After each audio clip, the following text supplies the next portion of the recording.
Right. You thought that I was gonna skip this one. You think? I mean, you think? Another year, another Lantern Rite. So this is the sixth, I think it's the sixth Lantern Rite event. A seasonal tradition event brought to you by all your first. Okay. So before we move on and try out the brand new character, so it's called Zibai Za. Oh god. I just pronounced it like a curse word, ladies and gentlemen. let's go. Okay, let's go. This character Saibei. Okay, Saibei. That's how the Westerners should pronounce. That you have the best Hydro character if you want, because there's also I'm gonna do another. Yeah, besides the Lantern, I'm gonna do also this event quest as well. Where is it?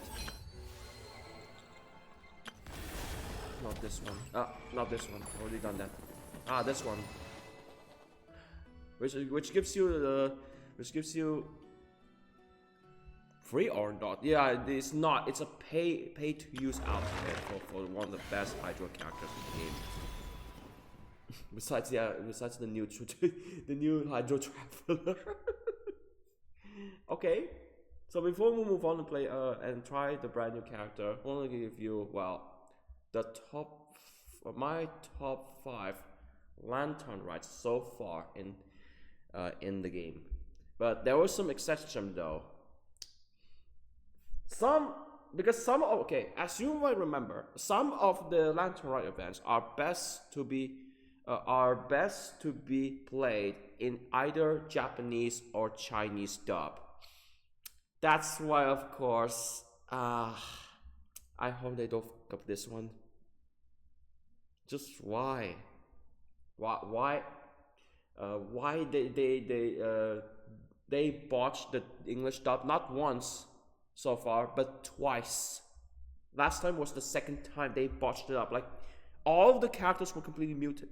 Nearly all of them. When I say all of them, it's nearly all of them, except some of them, like from Inazuma, like from Mondstadt. And of course, there were only just one Liyue 5-star character was voiced. That was Baishu. Especially when I heard about his sidekick, this little snake. Teensy Winsies. yes, that was the year of the snake one. What's it called again? Junction, yes.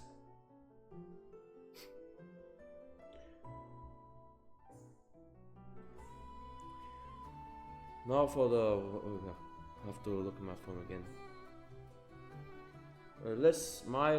My personal 5 list. So this is based on my personal list, and you might remember one of them, which is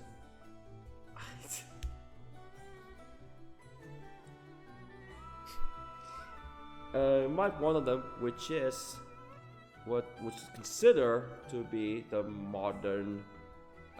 Yes, of course. So you could the OG one, okay, probably remember that, and also the only one, but yes, of course, still the interlude quest, Liyue interlude quest, but still consider a so-called pre-Lantern Rite quest before you consider unlocking the Lantern Rite event quest. Following that, which is also a requirement, still a requirement, I think. Oh yeah, they actually nerfed the requirement, so I guess there's no need for spoilers with that. I think it's called.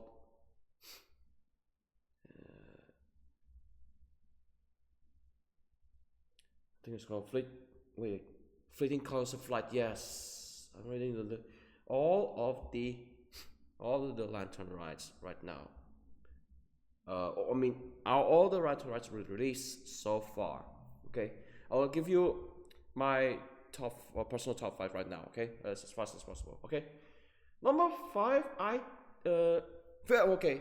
I have to separate this. Okay, the EN separate into 2 groups. Okay, EN dub and also the JPCN dub, because what I experienced is very awful on the EN dub on the previous Lantern Rites, and that's why we're going to talk about Springtime Charms. By God, how come you guys fucked it up so bad? This is the EN dub. This is the EN dub one. This is the EN dub of Springtime Charms. How come they get up so bad that, like, for about 20% of the characters were voiced?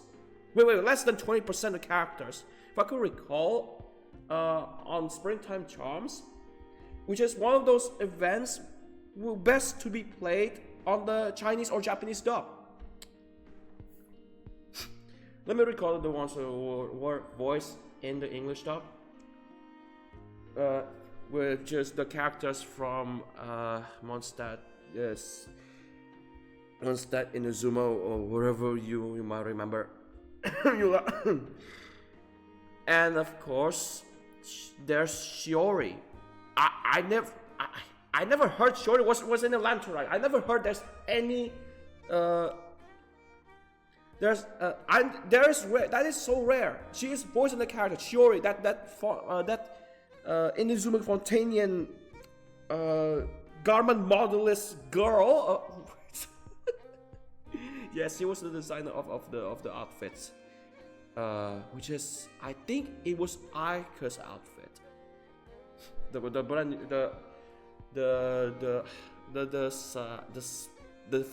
Fontanian design outfit.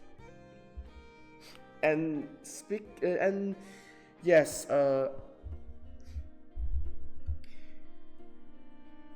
If I could remember, yeah, that time was only Liyue characters. What matters in Springtime just was Xiangling and Baiju. Dr. Baiju was voiced in that event in the English dub. Especially when you want to look for when you look at his sidekick again. Changsheng, yes, it's Chunks, not voice, unfortunately. But at least this was fine. No,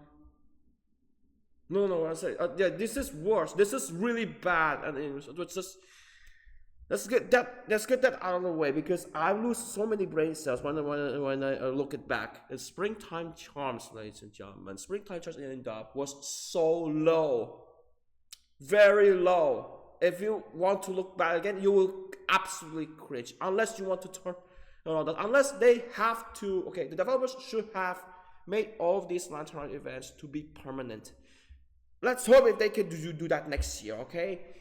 Or we just hope they're gonna do that anyway. Okay.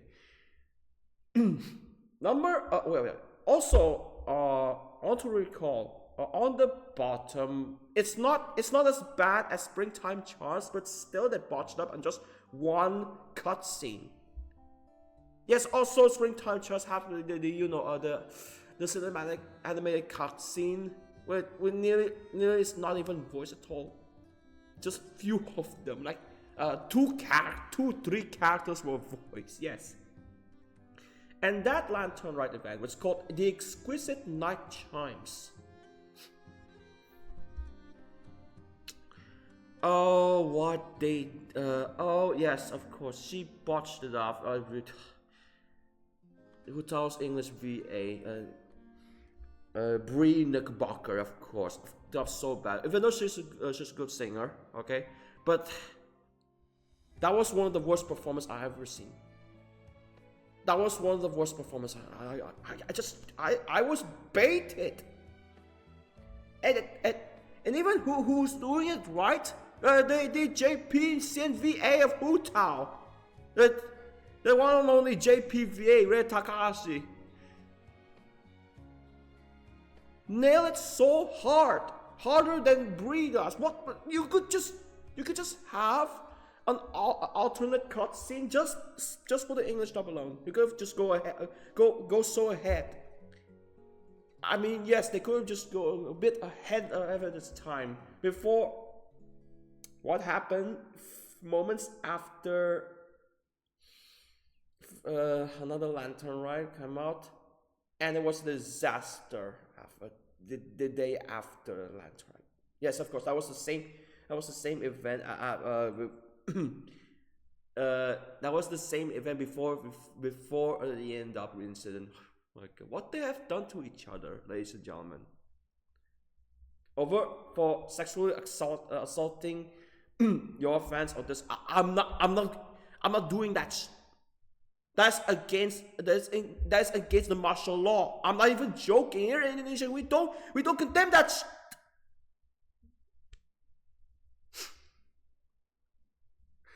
That's why, of course, it's slow. The exclusive night chimes, it's slow. Especially if you play on the JP and CM dub, you'll be fine. You'll avoid that soon enough. You don't even know what they're doing. I think next one, that's why we go to, well,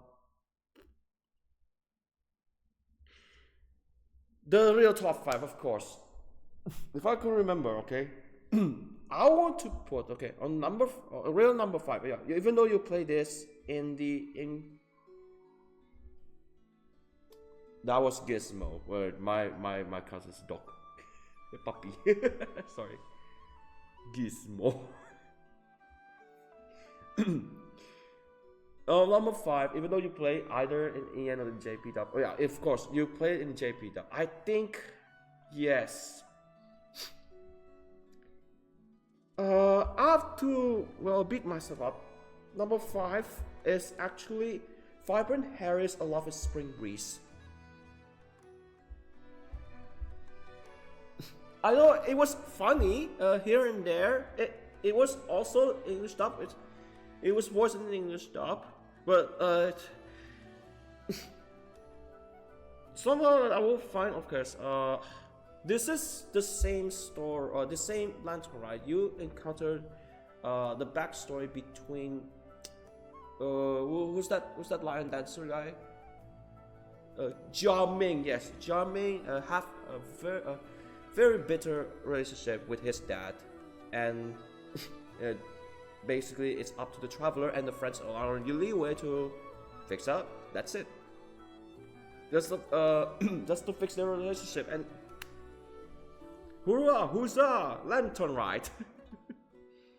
I know.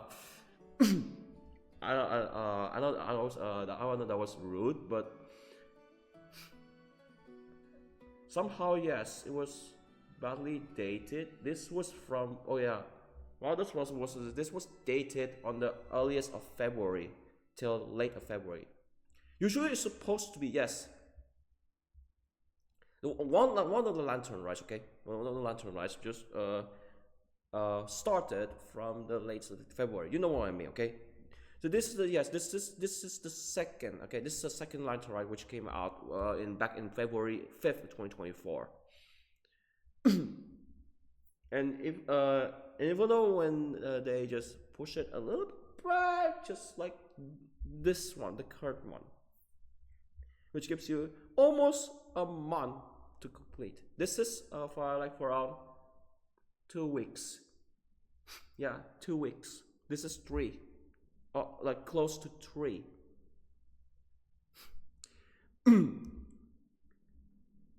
And I think, of course, the only funniest part of Vibrant Harry's Hollow System, despite of course it's low on the list, okay, was those two, the Mountain Shaper, and of course who's that guy again? Mountain Shaper and Mooncarver, like disguise themselves as treasure holders. Yes, that was the traveler's plan. The boss says that this is a cut. I'm sorry for those who think there's some points that you missed. I know my memory power was scooped up. Listen, wasted, ladies and gentlemen. Oh, scroll.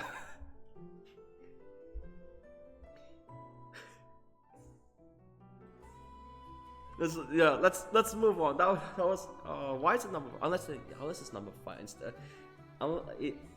At least it's not as low as those two. Yes. Okay. Or I said it. JPEN dub. JPCN dub. I also recommended this one. Yeah. Okay. Number 4, I think. Okay. Was yes. Number 4 was Springtime Charts and JP dub. What was that? Number 4 is Springtime Chops in JP dub. Like it's like 4 points ahead. Like 4 points ahead than the English dub, which is a disaster. This is I think this is if I could remember, this is the Fire Team Lantern Rite, which of course expand the backstory of one and only Hu Tao, and of course this is the time that she was going to perform a ritual ceremony that was under her belt of the Wang Shipino power. You know that. And she is, of course, good thing she almost didn't sacrifice herself. Because yes, of course. I found it is not even funny by having your voice acting career died after your character died. There goes your career. Especially you're that legendary JP VA. So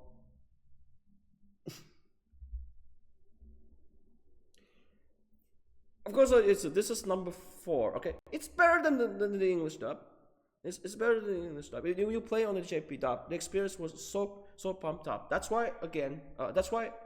When speaking of JP dub, I want to put the Exquisite Night Chimes on number 3. This is the land. I think it's a Lantern Rite. Where you could. I think you play as yes. You play as Lan, which is the only playable character in the event. Yes, like almost nearly all the characters. Almost being the first ever Lantern Rite, not having any trial characters playable.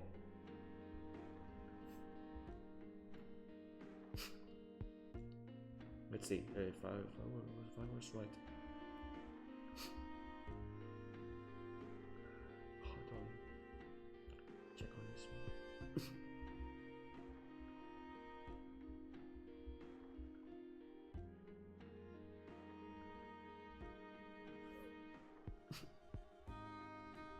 Yes, Yelan. Good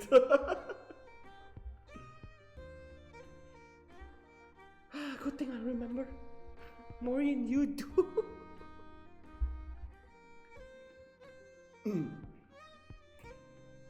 Hold on a second. Still number 3. We get to do 2. We get to do as quick as possible. Oh yes, of course. Not to mention, this is the same Lantern Rite event that features the Forak with one of the best VAs on YouTube. That was Marco Meatball. The Forak or the Vorjack, whatever it is.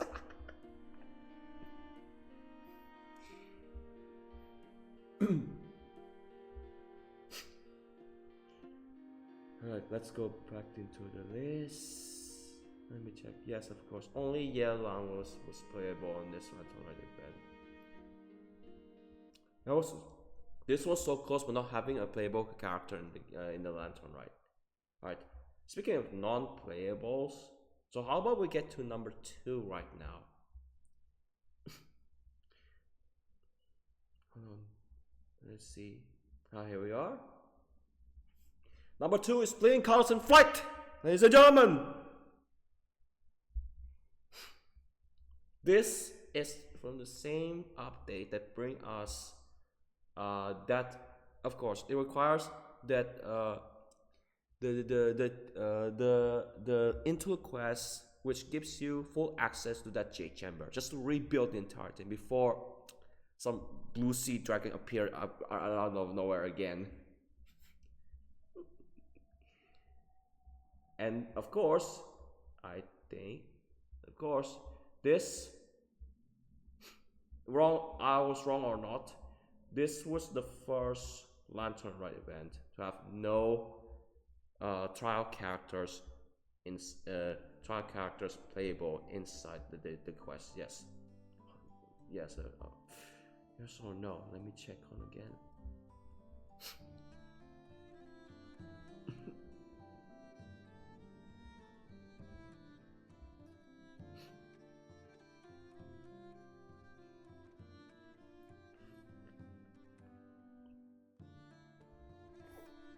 Like of course, yeah, this is the same Lantern Rite where you can date Kaching, especially you want to play on the English dub because. Oh my god, what have you done? No wonder why you're not even voice anymore.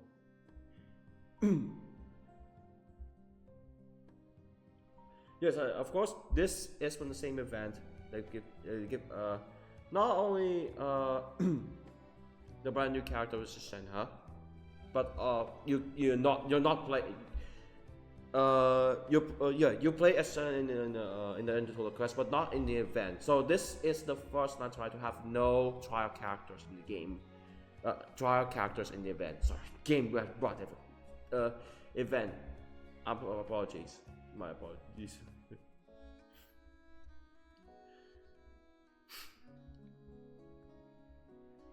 Right. That brings us to, of course, my number one.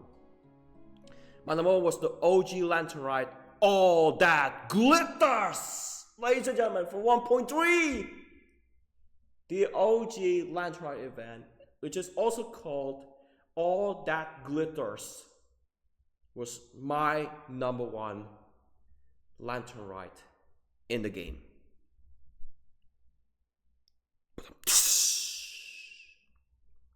This is also the Lantern Rite that I could remember when where the All That Glitters, which is the one who gave us, of course, buy Xiao lanterns. Speaking of Xiao lanterns, yes, Xiao was released in this update, version 1.3. Also, his which is a requirement. His story quest, which is also a requirement, that gives you 2 hours, which also brings you who is it again? I forgot who is it again.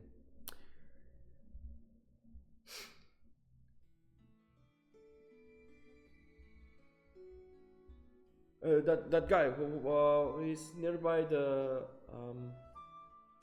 nearby Liyue Harbor. Who's I forgot who's again. He's wearing a mask, and he was using a so-called, if I could remember, a sigil of permission, which is one of those key items.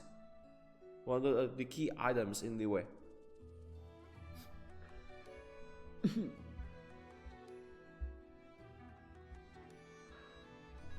Oh yeah, I marked it on the map. Hold on, I'm sorry. I couldn't find it. I forgot who is it again. Right here. No. Here. Wanmin Restaurant. Yes, that's his name. And who call Wanmin Restaurant again?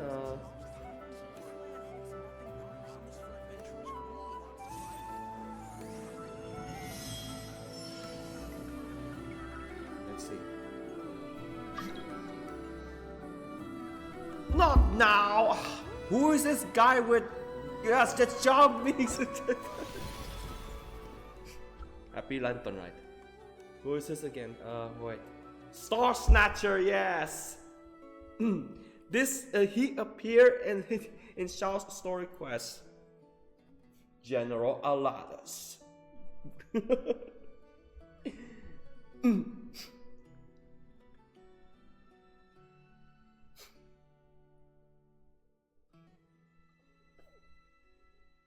It's of course okay.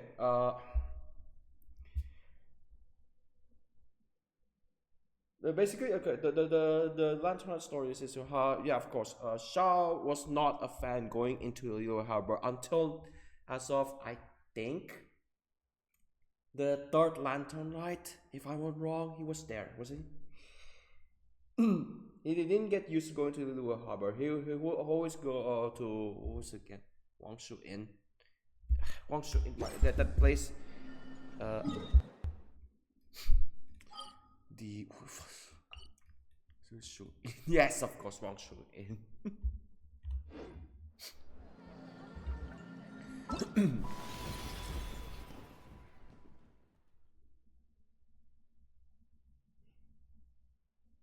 And then, well, let me check again. My memory. I need memory aid. My memory performance. My memory energy is wasted, by the way.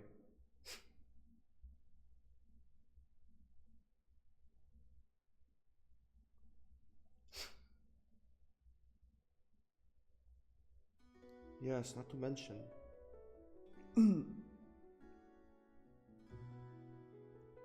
Same Lantern when you can interact with one of the monster characters as Kaya. Oh yeah, I also have Conria as of now. Yes, of course. And then, yes, of course. You don't play with any character in any event, but for the Lantern if I focuses on Xiao, which is yeah, General Lattice Xiao. Sortie? Who says a General Sortie? What the? Yes, of course. His animal vision on his glove was the smallest of the bunch. There's no wonder why.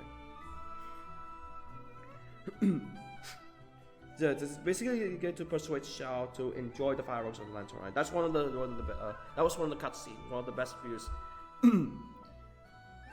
Well, one of the best views, which spells nostalgia. That's why it is #1 Lantern Rite of the bunch.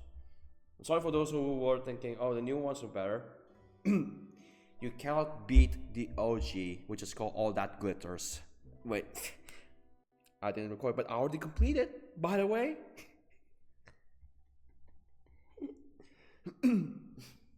Which, of course, require you to complete Xiao's story quest, which already done that as well.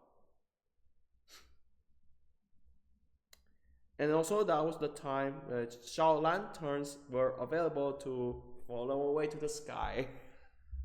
Okay, I was doing enough time. So let's move on to 12, the brand new character. And is that a moon wheel? Is that a moon wheel? That's not a vision, right? Half vision, half elemental, whatever it is. Yes, it's a moon wheel. Come to think of it, this isn't the first time where a playable character to use a moon wheel. That was not from Snatch Naya. Nefer was one of those characters that wasn't from Snatch Naya as not Cry. Use a moon wheel instead of being somehow blessed by the vision from Nahida. She was okay, like of course, like the Torre. She was also a dropout from the academy. I saw that. And she was later in Okai she formed the Curatorium of Secrets and started business there, just like with Dory, who had this vision.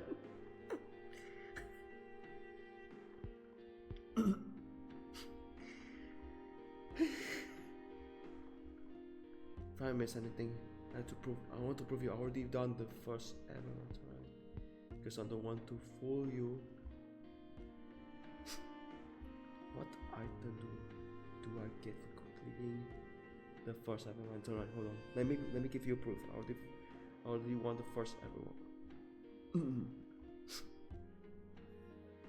Xiao Market. Celebration Lanternlit.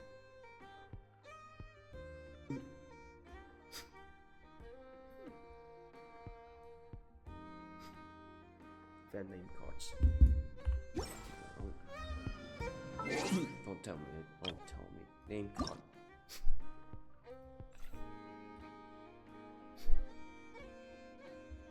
Oh.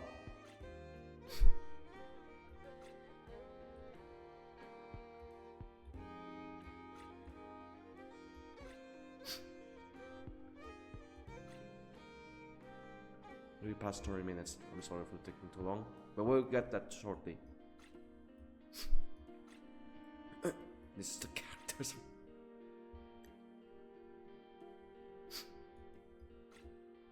Yeah, this is an event exclusive item. I'm sorry, I didn't get it. By the way. But if I could remember, already done that. Already done the event.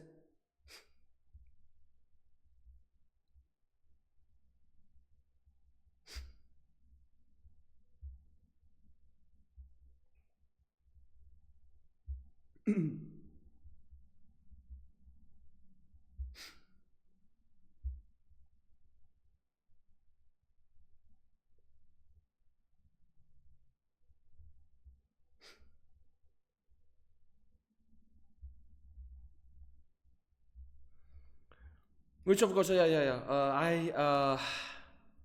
I was too young to realize. I did complete. Yes, just the story of the event. I already done that if I could remember. Try. It's called celebration. Let's see.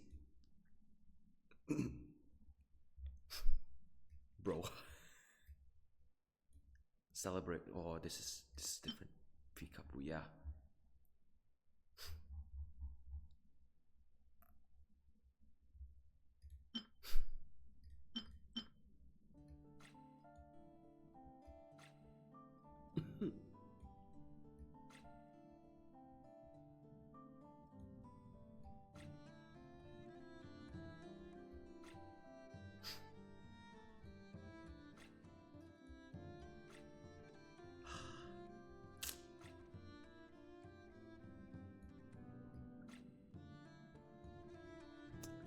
If they could just make all of them permanent, so I could use what's it called, Traveler's Notes, to find out if I already completed that or not.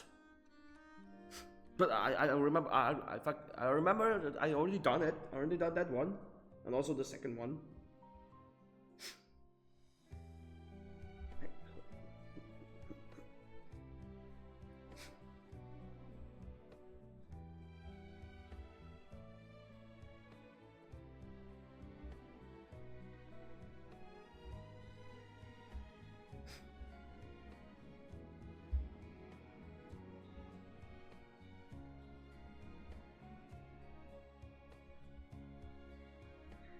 They should make that, yeah, of course. They should make that item, okay, which is a name card, to be only available, obtainable during the Lantern Rite event.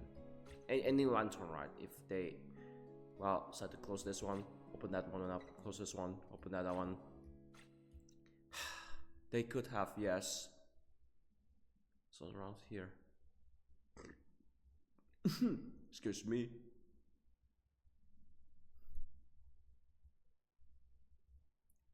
Just around here, yes. The same, yes, 1.3, same update gives you cooldown. It's just around here. Wait, hold on. Yeah, I didn't get to have them.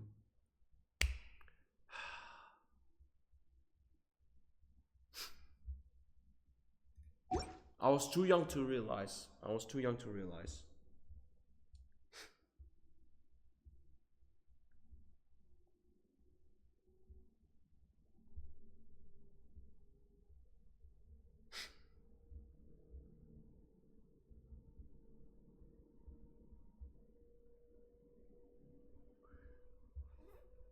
Wait.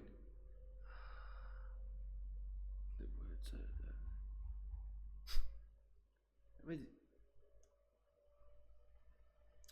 Could you replay the cutscene?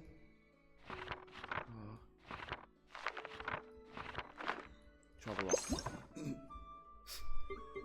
Should be an event battle here. Yeah, I didn't show.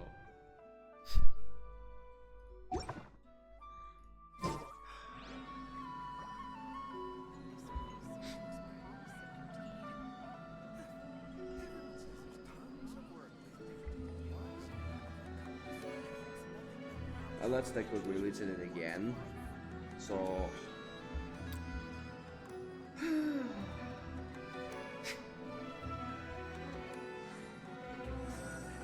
which that time I already played that one. You don't need to complete any sort of. Yes. It's the easiest to unlock. That time I was for about Adventure Rite 24, whatever it was.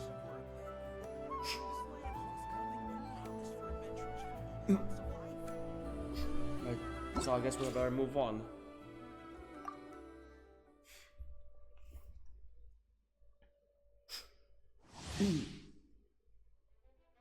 Right, Zybe, geo damage dealer to neighbors teammates. You got Lunar Crystallize. So who's next after? Yes, Lunar Crystallize because of the moon wheel effects from the moon wheel. Oh, she's a sword user? I didn't know that. So the Lunar Crystallize reaction. Oh, these are look like. Oh, they look like that the elemental skill from Yaimiko. Okay. Hydro crystals will be covered in lunar crystals.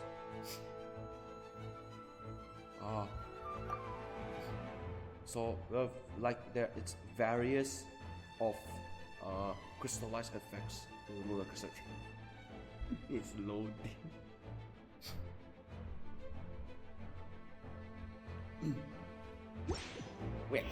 Mathematics is the foundation of all things.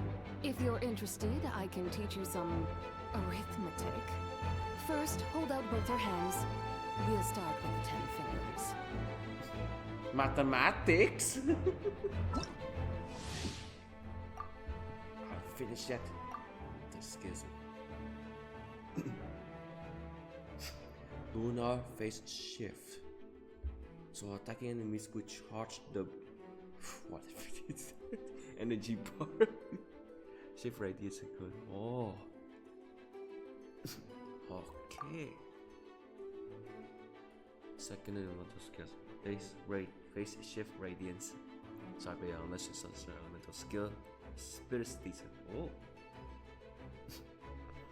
Oh.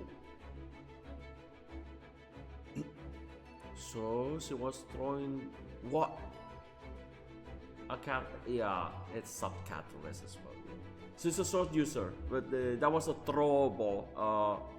What's it called? A utility, not a catalyst, by the way. Initiating an elemental burst, ability geo damage, crystallize. That's it.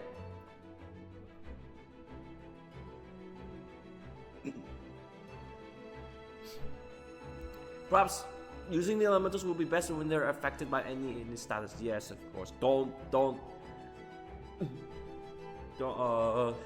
Best not to use the elemental bursts when they're not affected by anything. Alright, so let's try her out.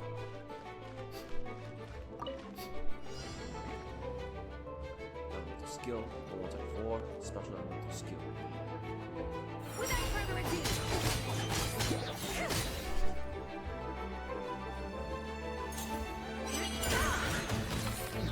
Oh.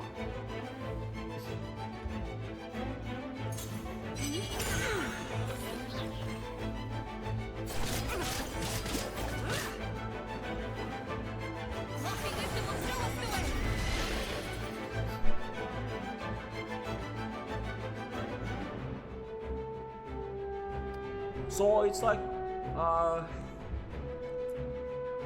amateur skill first, burst later. Okay. Oh yeah, I forgot. There's another random character releasing this update. Oh yeah. Ilu.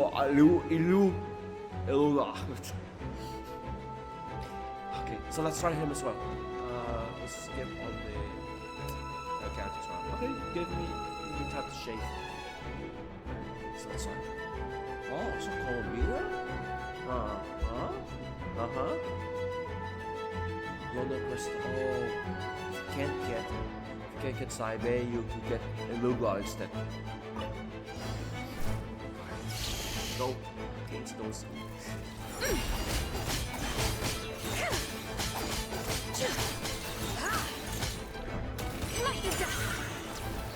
A moonlit night for all. Yindang Weather Bomb! You got this! See, sorry. He was before army.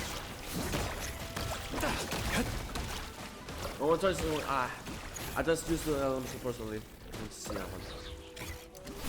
Oh. Bring my sword! So his using his Lightbringer. His Lantern Day was also cannon. Oh, light cannon. Let's see his elemental burst. Be gone, Shadow of Darkness! Go get him, Aiden! Go claw! Rash attack!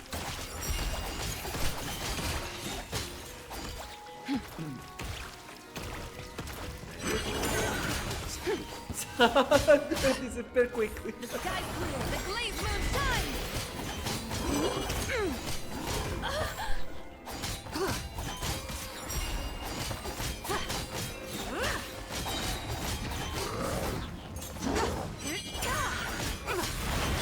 Green moons converge. Surge. Look, the rainbow! Light compels you! Press the advantage!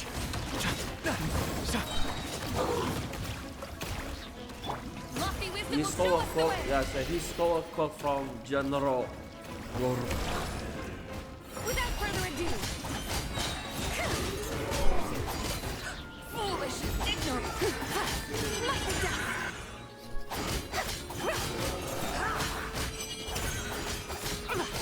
So happy. Arrogant and presumptuous. Now getting attacked. Divine light, shield them.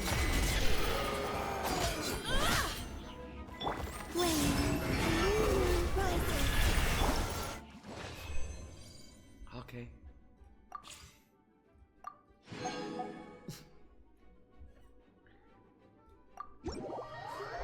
So that's Saibe and Eluga. Ladies and gentlemen. So let's hop into the event. The Realm of Clouds. Go to the harbor and turn on focus experience mode. Please be good. Please better be good. Please better be good. Not like the last one, which is total disaster. I heard, of course, nearly all the characters in the Liyue cast were voiced, but only one of them, who's not a Liyue character, were not voiced in this event, which is a Fontanian photographer. Charlotte, fucking idiot. Just. Even though even though I sent some regards to the VA, I blocked her so bad. So right for not voicing the characters with good voice. Potential wasted. You waste the potential and in a limited time. Foremost.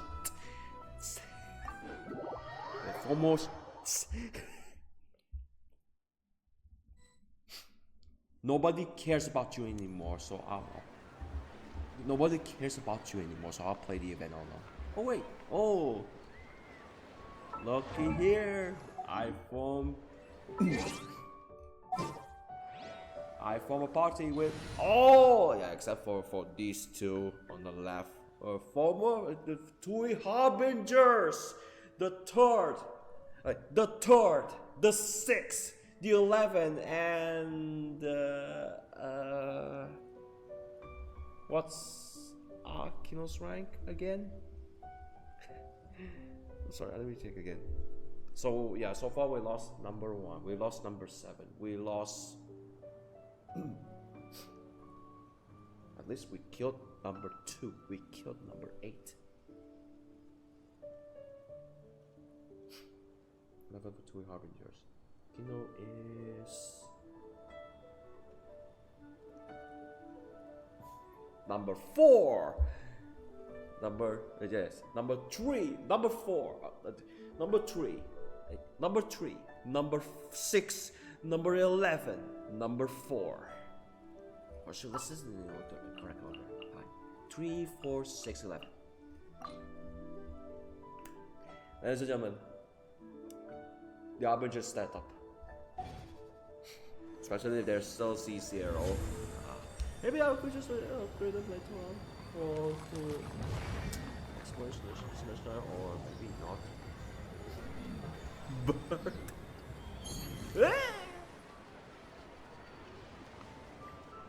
tweet, bye bye.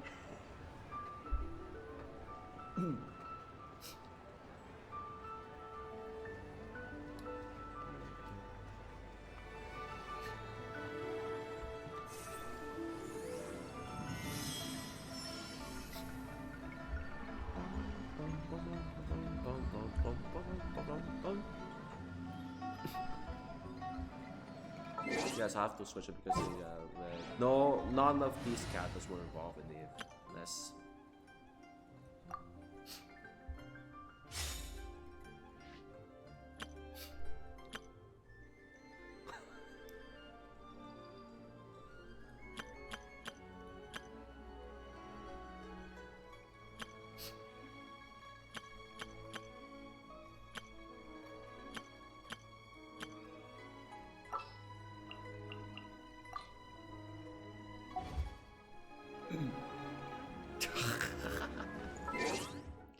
And check out the brand new outfit!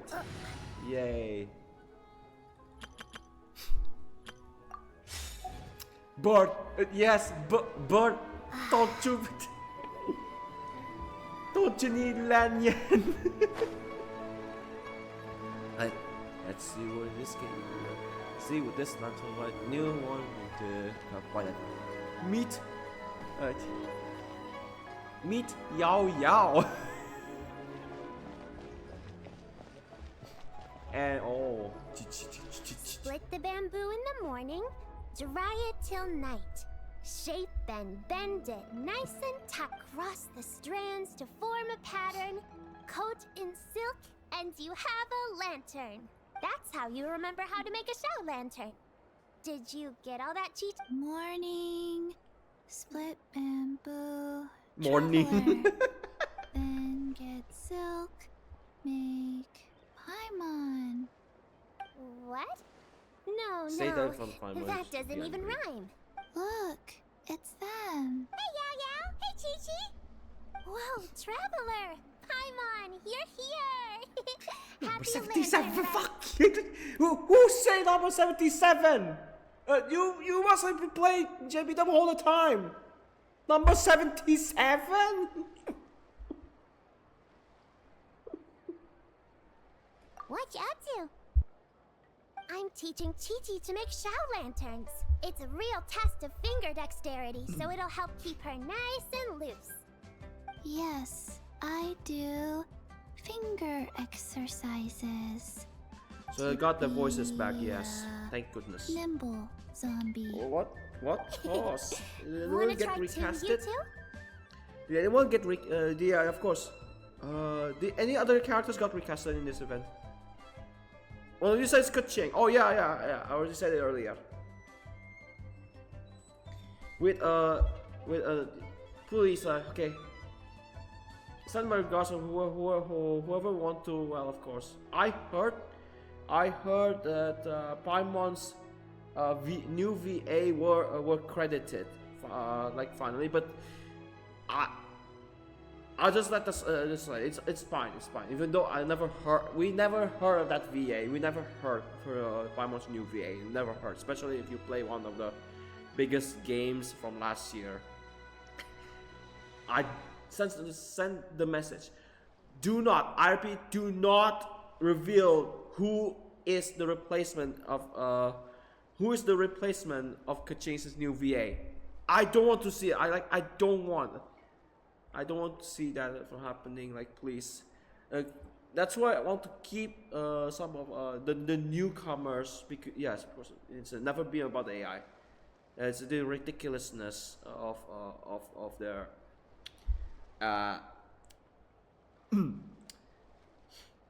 unprofessional conduct, behavior. Yes, there's a bite of a Granny Shan. Oh, Okay. Well, we need a whole bunch this year so it doesn't get too dark at night. Too Granny dark? Shan from What does that mean? We Are Well Rapid. Dr. Baiju has patients who got hurt walking at night. The moon disappeared, I hope it's not Hu Tao. it was too dark to see. Hu Tao can see in the dark. The moon disappeared? Like, behind the clouds? It was Jeonju, the moon devourer. The moon. What? Changshan told me about it, but now It's an old myth from Chenyu Vale about a giant toad in the sky that eats the moon. By using its tongue? What? The moon gets eaten? The moon is not the size of a.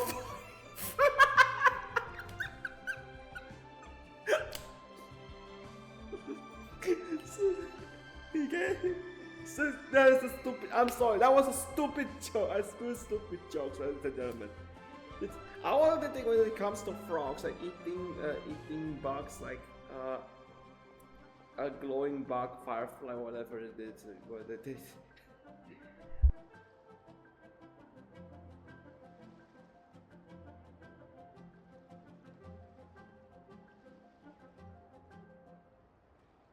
It's just a story. It's not like there's actually a giant toad in the sky. I asked Master about it, and she said myths are just insights into how the people of the past understood the world. Well, I didn't see it that night. But I've checked several nights since, and it's been there same as ever. According to Chi-Chi, though, the Ministry of Civil Affairs sent someone to do some kind of serious investigation. So, I don't know. Maybe something did happen. Ministry of Civil Affairs? This is starting to sound bad. Frog. it's okay. You can fly. Even if it's too dark, you won't fall and get hurt. Froggy thinks the giant moon was a glowing firefly. Yeah, exactly. So turn that frown upside down, Paimon, or Using his someday tongue you'll to- get a whole bunch of wrinkles and Munch. wake up looking like an old granny. What? Okay. No more frowning. But the traveler can't fly. She could still fall and hurt herself, right? Only if he can Don't she worry. use her glider. That's what the shout lanterns are for. As long as we make enough, Liyue Harbor will never go dark. Unless it's the balloon from. Unless you could use the balloon from Natlan.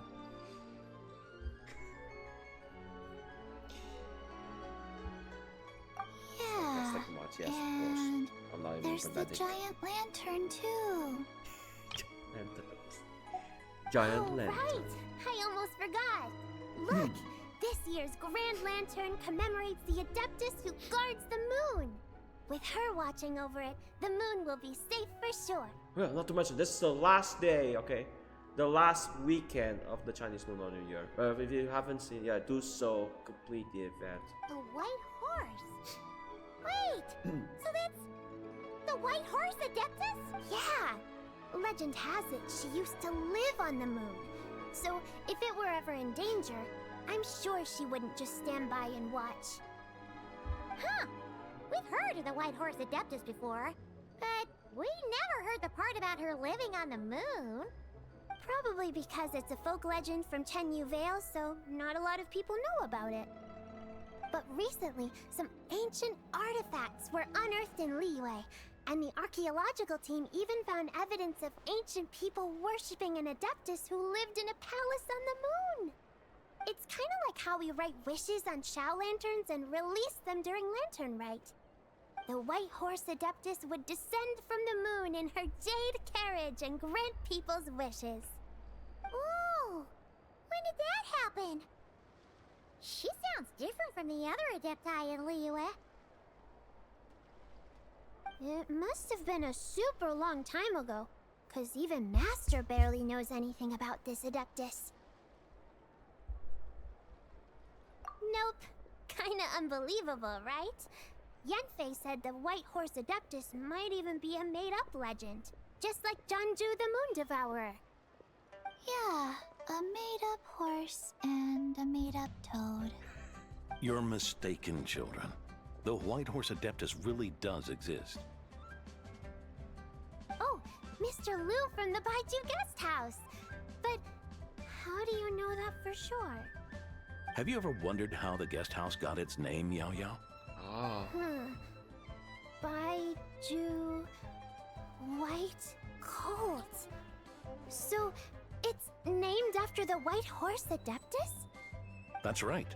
And that's because one of my ancestors was once blessed by the White Horse Adeptus. Wait, really? Tell us more! Tell us more! It was a long, long time ago, when this ancestor of mine was still a young girl. She was out gathering herbs and accidentally fell off a cliff, but the White Horse Adeptus rescued her. Oh, that's it? Paimon was expecting something a bit more... special? We've heard a whole bunch of stories like that before. Patience, young one. Let me finish. After the White Horse Adeptus saved my ancestor, she told her a story about the moon and the ancient kingdom of Langan. My ancestor was so captivated that she completely lost track of time. So much so, in fact, that when she returned to her village, she found nothing but a desolate ruin in its place. It was as if, without her knowledge, countless years had passed in the mortal world. Huh? The most extraordinary part of all is that it turned out to be a dream. When she woke up, she found herself at the bottom of the cliff, right where she had fallen. Other than her medicine basket, now filled to the brim with rare herbs, it was as if nothing had happened, until out of nowhere, a horse's whinny echoed through the air, and when she looked up, she saw a pristine white horse leaping over the cliff. White horse, just like side-based A design white motive, huh? horse leaping over the cliff. Wow, that sure is a crazy story. But now, it's starting to sound a bit too far-fetched. Another skeptic. You sound just like my son. But I know it's true. Ancestral records don't lie. Wait, so your son doesn't believe it happened? Don't get me started. Not believing is one thing, but he even wants to change the name of our guest house. It's a disgrace, I tell you, a disgrace. Well, it was getting about time for him to take over the guest house. And what's the first thing he does? Starts going on about how the name doesn't attract enough customers and how we're losing business to Wangshu Inn. Can you believe that? As if Baiju Guest House and Wangshu Inn aren't miles apart from each other. Oh, what about something like the Geo Lord's Rest? Paimon bets that would get people through the doors. Geo Lord's Rest. I like that one. This isn't about getting people through the doors. This is about disrespecting our ancestors. Oh, White Horse Adeptus, my wish is this. Let your divine power be known. Teach my foolish son the error of his ways. Paimon wants to learn more about this Adeptus. Hey, maybe we should ask Xiangling. Good idea. Mr. Zhongli is super knowledgeable. He can answer questions even Master has no clue about. Yeah, we just saw him having tea at third round knockout. Oh, that was in Then the middle that's of our this. next stop. Chi-Chi and I are Middle of gonna the keep harbor. making Xiao lanterns. Careful on the road. Goodbye, Paimon. Goodbye, traveler.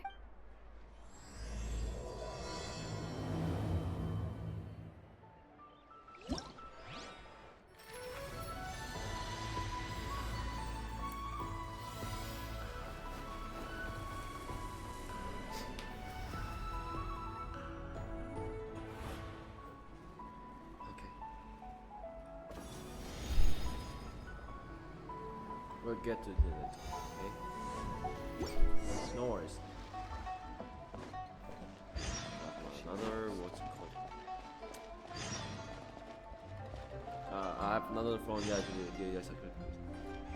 I'm just gonna clean up that mess.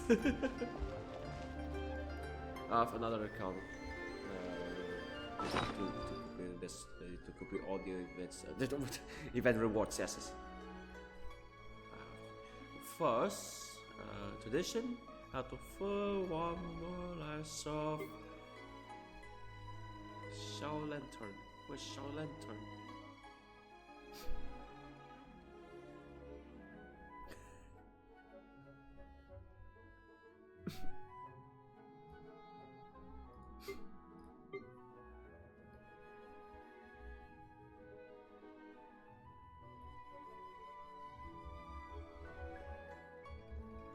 Nope. It's right around here, right? Shao Lantern. Oh, here, I guess.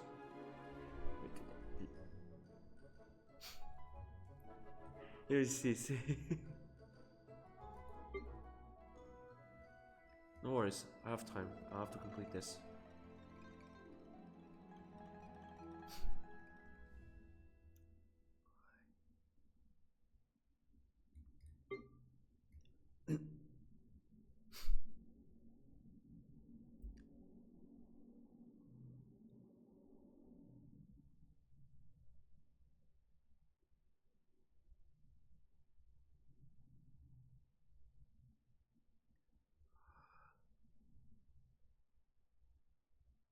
Oh, here it is.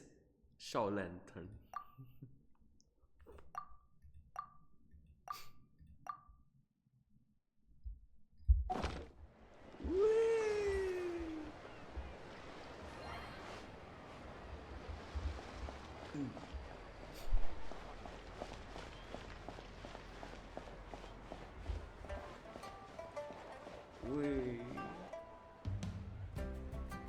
And they disappear like immediately. Not right now. I don't know, another place.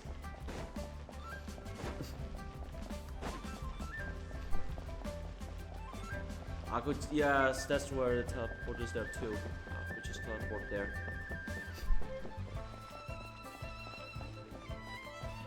Oh, I have guessed too.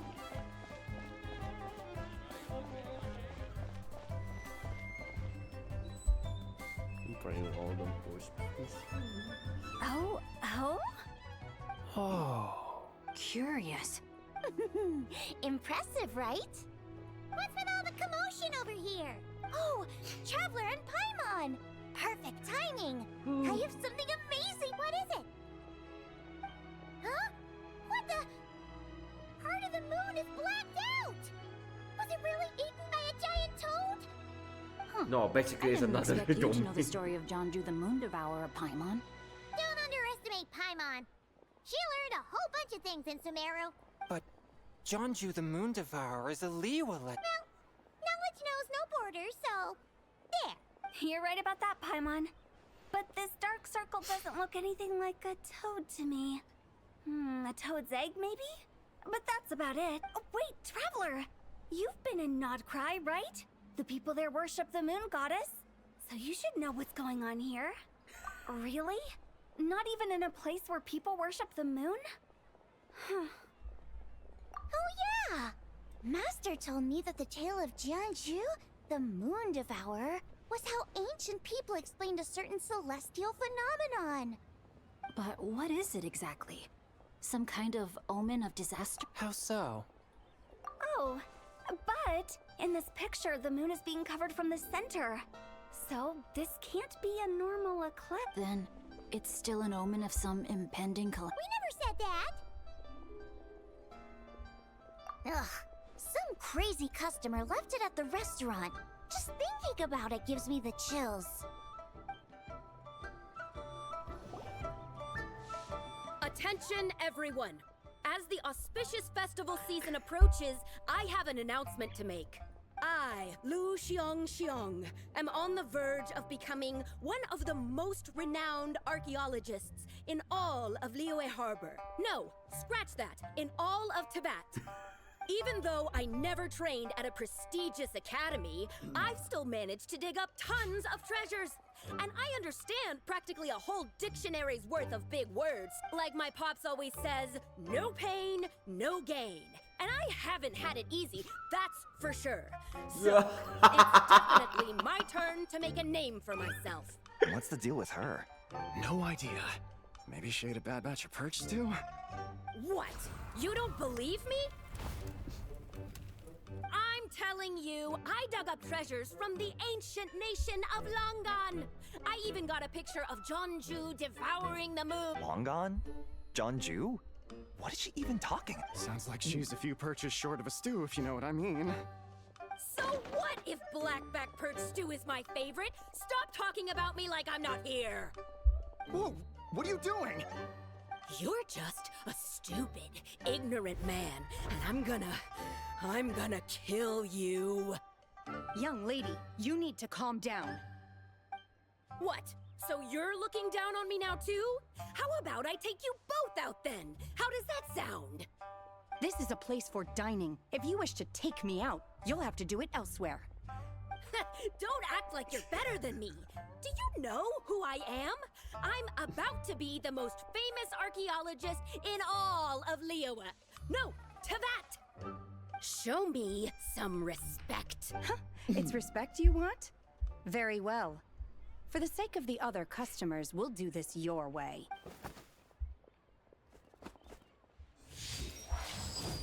What?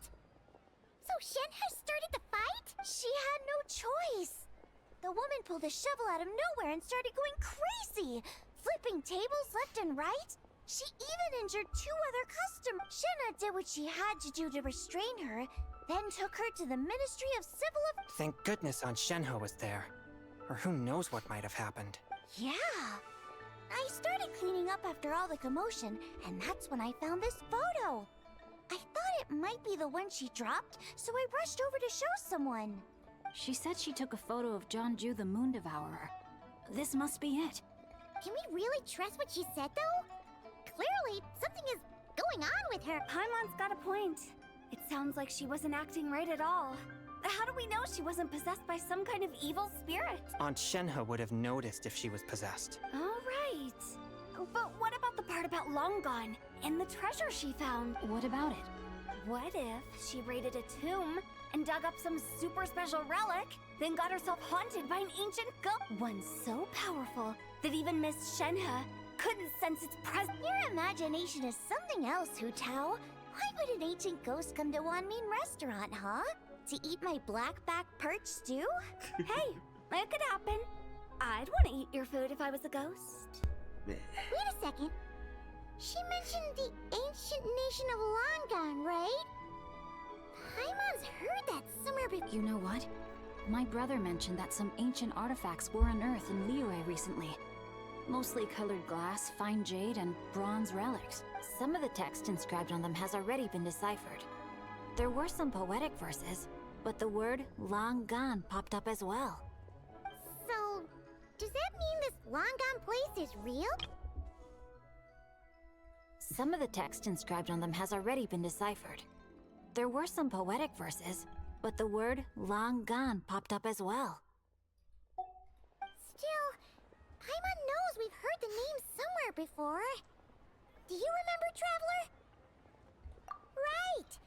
His ancestor heard about it from the White Horse Adeptus. The White Horse Adeptus? Oh, so you must have been to see the giant lantern already. Yep. And it turns out that the White Horse Adeptus is super mysterious, too. Even Madame Ping hasn't met her. Wait, I thought she was the gold-eyed Celadon mare of the 8 Adepts. That's just the interpretation you believe in, Hu Tao. There are other theories out there, too. The elders of Qingce Village believe that during the Archon War, a white horse leapt from a clear spring, transforming into an Adeptus who aided Rex Lapis in battle. In Chenyu Vale, some of the tribes take her to be the daughter of time, and trace her deeds to an even earlier era. Yet in other ancient texts, including the relics I just mentioned, She appears as an emissary who listens to mortal wishes, bestowing the blessings of the heavens and moon upon the mortal realm. Which is why we write our wishes on Xiao Lantern. That's so complicated. So what's the verdict? Which version is the truth? I'm afraid there's no definitive answer to that. You two have been all over Teyvat. Do you have an idea? No, sorry. We were actually on our way to ask Xiangling. He knows even more about this kind of stuff than us. Ah, looking for a consultant, huh? He's having tea with Miss Linlong. Shigu Antiques is hosting an exhibition tonight. An exhibition? For what? All those antiques Xingqiu just mentioned. So if you head to the big ship docked in the harbor tonight, I'm sure you'll find him. So, where to next? How about we go to the Ministry of Civil Affairs to ask about the White Horse Adeptus? We might be able to find out more about the recent moon situation, too. If you're heading to the Ministry of Civil Affairs, could you give them this picture for me? Since it belongs to that customer, she deserves to get it back at least. It might even help the Ministry with their investigation. Ha! All right! We're off! Oh, wait! I almost forgot! Happy Lantern Rite! Come have a meal with us when you're free. We'll be there, or we'll be... square. Square. Thinking about it now, could it be possible that photograph was a fake? A fake? You mean like the customer fabricated it to gain academic recognition? You'll be like, that's impossible. You can't fake. Nice one, Changyun. I never even thought of it like... How about we go check out that place tonight? I know exactly where it is. All right.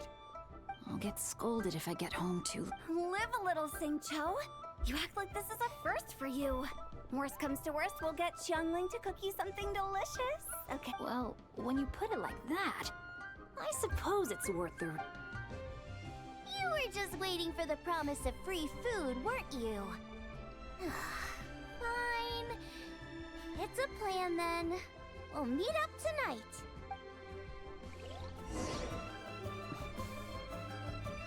Genshin Terrace.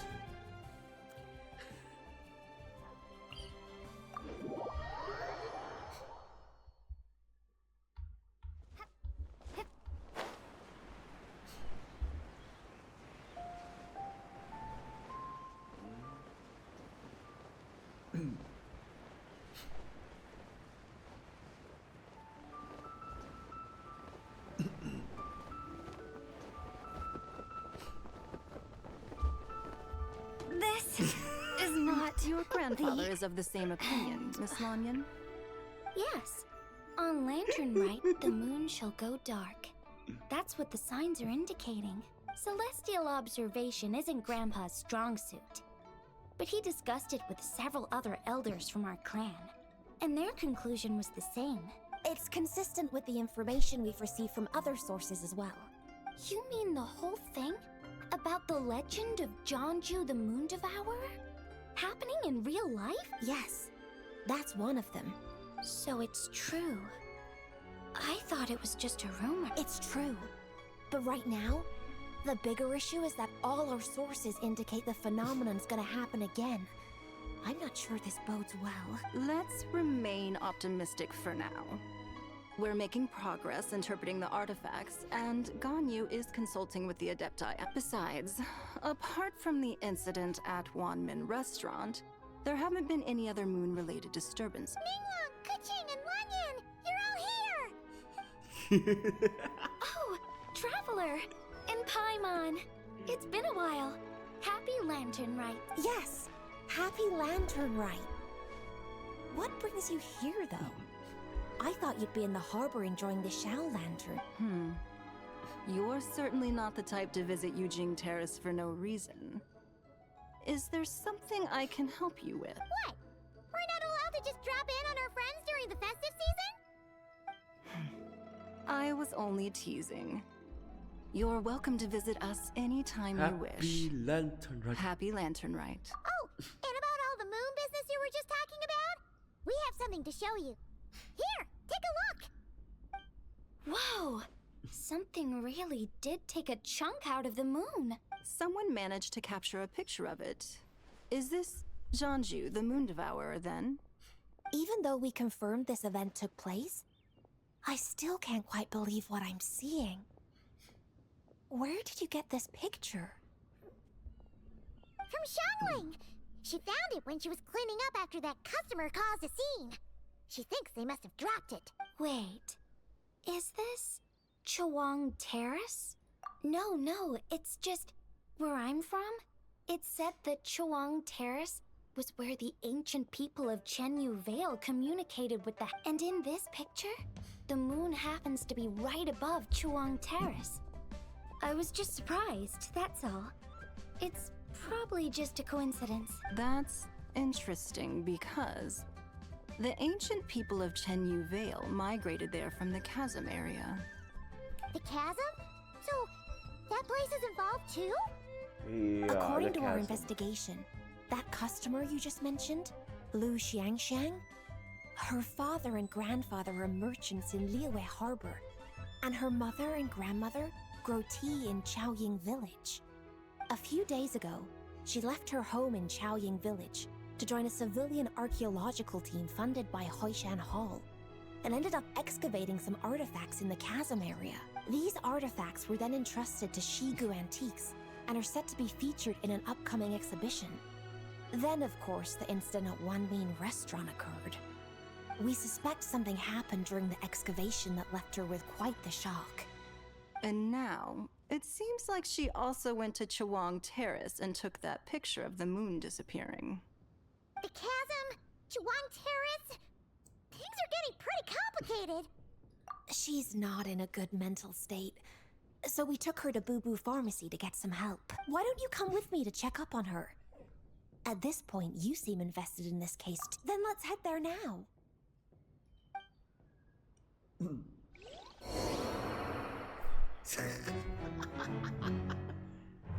Boo Boo Pharmacy.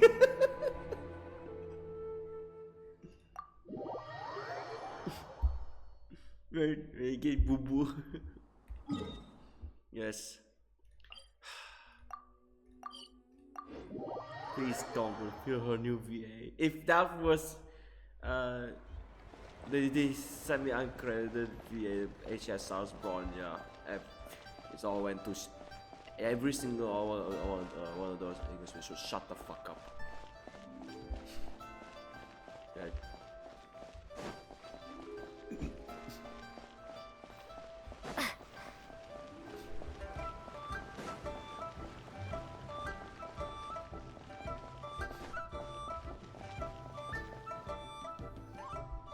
Ah, Lady Yuheng.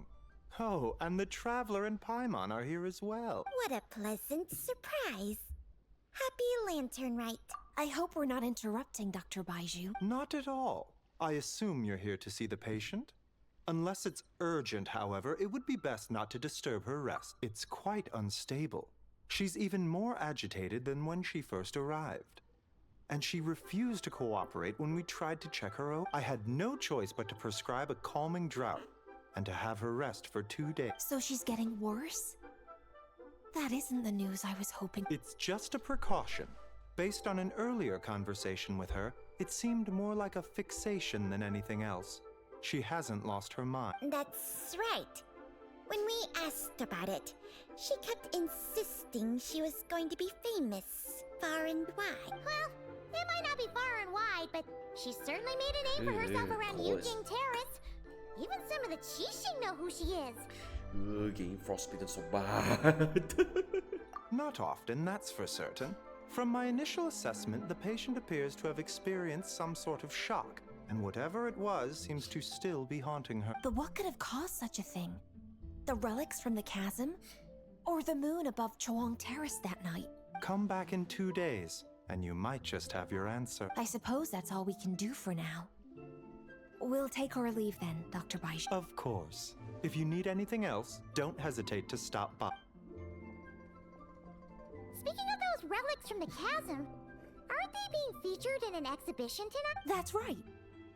Are you planning to attend? Yeah!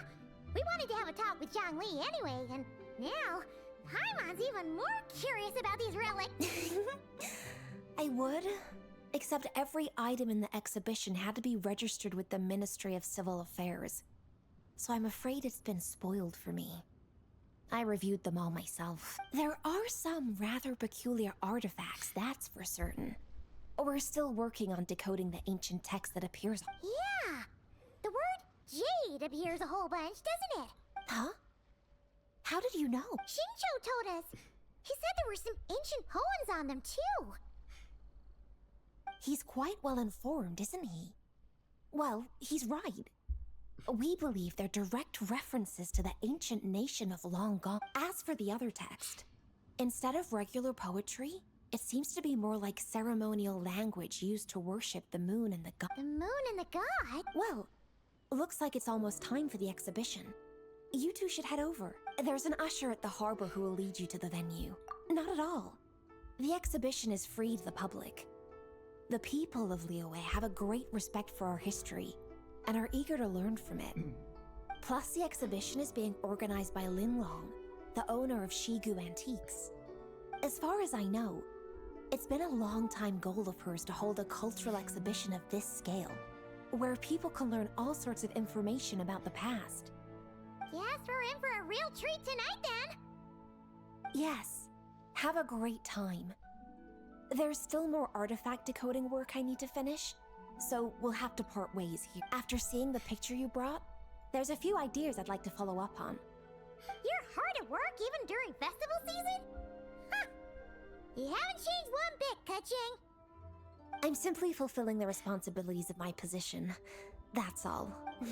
All right, I should get going. See you later. Well, guess we should head over to the harbor and find that usher.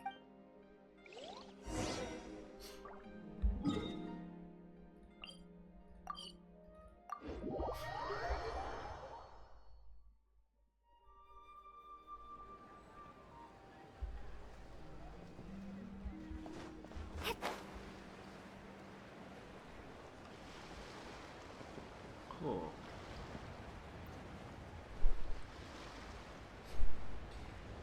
Manu. You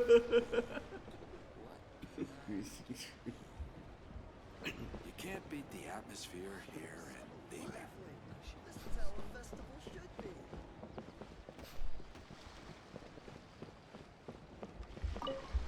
Ah, here for the exhibition? I can take you aboard after you.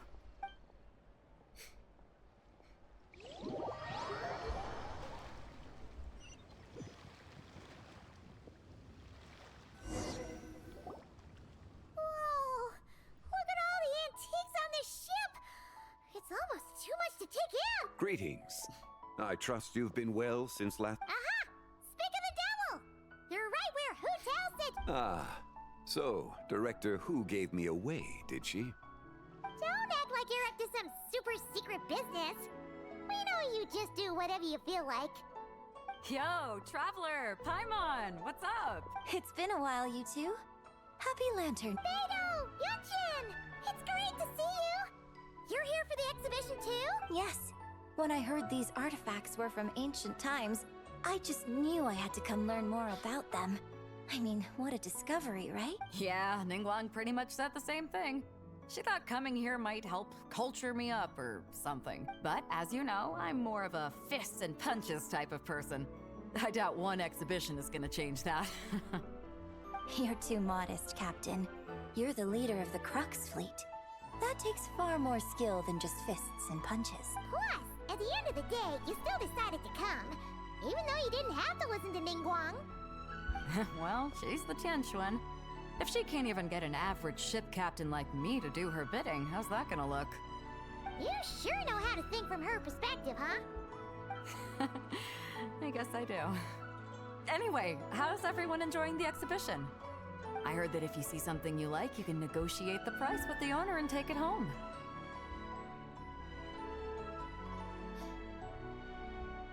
Wait, so we can buy this stuff? Indeed.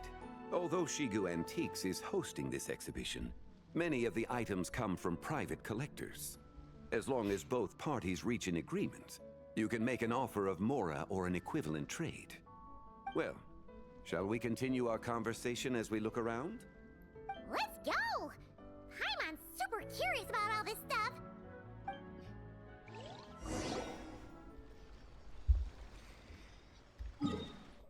So we're here. So far away. We can just fly here. Browse an exhibition. Yeah. Wow.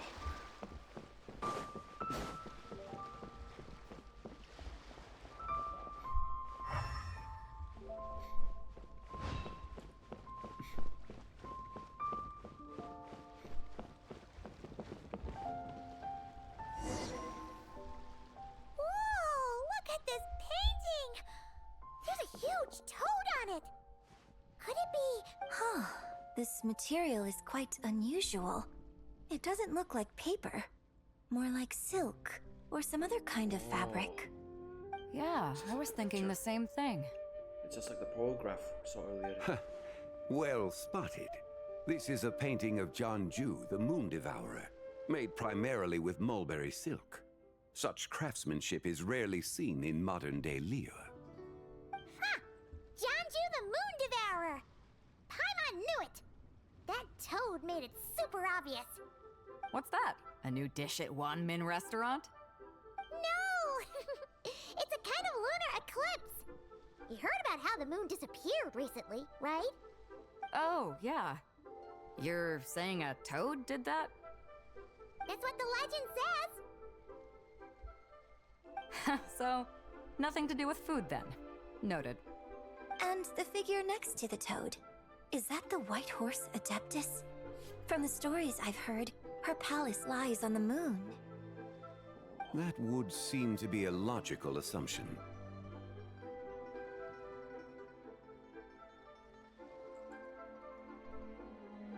No.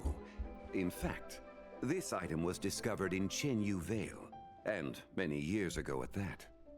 Oh, so it's from Chenyu Vale? Actually, that's not quite right.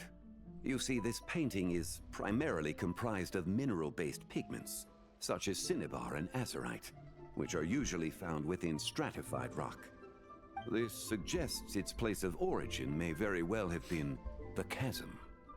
You could have just started with that. You're as knowledgeable as ever, Mr. Xiangling. I had only ever heard the legend of Chenyu the Moon Devourer, but now seeing it depicted in this painting, I wonder. If I purchased it, perhaps it could serve as inspiration for a new opera. Though I'm not quite sure who the painting belongs to right now. A splendid idea, Miss Yoon. Perhaps in lieu of Mora, you could offer the lyrics to said opera as recompense. The lyrics? But to whom? Why, to me, of course. I am the owner of this painting, after all. Oh? Wait, so you're one of the private collectors of the exhibition? No wonder you knew so much about the painting. But lyrics in exchange for a precious antique? My work could never possibly be of equal value. I don't know about that. I'm not much of a scholar, but even I know your operas are in a league of their own. An astute observation, Captain Beto. In my possession, this painting is nothing but a lifeless artifact. In your hands, however, it could be transformed into a new piece of art entirely. Quite the worthy exchange, no? But I'm not sure when I'll be able to finish writing it. It certainly won't be ready this year. Allow me to be equally forthright, Miss Yoon. This silk painting is merely a copy I made of the original work. There is no need for such concern over its value. Huh? So it's a fake? I had no idea you were such a skilled artist, Mr. Xiangling. I pride myself on having some knowledge of antiques, but I didn't notice anything that would point to it being a replica. You never cease to amaze me, Mr. Xiangling. You flatter me. All that said, Miss Yoon, you must accept. Truly, I insist. Huh. He's gone from handing out fake Mora to fake paintings now, huh? Your kindness is impossible to refuse, Mr. Xiangling. Rest assured, I'll be sure to return the favor. Battle. This is I shall look forward to it. Man, that was quite the find. I should buy something too, if only so I can show it off to Nick. Let's keep going and see what we can find.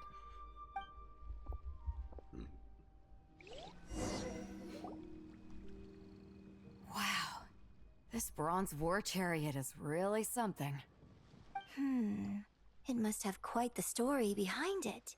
I've never seen anything like it before. Do you know what this is, Xiangling? Ah. I heard from Miss Linlong that a carriage made of Celadon jade was unearthed in the chasm. A copper canopy, a body adorned with flowing clouds and geometric patterns. Yes, this must be the one. A precious piece indeed. This thing's gotta be thousands of years old, right? Crazy to think people back then were capable of such intricate metalwork. Too often, we view the past and future through the lens of the present.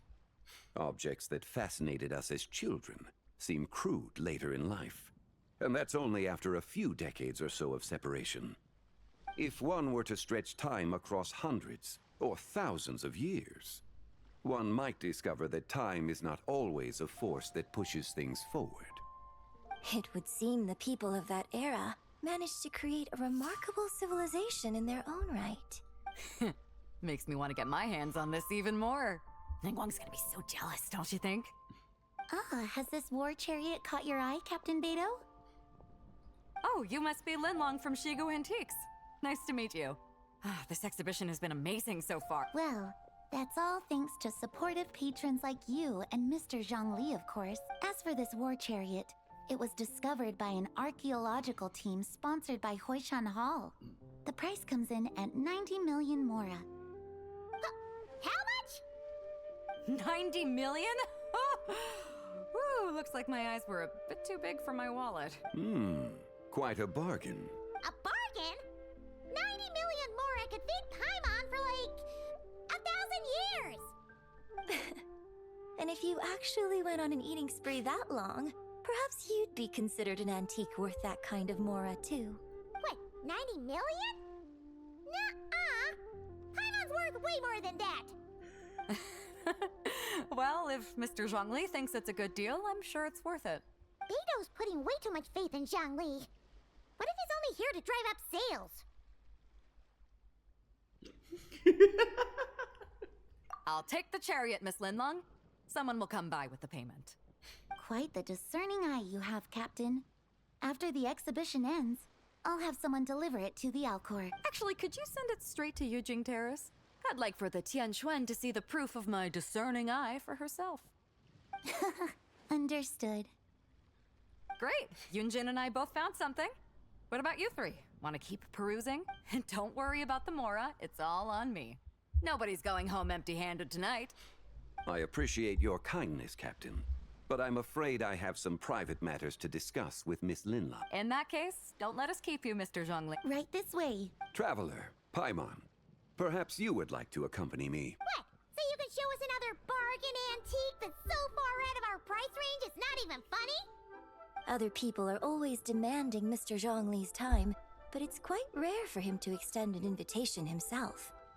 I wouldn't pass up this opportunity if I were you, Paimon. Yeah, just don't forget to come aboard the Alcor for a drink later. Yeah, guess you're right. Taking a quick look isn't gonna cost us anything. Let's go!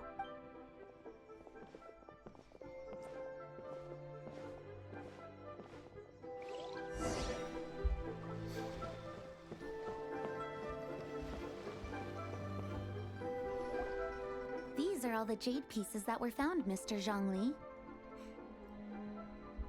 Wow! So many styles! What kind are these? These are a type of ceremonial jade. You're familiar with Chenyu Vale's rain jade, right, yes? Oh, yeah! So these pieces are all used in the rain jade ceremony? Well, you may not know, Paimon, but before the rain jade rite came into practice, Chenyu Vale was known for a different ceremonial tradition that also involved jade. The Bi is used to honor heaven, the Cong to honor earth, the Gui to honor the east, the Jiang to honor the south, The Hu to honor the west, and the Huang to honor the north. These form the 6 ritual jades. It's unfortunate, however, that Miss Linlong's set is missing both the Gui and Hu pieces. I know. These jade artifacts are from such an ancient time. It's proved difficult to track them down, even for our establishment. No matter. You happen to have precisely the piece I was looking for. Huh? This broken jade token? I didn't expect this to catch your eye, Mr. Xiangling. It isn't one of the 6 ritual jades. An affect belonging to an old acquaintance of mine. An old acquaintance? One of your collector friends, Mr. Xiangling? You could say that. Traveler, take a closer look.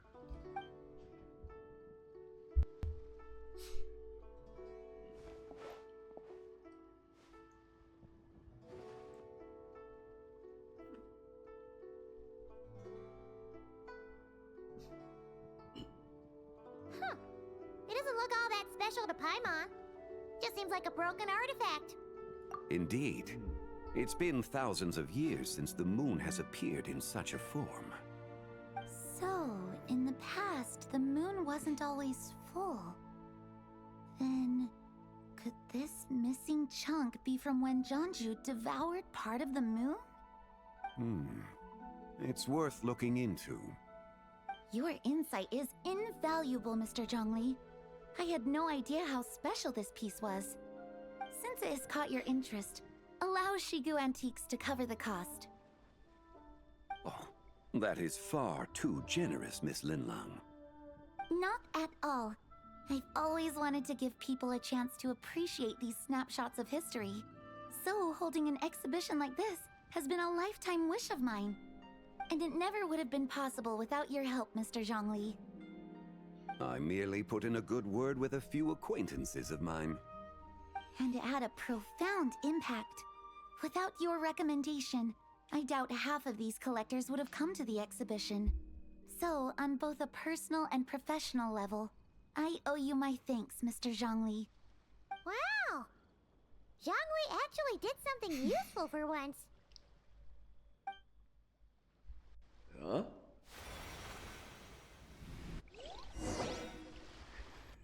That thing glow a bit of this.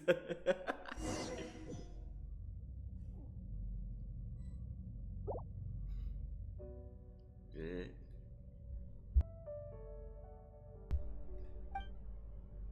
Whoa.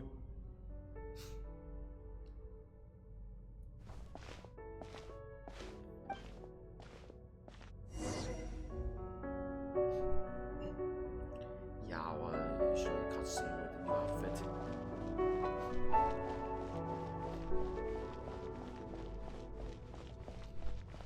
3, 5, 7. That voice. 11, 13, 17, 19, 23, 29.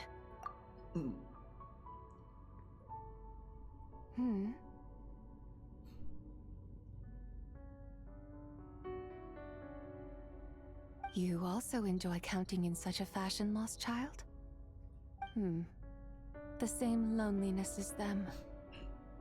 It seems to exist in your heart as well. Me? I'm sorry, I don't remember. Huh? The shadow of the moon?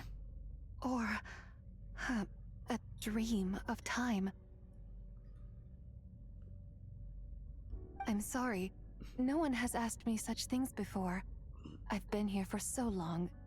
There is much I have forgotten. I know nothing of your arrival. All I know is the longing in people's hearts.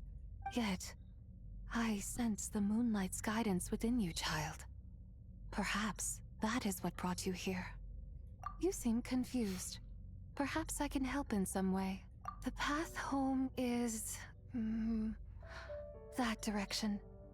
I believe someone told me that before, but I was never able to reach the end. You should take a look. No need. It would seem my time has already run out. Farewell. May the moonlight ever shine upon you.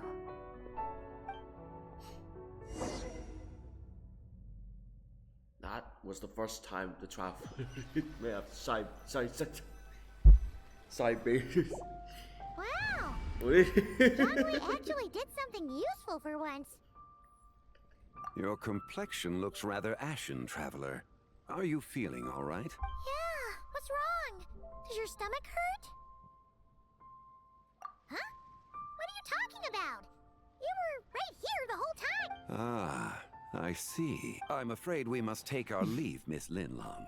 My friend has taken ill and I must escort her to get some rest. Of course. Traveler, Paimon, please, come with me. Ah, yes. Regarding the payment for the Jade Token. Charge the expense to the Wangsheng Funeral Parlor if you would. We have the money.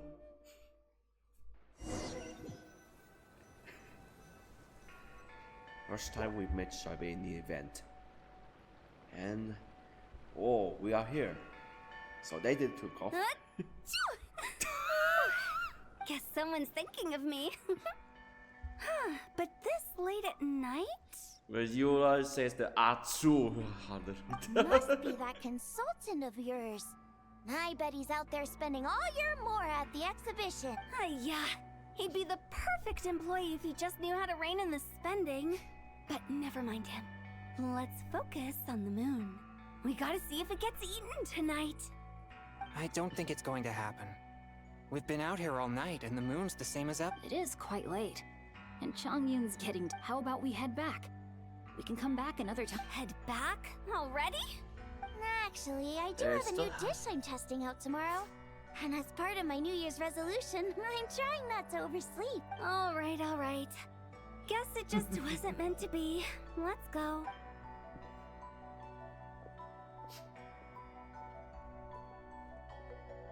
We'll investigate a little further. When the sun's out, bathe in sunlight. When the moon's out, bathe in moonlight.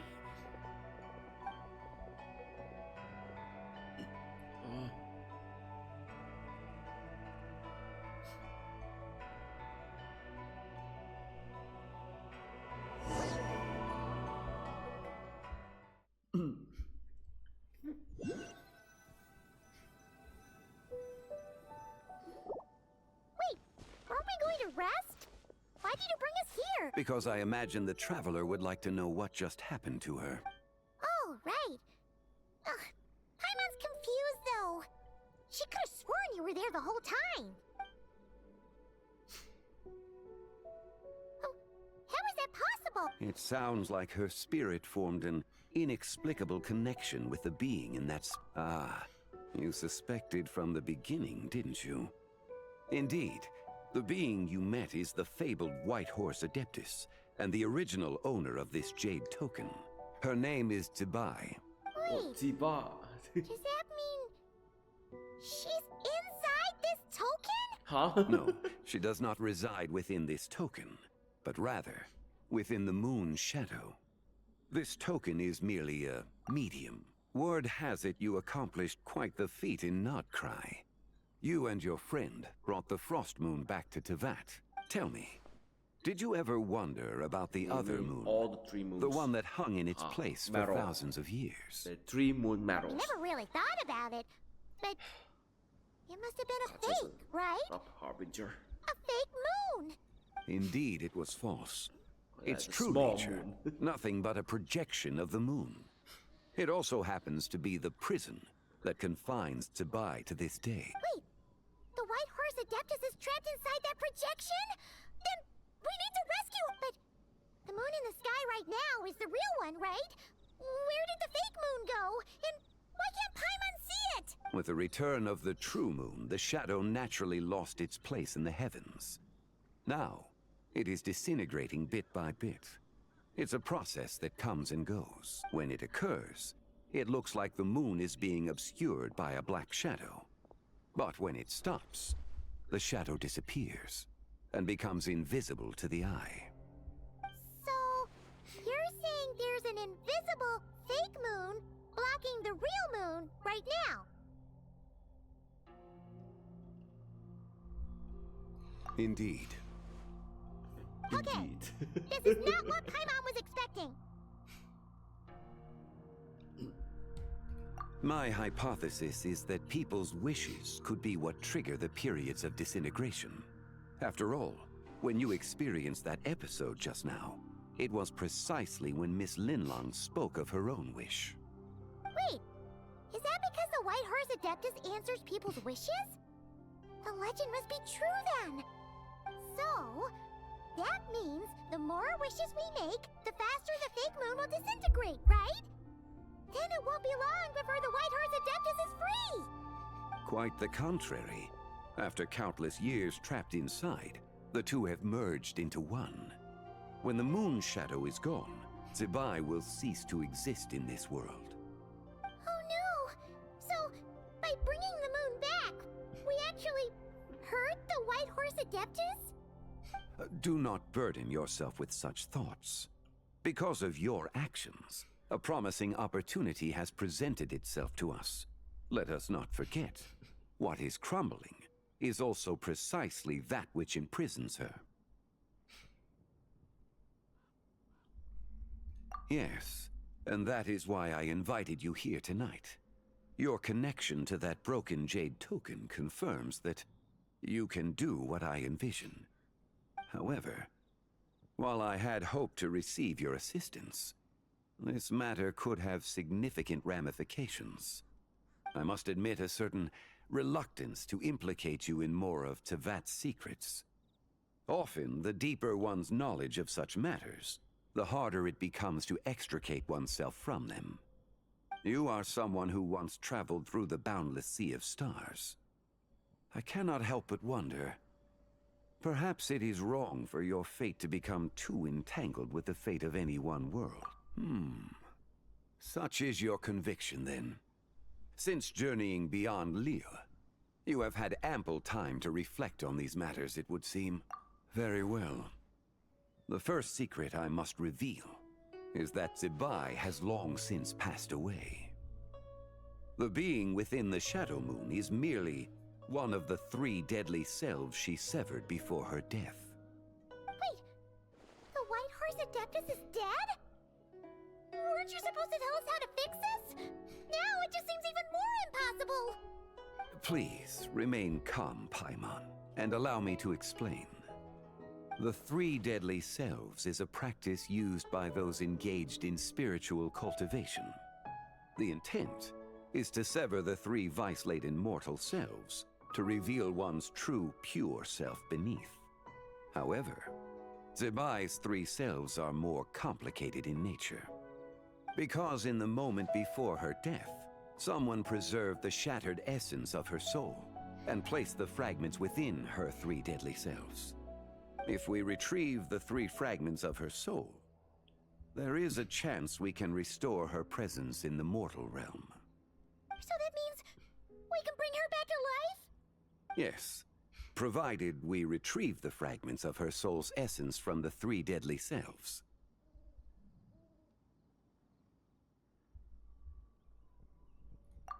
Indeed, the being you encountered was Zibai's first deadly self, Ziju. After Zibai's death, she ascended to the heavens and became one with the Shadow Moon. The essence that resides within her is a heavenly soul, also known as Taiguang. Thus, this self is the closest to Zibai's true nature.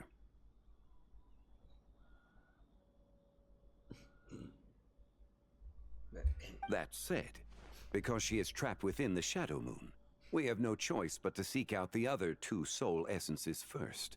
Then we can unite them as one. Her second deadly self is called Ziju.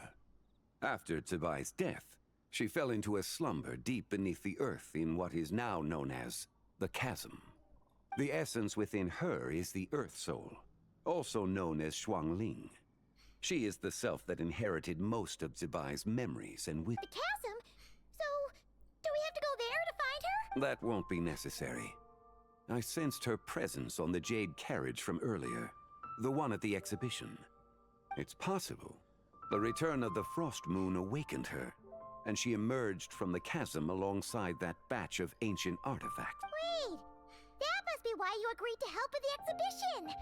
To investigate the artifacts! Indeed.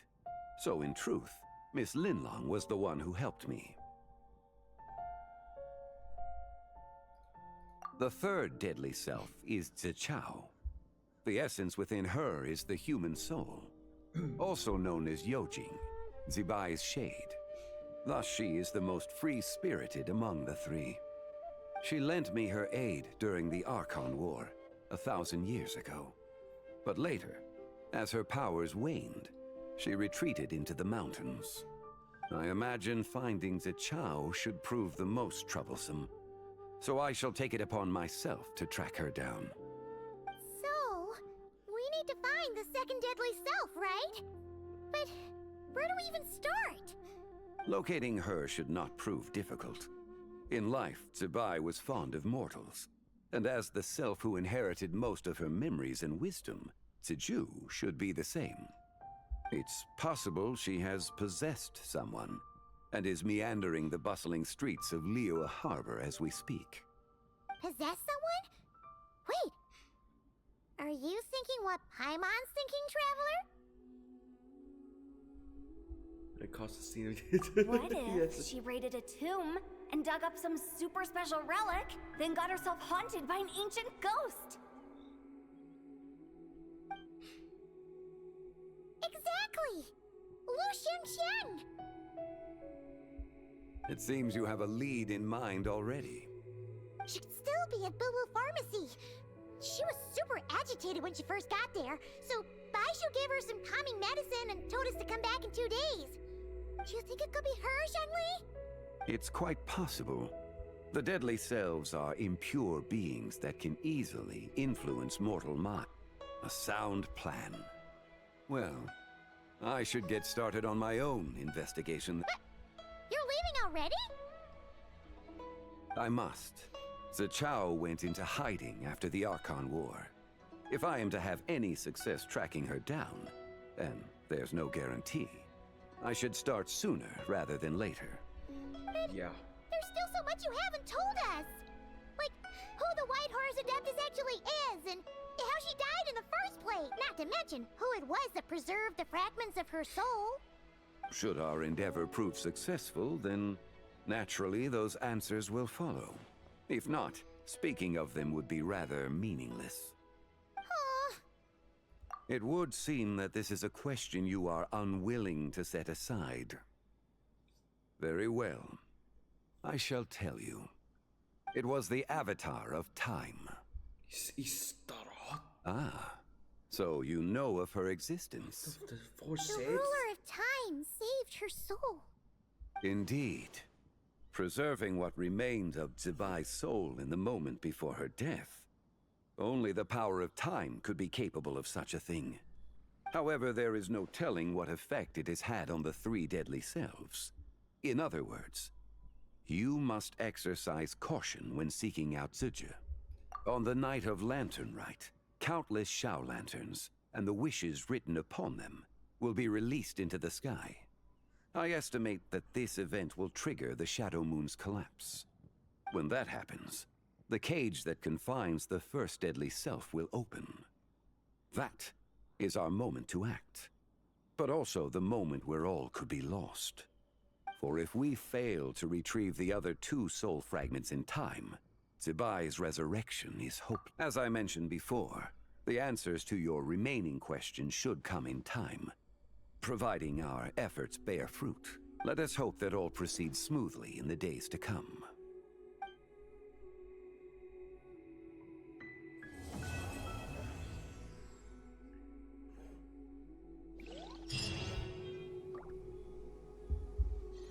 So let's move on. Next 2 days.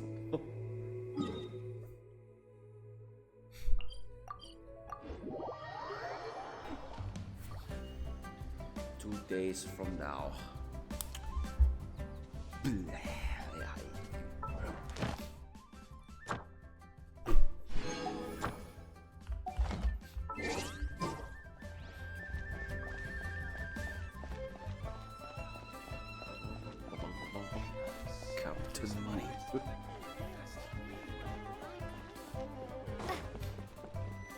Add Astra. Thank you for Wow. She's saying wow.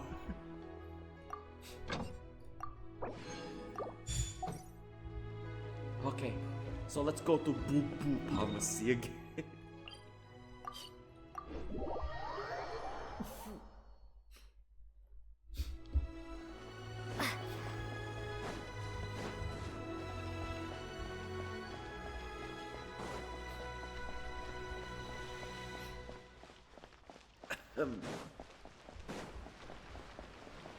So there are 4 parts to this quest. We have another damsel in distress. So let me get this straight. The patient disappeared right as you were delivering the medicine. I know it's hard to believe, but that's exactly... It's true. 1 minute she was there, and the next she was snow. Hey, it's Yelan! Fancy seeing you here! Oh, is this a bad time? Not at all. Just a small roadblock in the case I'm working. Ningguang asked me to investigate a patient named Lu Xiangshang. If you're here to find her too, then you're out of luck, I'm afraid. She went missing this morning. What? According to Dr. Baiju, the patient vanished right under his nose. But it just seems like that should be impossible.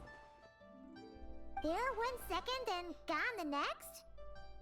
Pretty sure Xiao can do something like that. Then you're suggesting this Lu Xiangshang is the vigilant Yaksha in disguise? Or some other adeptus? Guess not. But this is so weird. How can a living person just vanish into thin air? Unless... Linny decided to take his act to Liyue? Who is this Linny you speak of? That you might think that's some some of the contained characters they made into Liyue Lantern Rite, but not this time. He's... Oh, never mind. Paimon's just grasping at straws. Yeah, but that came from someone who knows someone from Sumeru. Let's set aside the how for now, and focus more on the where. You mentioned this patient has a strong obsession with achieving fame and recognition? Yes.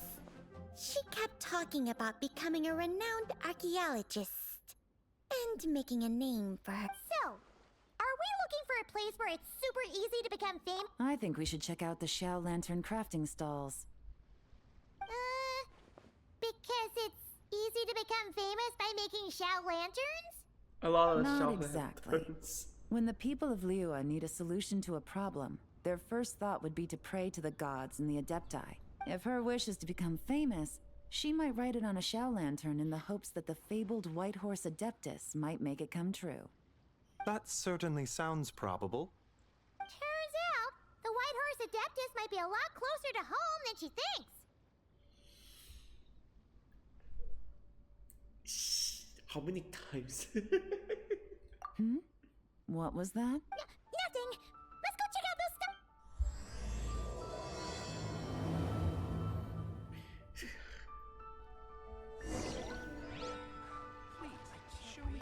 Is it possible I was just imagining things? But I saw it too. We can't both have been imagining. Let's go to the stall again. I have exactly 1 day to complete all the tasks. It's a huge job.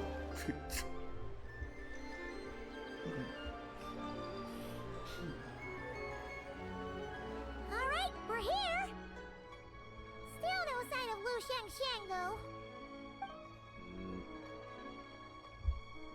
As long as you're patient enough, Paimon, you'll find that hunting down people is no different from hunting boars. We need to blend into the environment, or we risk alerting the target. So as far as everyone here is concerned, we're just ordinary tourists. Oh, okay.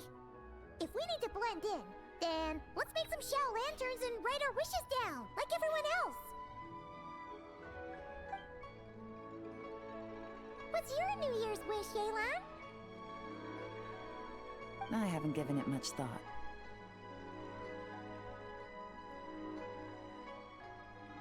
Oh, and it can't be work-related. You gotta take a break once in a while, right? You're always digging out this suspect, tailing that criminal, hunting down this gang or that. Which is super amazing and all, but it's gotta be exhausting.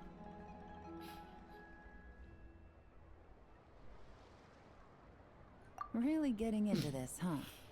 You said to blend in, right? Come on! It's all part of the act! So you gotta think of something! Then I suppose it'd be to go traveling the next time I get the chance. Traveling? That's our bread and butter! Wanna join us? Thanks for the offer, but my desk is piled high with reports on your exploits. And that's not quite the kind of traveling I had in mind. I was thinking more the lie down and do absolutely nothing kind of travel. Ah, something a bit more easy and breezy, right? Hey, wait! We know just the place! The Easy Breeze Holiday Resort in Netland. It's super relaxing and full of fun activities. You've got the beautiful ocean and tons of cute little creatures called Asha. Seriously, you gotta go! Oh, you mentioned it too. I suppose I'll have to check it out. Oh, you mentioned it after. Oh yeah, after taking down the tour, now Yelan can have a summer vacation, probably this summer. Hey guys, happy Lantern Rite. Supposedly, it's a teaser for the summer event. Yeah, of course, they teasing it for the summer event. Maybe later there's a brand new Liyue character. Oh, no, I don't think so. She already got her. Yes, she already. Yelan already got her brand new outfit previously. What a coincidence! You here to make shell lanterns too? Well, it's that time of year, am I right? Thought I'd join in on the fun. You can't have Lantern Rite without making one of these. What you gonna wish for? Aw, man, it's kind of embarrassing, but whatever. The truth is, the mighty mythical beasts are seriously struggling with recruitment. So, I'm hoping to find a few apprentices and teach them the art of wushu dancing. Awesome! Shurfugami, here we come! Whoa there, Paimon! One step at a time. I actually need to find people first. Yeah, but Paimon bets people will jump at the chance to learn from you! Well, I wouldn't be so sure. Wushu dancing is super physical and takes a lot of hard work to master, so it's not easy to find people. At this point, if the Adepti can't help me, no one can. I'll do it! Huh? You just said you wanted an apprentice, right? Well, I'm offering. What do you think? Is this... Whoa, the White Horse Adeptus works faster than I thought. Is the person from the Traveler, restaurant? it's her. Lu Xiangling. Our target! Hey, didn't you hear me? I said I wanted to be your apprentice. No need to shout. I heard you the first time. What's your name? Step back a bit, Gaming. This person could be dangerous. What? Hey, what are you trying to do? Do you know who I am? Get back! Lu Xiangling, we have no intention of harming you. We just need to ask you a few questions. Get back, I said! Try to remain calm. If you come any closer, I'll... Oh.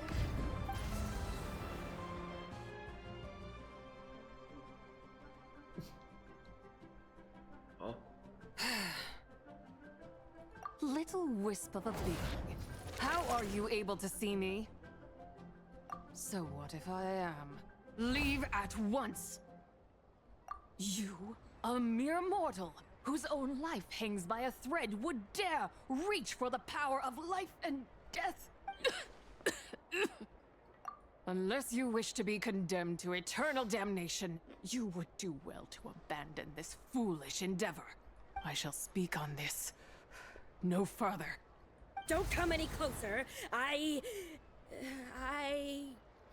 How did I get here? Who are you people? Playing dumb, are we? Save it. We know you attacked those people at Wanmin Restaurant. What?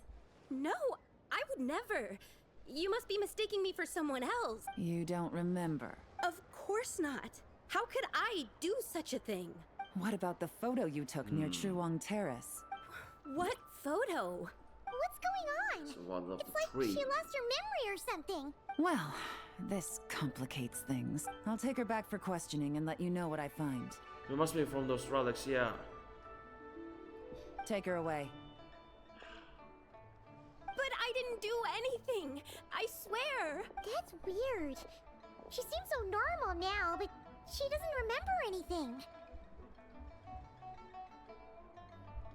This is just great. An apprentice falls right into my lap and now she's gone! Don't worry, Gaming. This is a special case. I'm sure you'll find one soon. Unless you're gonna pony up and offer a real solution, Paimon, I don't want to hear it. Gaming? What's up with... I'm done here. I'm gonna go find an apprentice, and I won't take no for an answer. Find another. Just find another one. Is it just Paimon, or was Gaming acting super weird just now? What? How do you know? Whoa! So you saw the second deadly self? And you think she moved from Lu Xiangling to Gaming? Uh-oh.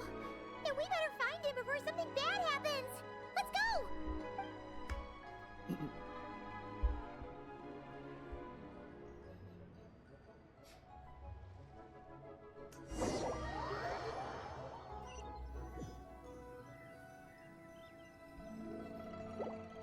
Alas, why must Cloud Retainer inflict such woe upon us, Mooncarver? By the order of Rex Lapis, we were supposed to make haste to the harbor to stand watch. Yet we arrived late, for you, in your inscrutable wisdom, chose that very moment to tend the mint. It is no wonder Cloud Retainer banished us to the wilderness in anger. A pity only that I, blameless as I am, was made to share in the punishment. Blameless indeed. You speak as if it was not you who decided to plant all that mint in the first place. Yet now, in its wretched state, overrun by blight and vermin, you would turn away? Utterly heartless, I say. Were I truly that heartless, would I have rescued those seedlings from this desolate wasteland, granting them haven in your hallowed garden?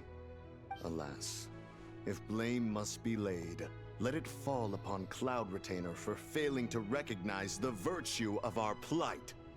Ah, at last a sentiment with which I can agree. If ever Cloud Retainer is away, we should steal into her abode and plant a veritable field of mint. A tempting little ruse, is it not?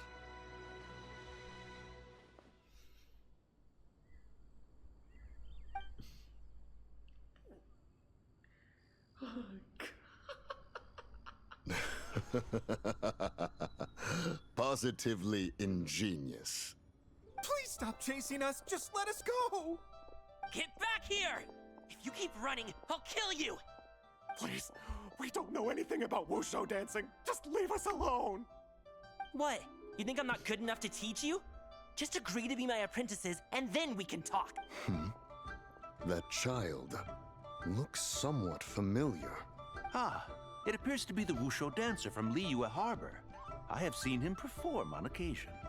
That was from the last let us take a last closer couple of look. Lantern Rites. Has trouble befallen you, young one? Perhaps we can offer aid. Oh, thank the gods. Please, sir, you have to help us. This guy's trying to force us to become his wushu dancing apprentices, and he won't take no for an answer. Oh, so it is you who require aid, not the other way around. Get out of the way, old man! This is between us. Preposterous. You dare to presume we are of a mature age? Listen here, brazen youth. Skilled you may be in the art of dance, yet your offstage demeanor leaves much to be desired. Hold on, Mountain Shaper. Something is amiss. Look closer. Huh. Indeed, he bears the mark of something unclean. It spells trouble.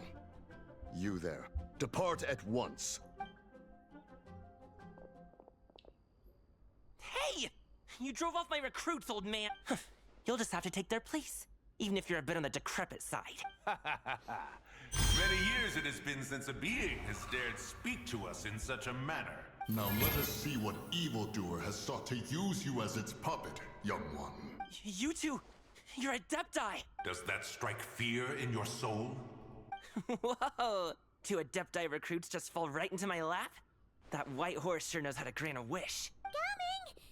Slow down! Wait for us! Jeez, take a hint, will you? I told you to stop following me! Traveler, Paimon, keep your distance from this youth. Evil has taken a hold of him. We know! It's one of the White Horse Adeptus' deadly selves! She's possessing Gaming! The White Horse Adeptus' deadly selves? Could it be that Rex Lapis called us to Liyue Harbor for this very reason? Hey! What are you two whispering about over there? Who's gonna be first apprentice and who's gonna be second? It doesn't matter! I'm not the kind of Sufu who plays favorites! Insolent spirit! Be gone from this child at once!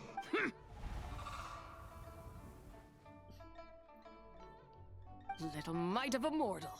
Getting in my way again, I see. That is no concern of yours. No. Only by doing it myself will I find peace. Otherwise, rage will consume me. If I lose control, all will turn to dust. The curse of time. The memories this body holds. Come no closer. This is your final warning. Insolent spirit! Be gone from this child at once! Huh? Traveler and Paimon? And two Adepti? Where are we? Weren't we just making Xiao lanterns in the harbor? Gaming! You're back! Ah! Sun is most scorching. Agitation stirs within me. I require cooling mint to beat this heat. And speaking of, Cloud Retainer has scorned this verdant wonder long enough. It is time for her to feel its wrath. The wrath of mint! Mountain Shaper, where are you going? No, he just was the first Shaper's not to acting say. weird. You don't think it spread to him, do you? Oh no. Spread to him? Quickly now, explain to me what has been happening. What? Was I really that rude? Jeez, someone get my dad to throw a slipper at me. I'm so... Don't beat yourself. Oh, you okay, Gaming? He is fine.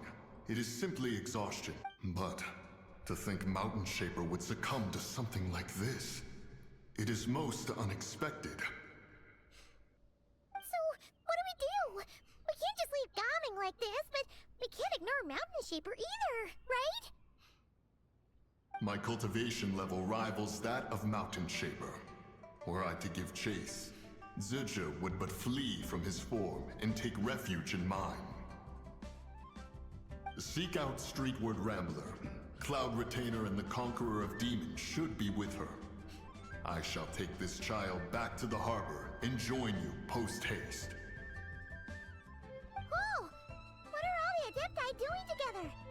Rex Lapis charged us with keeping watch over Liyue Harbor should danger rear its head. I dare say this is the very crisis he anticipated. Come, we must devise a strategy before confronting Zizha.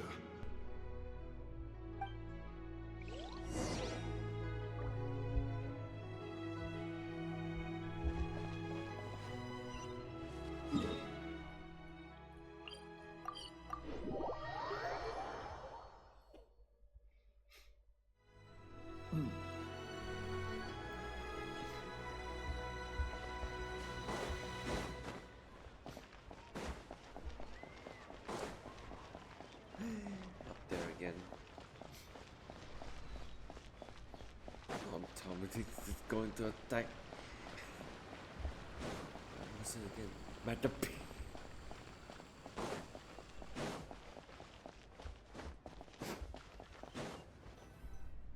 The White Horse Adeptus? You mean the mysterious white mare that aided Rex Lapis during the Archon? Even if it's not her, there must be some connection. She always avoided us back then, and I never knew why. Rex Lapis's recent trip seems to be related to this person as well. Xiangling! Madam Ping! Xiao! Great! You're all here! Ah, Traveler. It has been quite some time.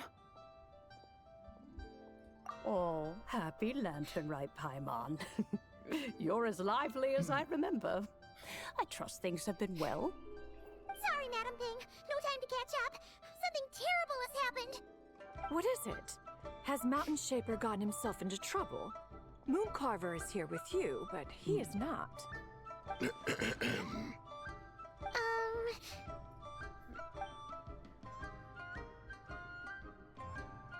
The Wrath of Mint? That old fool dares to utter such nonsense behind one's back. Yeah, that's not really our biggest concern here. So, even a mere deadly self of the White Horse Adeptus was able to possess Mountain Shaper and affect his mind. No wonder Rex Lapis told us to gather here and await his orders.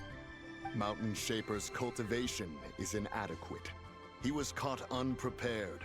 Were it one of us, Zhuge would hardly have found a vessel quite so ready for the taking.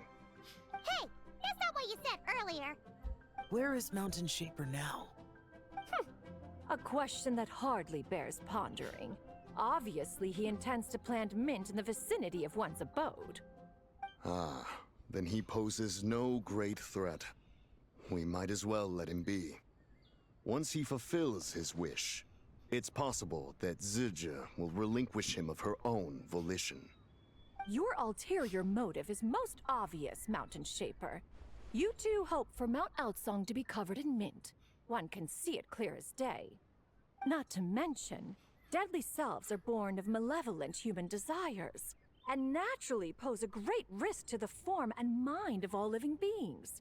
We cannot let this go unchecked. Let me handle it. I have relevant experience and know how to deal with such situations. One has no doubt of that. Yet your involvement would likely end in armed confrontation. In one's own estimation, the time for such measures has not yet come.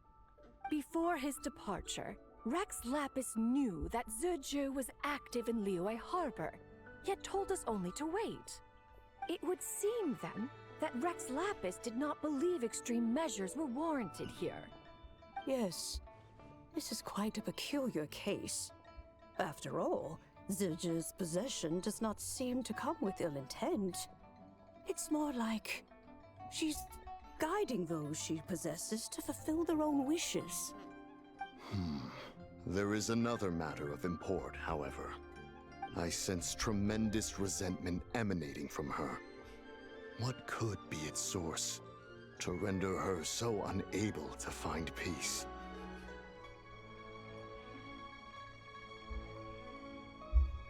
She was talking about the White Horse Adeptus memories, right? From what the Traveler said, it seemed like she was about to explode with rage. But why? With Rex Lapis away, if we wish to understand that which occurred in the past, we shall have to ask her directly. She also mentioned the Curse of Time. What could that be about? Perhaps erosion. Indeed. We are of the same mind. I heard that ancient clans in the mountains once regarded the White Horse Adeptus as the Daughter of Time. It seems there was some truth to that, after all. The Daughter of Time. Cursed by time? Time does not treat everyone equally. The longer you dwell in this world, the more it takes from you. Then what do we do? One has devised a solution.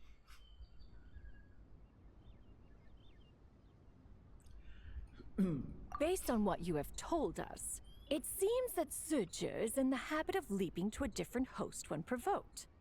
One's plan is for us to block all escape routes while you confront Mountain Shaper, forcing Zizhi to reveal herself. Then, if prior experience stands, she will have no choice but to possess you. However, not only are you able to sense it, you are also unaffected by the peculiar state of stasis.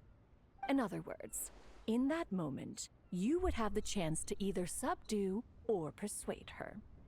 That is akin to walking straight into the lion's den. Allow me to go instead. Yeah, isn't this plan a bit too risky? Why doesn't Paimon try first? After all, even if she got possessed, it's not like she would pose a danger to anyone. You might eat so much and become a literal ball. Paimon's wishes aren't all food-related, you know. One would not suggest this course of action if one had any such reservation. Time and again, the traveler has proved immune to Zizhi's influence. Oh yeah! That's what the first deadly self told you, right? Perhaps your time in Nodcry left you with the blessing of the newborn moon goddess traveler, and this White Horse Adeptus clearly has a profound connection to the moon. Indeed. Indeed. I see. Have you other concerns, Conqueror of Demons? I was just trying to fathom why Rex Lapis left without explaining the situation in detail. But now I think I understand. Rex Lapis entrusted this matter to the Traveler, which means in his estimation, the Traveler must be the key to its resolution. So I have no other concern. I trust Rex Lapis, and I trust you.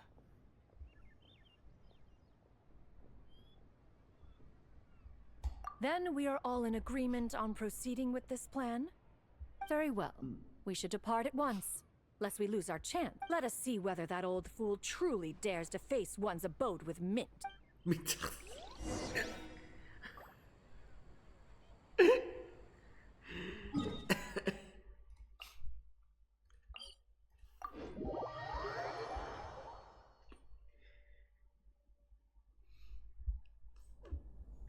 You know what's funnier? Funnier like a mint. Officer Mint.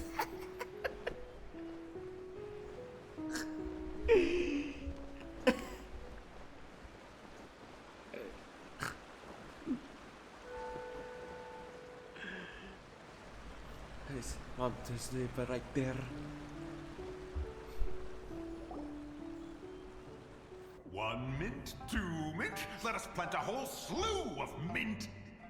Once I reach 10,000, Cloud Retainer's abode shall be Mount Outsong no more, but rather Mount Mintsong.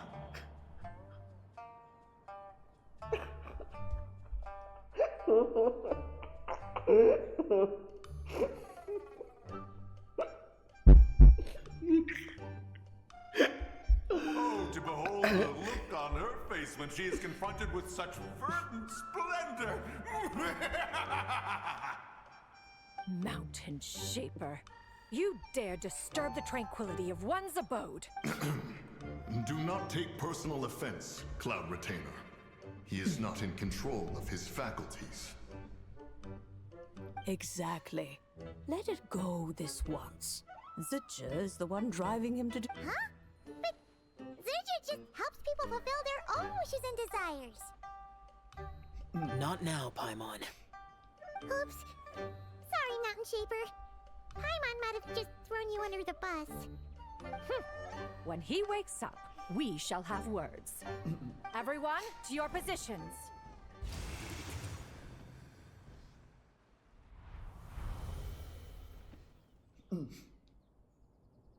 Be careful. A pest? I must catch it. Again!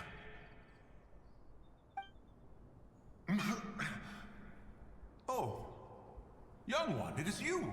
Don't tell me. Cloud Retainer sent you? Ha! Such brazen insolence. Such presumption. Such boundless avarice. That wretched adept's impudence knows no end. If she dares lay a finger on my garden, I shall smash her cuisine machine to pieces. You think I am one to fold so easily?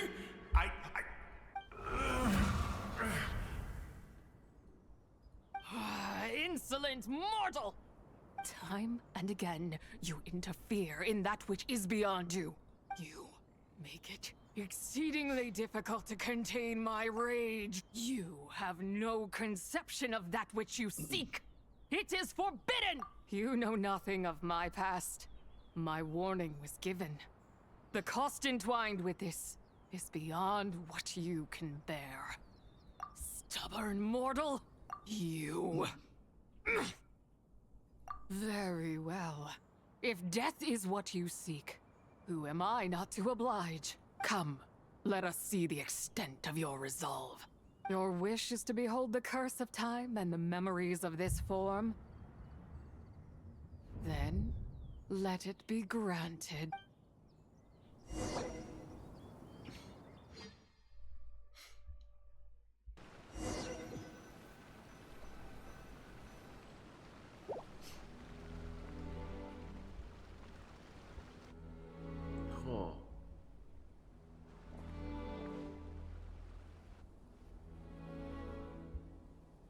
You who seek death, stand before me. My prison. I was merely a trace of impure energy within Zabai's immortal body. When her soul was shattered, it should have been the end of it. Then, the one who governs time descended from on high and froze the moment of her death. And so, I remain in this world, unable to find release. A mortal who knows of her existence and would dare to speak her name. Who are you? Help. No, there is nothing we can do for each other. Her power, the one who governs time, it has surrounded me ever since. A blessing and a prison, all at once. No, I have been asleep in this prison for countless years, until a familiar presence woke me. Then, through that mortal girl's eyes, I saw it. As pure and bright as ever, unchanged across the millennia. It was the moon. That place is called Chiwang Terrace. Did later generations rebuild the altar in a new location? It looks just like the one used to honor Zabai. Could it be that traces of what happened back then still remain in this world?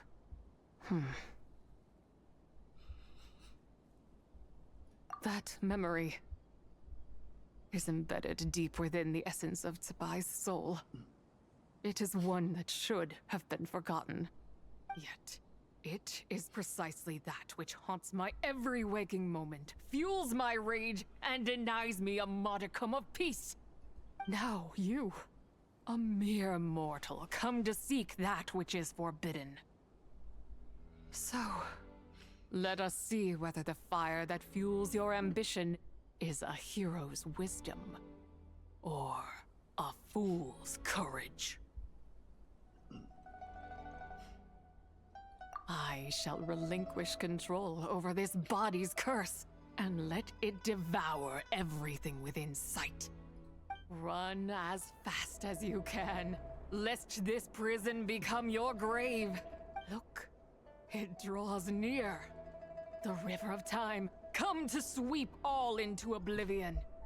A torrent of tears for the dead and departed. I shall wait for you at the end, mortal. Evade being swept up in its waters, and I will show you. Fail, and we shall sink into oblivion together.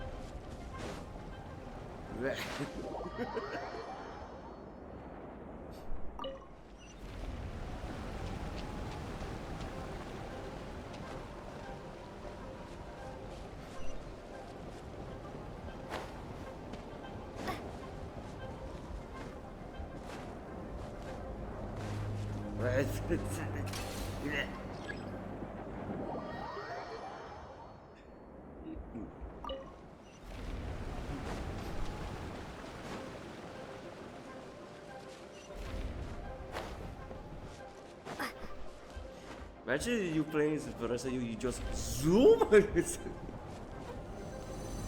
What?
I did not expect that you would make it to the end. Yes, it would seem even time cannot hold you back. In that case, perhaps this truth is one you can bear. Come, let your wish be granted.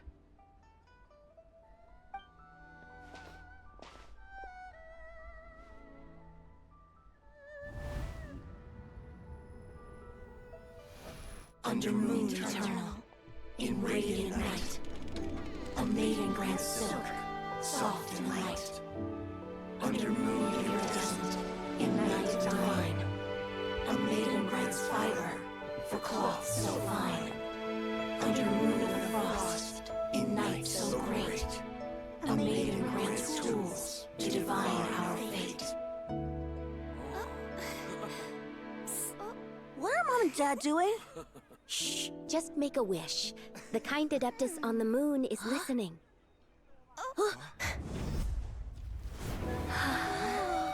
Look, it's Lady Tsubai. Wow, Lady Tsubai? Is she powerful? Of course. She taught us how to grow grain and beans, millet and rice, how to peel hemp and reel silk, spin thread and weave cloth, how to cut stone and build houses, cast bronze and forge tools. According to Mom and Dad, the Adeptus Tsubai is the god of soil and grain, who blesses our land and its crops. Huh? Lady Tsubai's leaving. It's all right. We just have to wait till next year. She'll be back.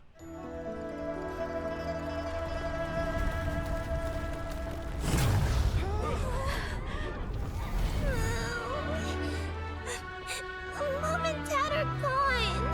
Why hasn't Lady Tsubai returned? She'll come. We just have to believe. What is that?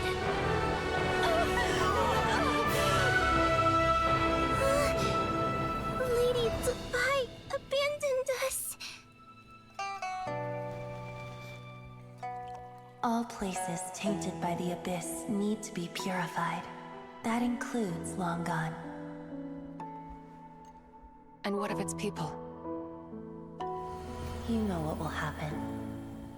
You are but an emissary to the mortal realm. This is Heaven's will. There is no need for guilt, and no place for hope. I wouldn't dare. But the people of Langan honor me, worship me, pray to me.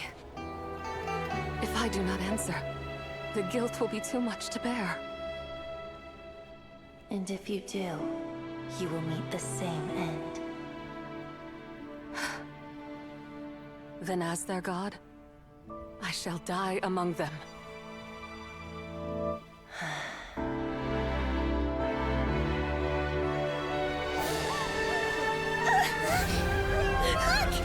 Lady Tsubai came to save us! I knew she wouldn't abandon us! Run!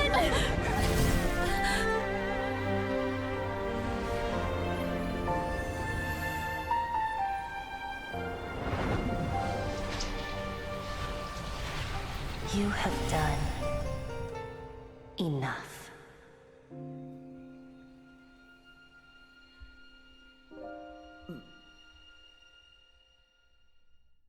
Now you know the truth. These are the memories that suffocate me where I stand and crush me under their weight. Not just my nation, but the people I loved. Were it within my power, I would ignite a blaze fierce enough to burn a hole through the heavens themselves. It was a time of war, one that ravaged heaven and earth. Remnants of the battles tainted with cursed power fell from on high and devastated Langan. The heavens decreed that the tainted filth had to be cleansed. No matter the cost, if I just had more time, I could have helped more people to escape, but it wasn't enough. I just needed a bit more, and they all could have survived. I never imagined there would come a day where I found peace. So long this rage has been within me. Yet here in this moment, it has stilled at last. Thank you. If you wish to bring Tsubai back to life, mortal, then you may take the part of her soul that lives in me. Just remember, from this moment onward, the fate of Langan's fallen rests on your shoulders. And that cannot now be changed. As I said before, I am but a remnant of Tsubai's adeptal form, a manifestation of her wrath that was not meant to linger in this world. By taking away this fragment of her soul, you take away my shackles as well. So, let it be done. Ah, it's your turn to grant one of my wishes, is it? Very well. In regard to my fate, and that of Langan's fallen, I know there is little I can demand of you. However, should another raise a war banner against the heavens someday, let my name be set upon its cloth. I ask for this, and nothing more. Now, take what you came for. I was a lone moon, shrouded and dimmed in cloud-veiled night. Now darkness breaks, free and unburdened. I reclaim my light.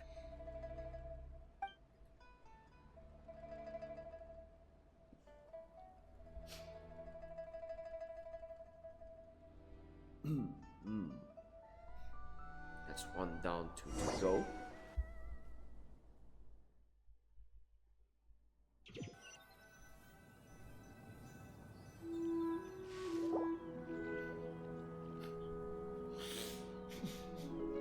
You think I am one to fold so easily? Ah, young one. What brings you here? My, what exquisite mint seedlings. Was it you who planted them? I had not taken you for one so versed in the horticultural arts. I must insist that you visit Mount Hulao. There is much we could learn from one another. Ah, but this is Cloud Retainer's abode. She does not appreciate the verdant wonder that is mint. We should leave at once. If she sees us here, there is little I can do to protect you. You weren't? Was it Mooncarver then? My, what nerve he has. What? Looks like Mountain Shaper is back to normal. Has the matter with Zizhi been resolved then? Wow, that was fast. That took, what, like a second? A second to us, perhaps. But for the Traveler, I imagine it felt much longer than that. One's plan was most successful then. And you're all right, Traveler. You don't feel strange in any way? Well, Sounds like good news all around. I'm glad this matter is resolved. What is this matter you speak of? The possession of that mortal child? The matter of Zuje may have been resolved, but there is another that is far from over. The mint you planted around my abode. Perhaps you have a moment to spare for a little chat, Mountain Shaper.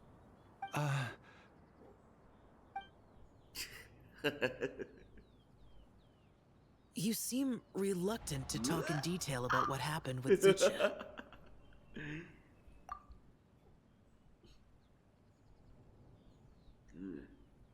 Don't worry. I won't ask you to reveal her secrets to me. And I doubt the other Adepti will either. Huh? You don't want to know what happened? The expression on your face. I know it well, Traveler. It's one I've seen Rex Lapis wear on many occasions. Whatever you learned, it must be too heavy. But you're okay, right, Traveler? That deadly self didn't hurt you, did she? Well, as long as you're not hurt, Paimon doesn't need to know anything else. Even so, I hope you feel like you can entrust me with it. If I learned anything from our time together, it's that one should not have to shoulder such a weight alone. Not to mention that certain knowledge brings danger in its wake. I would never want you to feel forced to be the sole keeper of such secrets. Yeah, kind of like how one person can't finish a whole slime, you know? Better to grab a bunch of friends and... Exactly! Wait, no! Paimon's just saying we've got loads of friends who'll be more than willing to lend an ear.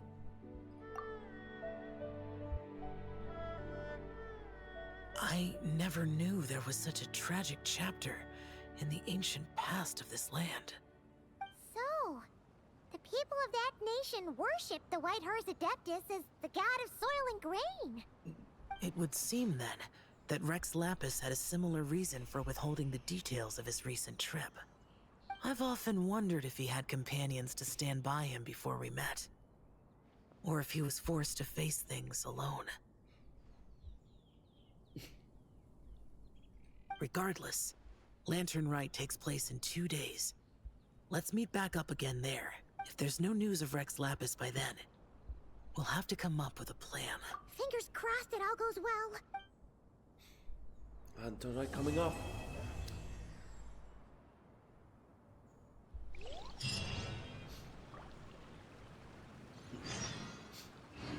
The realm of people.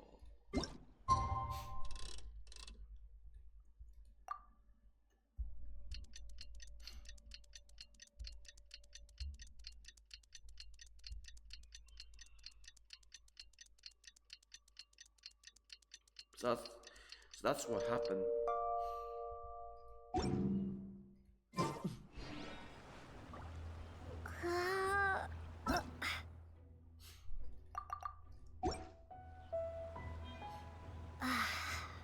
It's time to meet back up with Xiao. Let's head to Mount Outsong.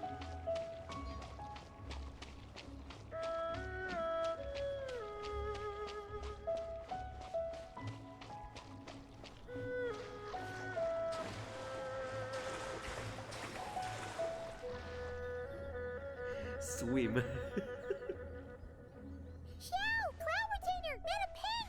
We're here! Any news on Xiangling? Wait, are we missing 2 Adepti? Well, Chenyu banned Mountain Shaper from Mount Outsong for 3 days. Oh, then what about Mooncarver? The scheme to plant mint in one's abode was one those two fools devised together? And when it comes to punishment, one does not discriminate. His banishment ends in 3 days as well. Wow, that's pretty harsh, Cloud Retainer.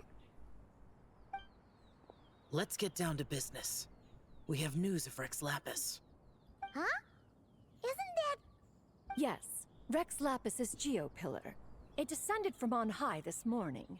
He must have sent it for a reason, but it does not respond to our touch. So, what does it mean? Is he in trouble? Not necessarily. It could be a message only a specific person at Traveler. You alone spoke to Rex Lapis before he left. Oh, so it must be for the trip. Give it a try.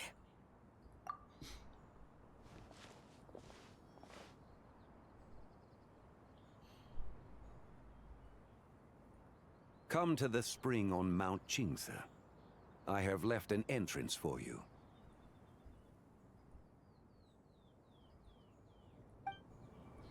Well? Just as one surmised, it seems that Rex Lapis will not countenance our involvement in this matter. That would not surprise me in the slightest. He's always had a soft spot for the traveler, after all. But be that as it may, we have served Rex Lapis for millennia now. In other words, I'm sure this has nothing to do with favoritism. He's probably just trying to protect us. That's right. So you mustn't let your guard down, even if Rex Lapis is by your side. Alright, let's get going. I'll try not to keep you all waiting. Of Mount Qingse. A bit sleepy. No worries, I'll get all the rewards. I'll get all the rewards. Qingse.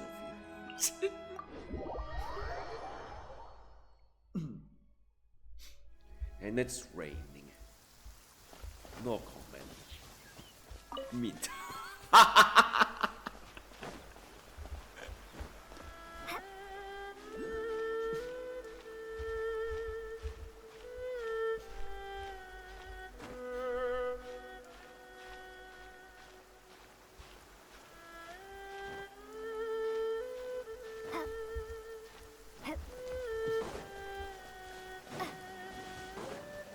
Keep your eyes peeled. They should be around here somewhere. Another test subject.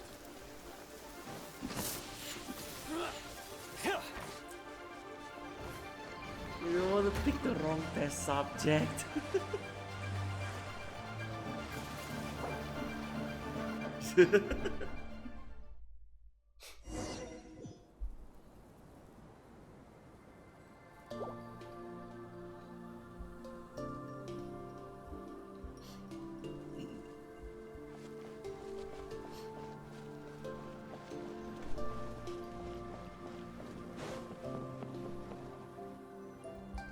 Who could have imagined that the once mighty Geo Archon might end up so? Sitting on a humble stool in the woods, quietly weaving moon lanterns? You really do look like an old man now. This is a Xiao lantern, not a moon lantern. In ages past, when the gods waged war and the world was in turmoil, these lanterns were lit to guide fallen warriors back to their home. Had you tarried in the mortal realm for but a little while longer, you might have become quite accustomed to... Even so, it bears such a striking resemblance to the moon lanterns they used to offer up to the heavens. Could this truly be mere coincidence? Perhaps in some sense it is, yet in another, it isn't. For instance, who is to say that some of Langan's magnificent jade did not become part of the very foundations upon which Liyue Harbor now stands? It is conceivable that this ritual was transmitted in such a manner too. Now, let's not let ourselves get carried away. For all its splendor, do not forget that, in the end, even Langan could not escape its heaven-sent fate. Alas, it is just a pity that the little creatures of this world may never again lift their eyes to the moon, even should misfortune befall them. But you, Geolord, now that you rule this realm, why take the trouble, not to mention the risk, to visit one who bears such profound guilt as I? Are you not afraid that you might be sullied by the curse of time that was laid upon me? There is no risk to speak of. At least, not in comparison to that which you took when you defied the heavens all that time ago. As I have stated, time and again, it was not I who defied the heavens. Geolord, the ancient affairs of Langan have nothing to do with me, for I am but one of her deadly selves, severed before her demise. My name is not Zibai, but Zichao. Surely you did not take us for one and the same solely on the basis that we may all assume the form of white horses? Sorry to break it to you, but you seem to have found yourself the wrong white horse. Anyway, do tell me, what urgent matter brings you here? Very well, then. I have come to ask for Zibai's shade. Oh? So, the Geo-Lord has set his sights upon Zibai's human soul. And what is it that you intend to do with it? The world outside is changing. With the new moon's birth, the confines of the Shadow Moon are gradually disintegrating. In other words, the heavenly soul is set to return. Consequently, strange phenomena have manifested within Longon's former domain, leading to the earthly soul's reappearance as well. The last of the trio, the human soul, is in your possession. Most intriguing. My intention is to gather all three together, so that an old friend may finally make her return. I must admit, it seems that some remarkable affairs are coming to pass in the outside world. Yet there is one thing you seem to have overlooked, Lord of Geo. Back in the day, it was you that freed me from that painting. And afterwards, I took up arms in your name. Together we first subdued Chenyu Vale, then brought peace to Mount Qingse. It was for this cause that the contract between us was made. But now that the debt has been repaid, what cause have you to expect my aid? Zibai and I have long been friends. Given not only that you were manifested from a corrupt desire within her divine form, but that you also possess a fragment of her soul, how can you purport to be the wrong white horse? I think you'll find that we are now as separate and distinct as any two beings ever were. What once shone with radiant purity has long become dust. What you see is no longer what it was. Oh, great Lord of Geo. Should this still be unclear to you, I bid you take your leave. It seems that the fault lies in my own lack of consideration. As you wish. I shall let this matter rest. Wait! One moment, if you will. Should this not be your opportunity to propose a new contract? The part where you make me an offer I simply couldn't refuse? Even those puny mortals know how to haggle when striking their bargains. Should you, the famed god of contracts, not likewise strive for success through negotiation? Come now, enough with the posturing. It's time to name your price. Very well. I had, in truth, prepared a new contract for your consideration. I knew you would not come before me unprepared. Yet, you should know that I want for nothing, for I live in the mountains, carefree and untroubled. Occasionally, I even find sport in teasing the mortals who stumble into my presence. Then why persist in telling them those ancient stories? I speak of what transpired before the sky collapsed and the earth sank into itself. That is merely my way of passing the time. And what of it? Would any believe, much less remember, the ramblings of a mountain hermit? Those tales have long since spread throughout the mortal realm. Who?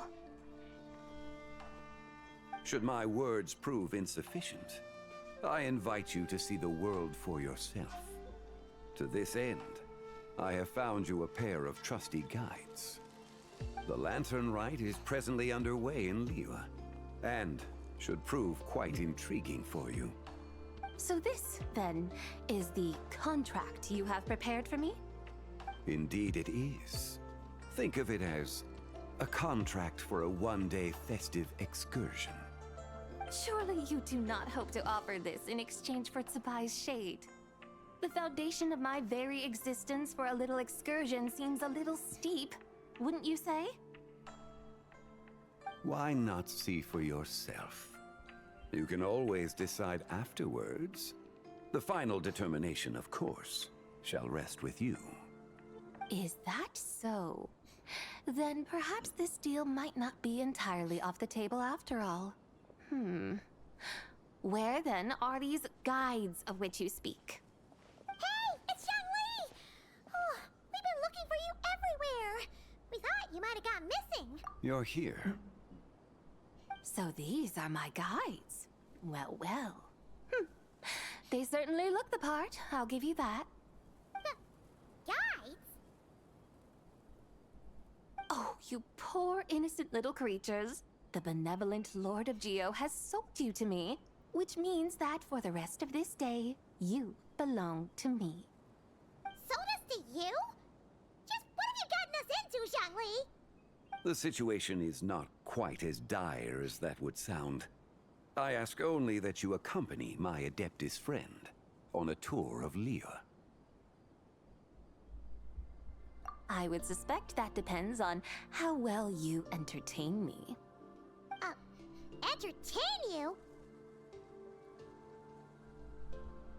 Let us start with this Liyue harbor of which I have heard so much. Nowhere is quite so fascinating as a place teeming with little mortals. How come this Adeptus sounds so different from what Paimon imagined? Okay, we'll take care of it. Get ready to find out why they call Paimon the best travel guide in all of Tibet.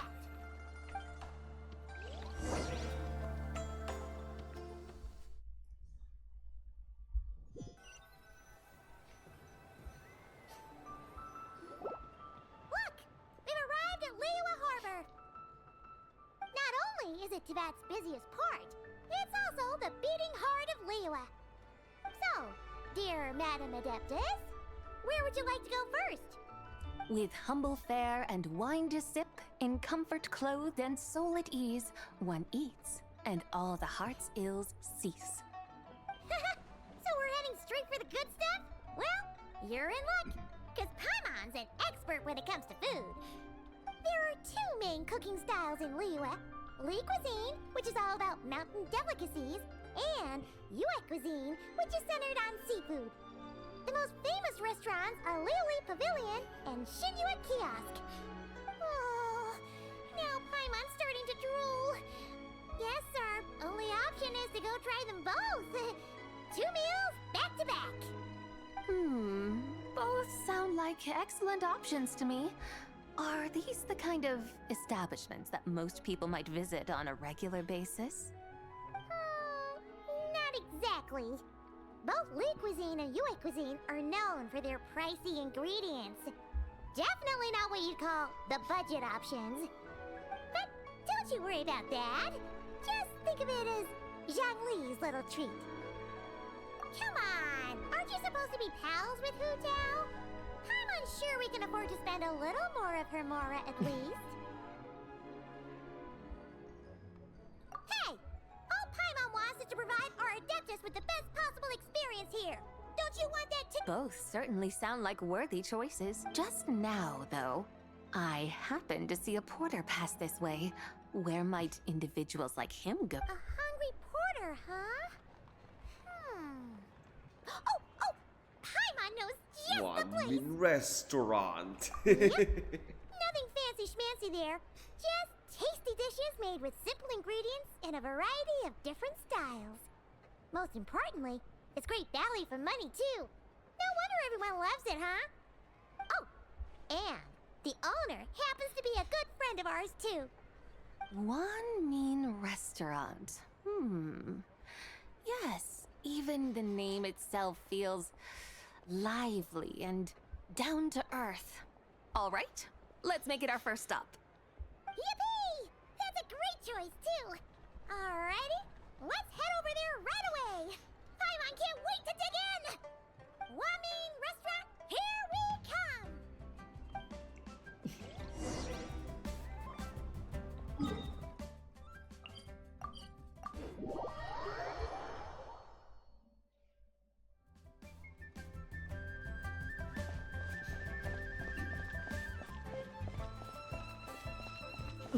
Excuse me, it's my nose.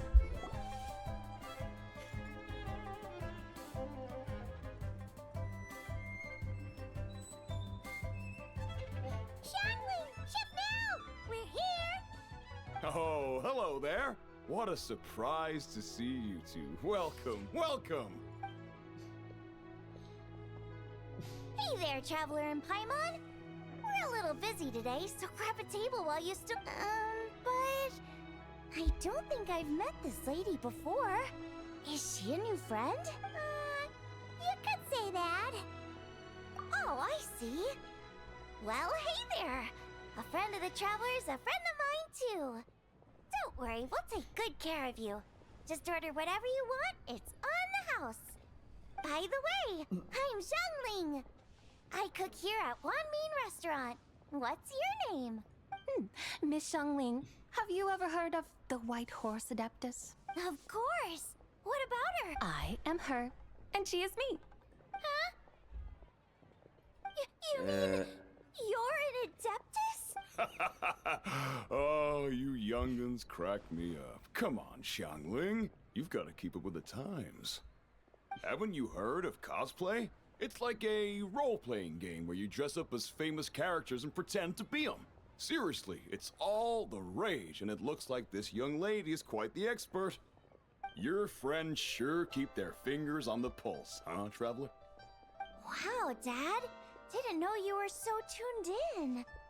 But how come I haven't heard about it? You gotta listen to our customers. Didn't I tell you to spend less time chasing after wild vegetables and more time making friends? You're even more out of touch than I am. Hey, I like making friends too. Isn't that what I'm doing right now? Anyway, even if it is just a costume, is it alright if I still call you White Horse Adeptus? Of course it's alright, because that's exactly who I am. Okay. I can see you're really committed to the role. How about I call you the real White Horse Adeptus instead? In that case, you can call Paimon the real Traveler. You're right. You could have at least switched outfits. Puny mortals. Nevertheless, I suppose it might be amusing to indulge in your little charade for a while at least. All right, go grab yourselves a table. I'll come take your order in a bit.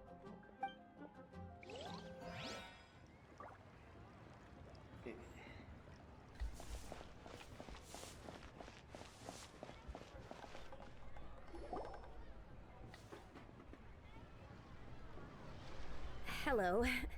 May I ask if Miss Xiangling and Chef Mao are here? Yeah, they're just over there. Wait a sec. Aren't you? So, what would you like to... You're... Hello, Miss Xiangling. It's me, Lu Xiangsheng, the one who broke some stuff here at your restaurant a few days ago. I just wanted you to know how sorry I am. I honestly don't know what came over me. Please forgive me. Oh, it's you. You really gave me a fright that day, young lady. You didn't actually get food poisoning from our black-back perch stew, right? Come on, Dad. She's come to say sorry. It's all right, Miss Lu. You must have been feeling a bit off that day. You're looking so much better now, though. Why don't you grab a table, too? This one's on the house. No, I couldn't possibly... Hey, it's totally okay. We all feel under the weather sometimes. Especially when we're away from home. Go on, find yourself yikes. Looks like all the tables are taken. Wanna come sit with us? We've got an extra seat over here. Thanks, guys. So what would you like to eat today? Feel free... I should very much like to sample your renowned poisonous blackback perch stew. It wasn't poisoned. That was all on me. So that's one portion of blackback perch stew. How about you guys? Paimon wants... sure thing. Looks like Paimon's having trouble making up her mind. Anyway, I guarantee you'll love it. Let me think. Well, since the blackback perch stew is on the spicier side, I guess it makes sense to balance it out with a serving of stir-fried shrimp. And since it's Lantern Rite season, you better try out the triple-layered consomme and come and get it too! Those are our seasonal specialties. As for the carbs, since we've got a full table, how about some right at home? Along with our special chili mince cornbread buns.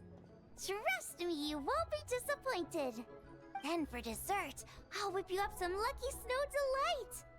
I just came up with it a few days ago, and I can't wait for you to try it. Wow! Sounds like quite the feast! Looks like Paimon's in luck today! Am I the only one who thinks that's way too much? Not at all. Don't worry, I know what I'm doing. And to top it all off, our star dish, Adeptus Temptation. You should know that we don't often serve this here at Wanmin Restaurant. But since this is my first time cooking for the White Horse Adeptus, I'm pulling out all the stops. Okie dokie, just sit back and relax. I'll have your dishes out in no time. Hold on. Did I just hear Miss Xiangling mention the White Horse Adeptus? You did indeed. And you're looking right at her. That's a joke, by the way. She's cosplaying. Oh, I see. Phew, almost believed you there for a moment. Tell me, little one, what business might you have with the White Horse Adept? It's a long story. Basically, a while back, I took part in an archaeological dig over at the chasm. While we were there, we discovered a number of relics. Our findings show that they date back to the era of Long Gone, an ancient nation whose people are said to have been the ancestors of some of the modern-day inhabitants of Chenyu Vale. And why might such matters concern the White Horse Adeptus? Because some of those relics not only seem to contain textual references to her, but even depictions of what she looked like. There have long been legends claiming that the White Horse Adeptus was a deity of that era, but there are plenty of other theories out there too. If I could just locate some more detailed records, I'm sure we'd be able to find out so much more. So you're into history? Well, to tell you the truth, I actually joined the archaeological team by sheer accident. But once I'd started down this path, I knew that I wanted to make something of myself. Recently, though, things seem to have taken a turn for the worse. Still can't believe I caused such a mess and even ended up hurting someone. Oh, so you're considering becoming a martial artist now instead? No, I mean, they weren't seriously hurt. It was just a few scratches, and they let it go after my mother compensated them.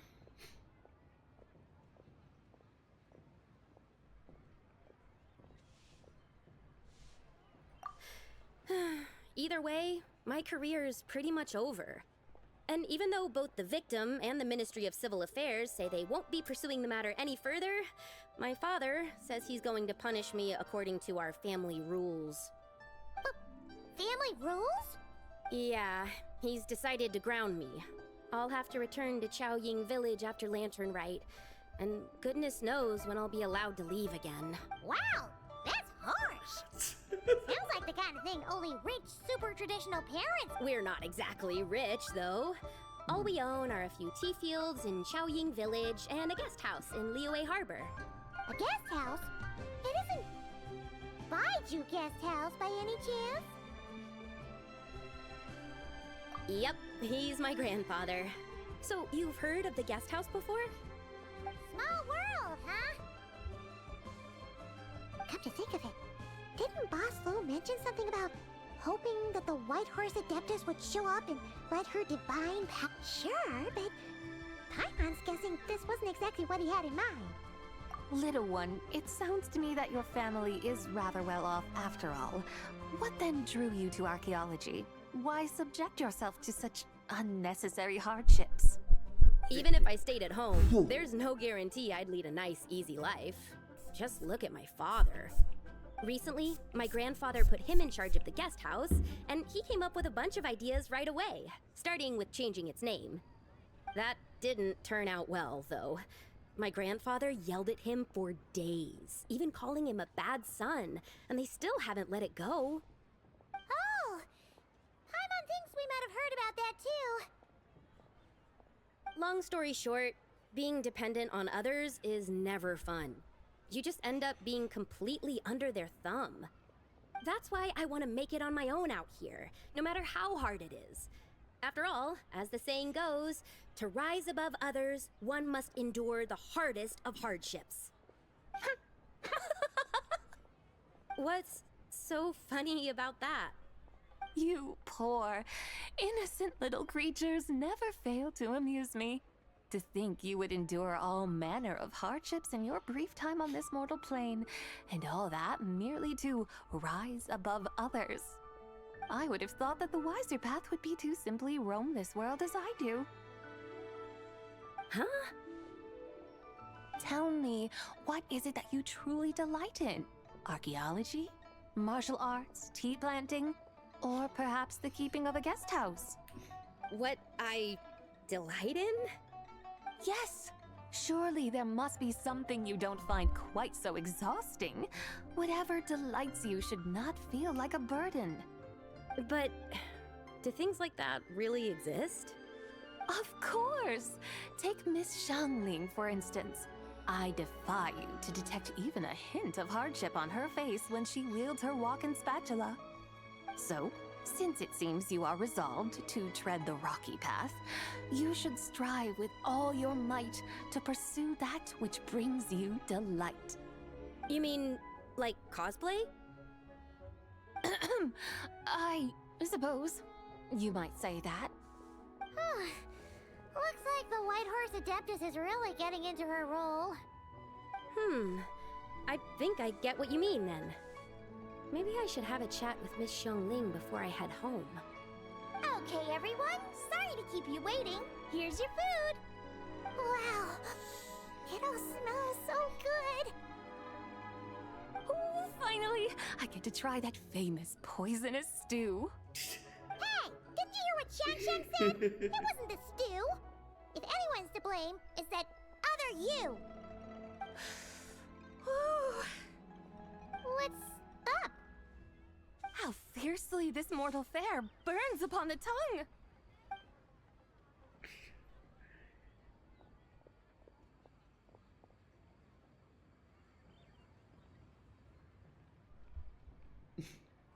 Too spicy.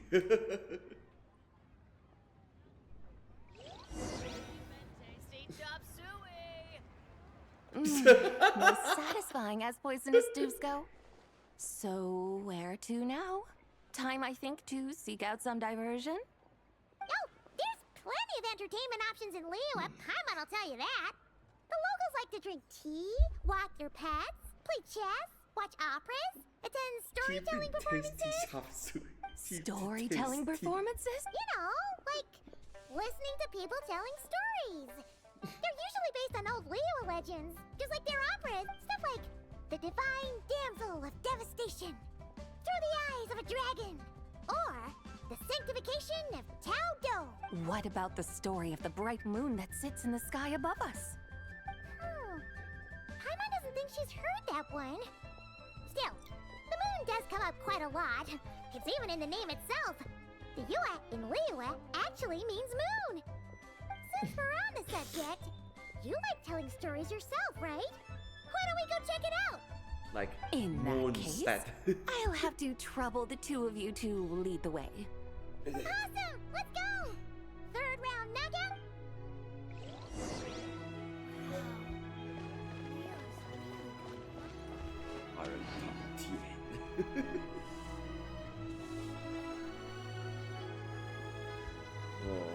What a tongue twister! I'd have made a complete fool of myself if I tried to say it on stage without practicing it first. Huh. Call yourself Iron Tongue Tien. Wobbly Tongue Tien, more like.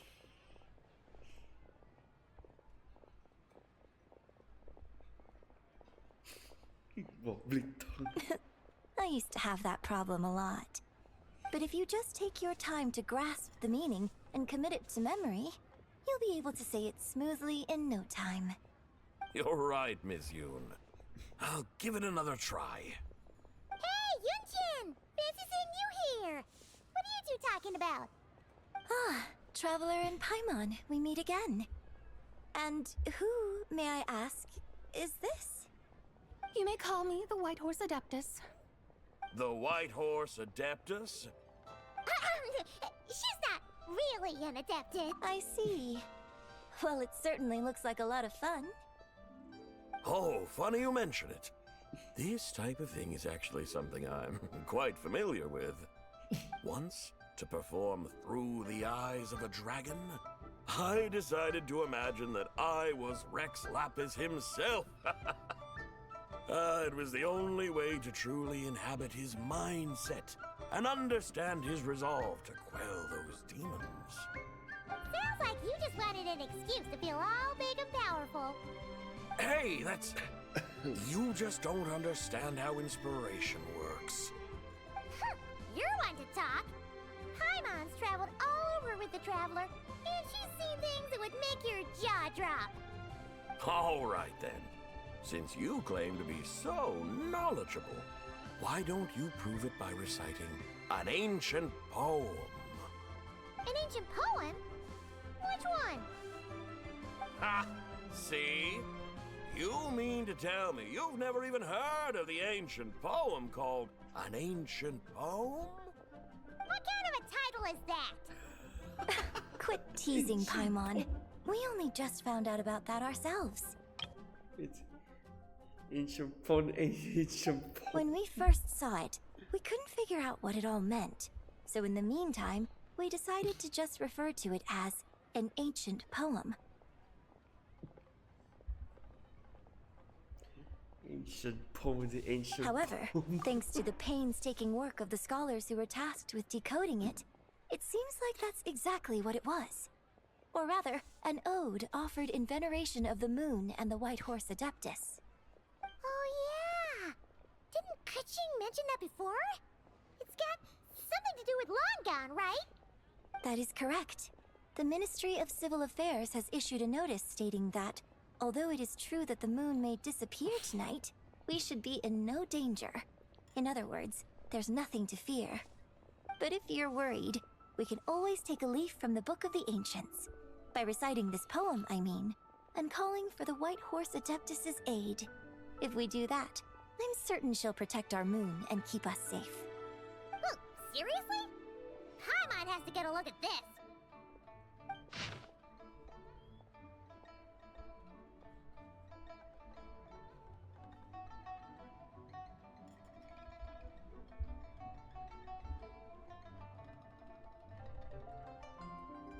Under moon eternal, in radiant night, a maiden grants silk, soft and light? What in Tibet's that supposed to mean? Under moon iridescent, in night divine, blah blah blah, something cloth so fine. Something about fields being plowed, something else about seeds being sown from the earth. Seriously, what is this? The fields are plowed, the seeds are sown, and from the earth, life is grown. Whoa! You did that without even looking! Bravo! Bravo! We have an expert in our midst. Looks like this young lady really does know her role inside out. If I didn't know any better, I'd have taken her for the real deal. That's because I am the real deal. That's the spirit. This is exactly the kind of mindset I was talking about. Behold, mortals, I am none other than the indomitable Rex Lapis himself. Kneel before my godly... Believe me, young lady, I know exactly why you do it. Back in the day, I was just like... I must say, you are rather amusing as mortals go. Miss White Horse Adeptus, it is a great pleasure to make your acquaintance today. I have some questions regarding the poem, and I was wondering, perhaps, if you might be able to shed some light on it? You want me to explain the full meaning of its verses? Your guidance would be much appreciated. Fascinating. Huh. Tell me, do all the people of Liyue still express such reverence for the ancient ways? Well, it's true that we hold a deep fondness for our history, but it is hardly our only pursuit. One of my good friends, for instance, is even more devoted to the modern Fontanian art of rock and roll. Exactly! And don't forget, great practitioners of the role-playing arts walk among us too. People like me and you, young lady. Yes. So rather than placing too much emphasis on our reverence for the ancient ways, it might be better to say that here in Liyue, 100 passions bloom, each with a voice of its own. I see. Then, I suppose it wouldn't do any harm for me to enlighten you. In truth, it is but a simple poem of blessings. Its meaning is this. As the eternal moon rises in the night sky, a maiden adorned with lustrous jade descends upon the earth. She blesses the kudzu vines and mulberry leaves, so that they may be used to make coarse cloth that is nevertheless soft, light, and comfortable to wear. As the iridescent moon rises in the night sky, a maiden adorned with lustrous jade descends upon the earth. She blesses the kudzu vines and hemp, so that they may be used to make fine, luxurious cloth. As the frost moon rises in the night sky, a maiden adorned with lustrous jade descends upon the earth. She blesses the mugwort and artemisia, so that they may be perfect for divination. So she really did come down from the moon? She shows the people how to use the plow and spade to purge the land of weeds, till the soil, and heap up the earth to make it fertile. Then with the hoe, she teaches them to sow their grain, bestowing the promise of life upon every seed. She blesses the millet and the beans, ensuring that their stalks and vines stretch forth without end. She graces the wheat and the rice, so that their heavy heads are filled with plump, glistening grain. Sounds like she's a real pro at all this farming stuff. The fruits of the field are harvested and brewed into sacred wine for honored guests. This we reverently present to the divine maiden, with every ceremonial step flawlessly observed, so that she may witness the depth of our piety and respect. Oh, divine maiden, how can your graceful presence in the sky not seem like that of a fairy descending from the heavens? Oh, divine maiden, how does your pure and radiant form not resemble the guardian spirit of our land? I send my heart's desire, ascending to the heavens, beseeching you to grant us good fortune and blessings in the coming year. Huh? So, that's what it's supposed to mean? I find myself speechless, moved beyond the power of words to convey.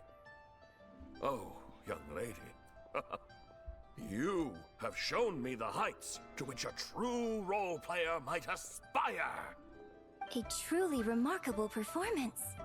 I did not anticipate that anyone could unravel this poem with such depth and clarity. And so soon after the Ministry of Civil Affairs noticed, too. I'd even begun to consider myself somewhat versed in the matter. But as they say, there's always someone more knowledgeable out there. Allow me to extend my thanks to you, Miss Whitehorse Adeptus. You are far too humble, young one. I must confess, it is I who have been surprised, not only by you, but also by this Liyue harbor of the present day. Ah, so you're not from Liyue.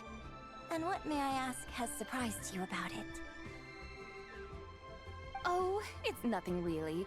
Just some old memories scattered here and there. Very well, my guides. I suppose it is time we set forth on the next part of our excursion. I'd like to go see that wharf now. What say the two of you? No problem! We'll take you wherever you want! Oh, leaving so soon? Before you go, allow me to introduce myself. I am Yunjin, director of the Yunhan Opera Troupe. May I ask your name in return? My own name is scarcely worth mentioning, but since you asked, perhaps I'll tell you the title of that poem instead. Huh? So, it isn't actually called an ancient poem? Of course not. Its real title is Odes of Long Zabai. Odes of Long Zabai. All right then, until we meet again.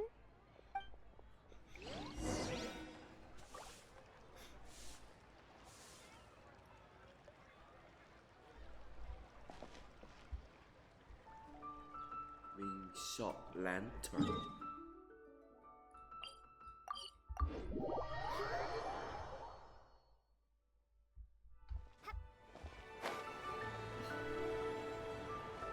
Cheap and tasty.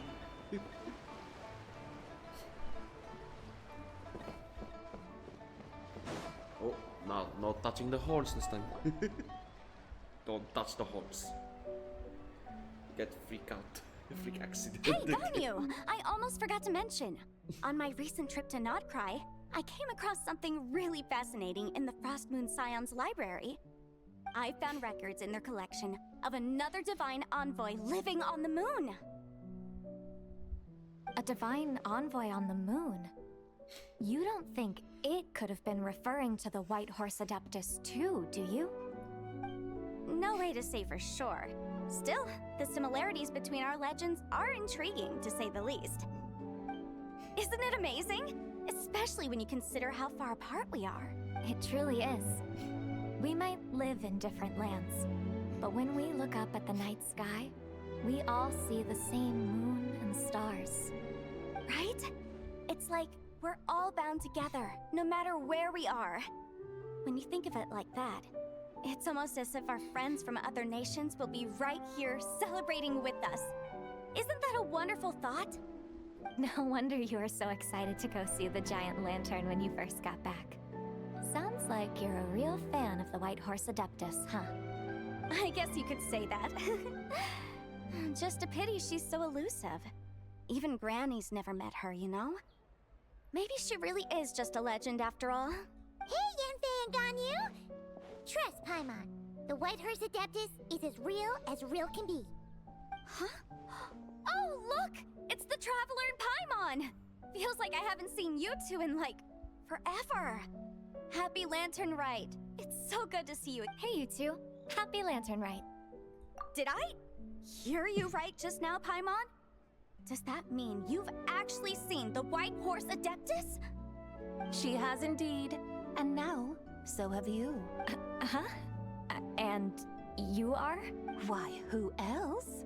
The White Horse Adeptus, of course. Could you maybe start with something else next time? You're the White Horse Adeptus? That's right. Allow Paimon to introduce you to our new friend, Zichao. She's been low-key obsessed with cosplaying the White Horse Adeptus ever since we met her. I see. Well then, greetings, Miss Zichao. My name is Yanfei, and recently I've been low-key obsessed with learning everything I can about the White Horse Adeptus.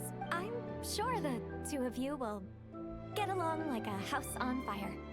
Oh, and by the way, I'm Ganyu. So, Miss Zichao, you must be here to see the giant lantern too. Hmm? A horse-shaped Xiao lantern? Is that what I think it is? That's right. A lantern made to honor the White Horse Adeptus herself. Isn't it gorgeous? Huh? What are you laughing at? Both the lantern and myself. What do you mean? Well, this lantern truly is an artistic masterpiece. But tell me this, have any of you ever seen a horse before? Come to think of it, Paimon can't remember ever actually seeing one herself. What about you, Traveler? Neither. Have not This yet. horse appears to be mid-trot, but it has adopted what is called a lateral gait, where the legs on one side of the body move together in unison. A rather rare sight indeed. Just now, I suddenly pictured myself, I mean, the White Horse Adeptus running the same way. The image was so absurd, I could barely contain my mirth. Oh, really? I never knew that. You learn something every day, huh? Oh, come on! It's basically a giant piece of fan art! Who cares if it's different than the original?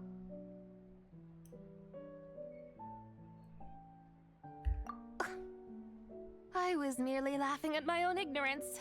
I came here thinking that the White Horse Adeptus's tale had been long forgotten. Yet here I am, gazing upon a lantern made in her honor.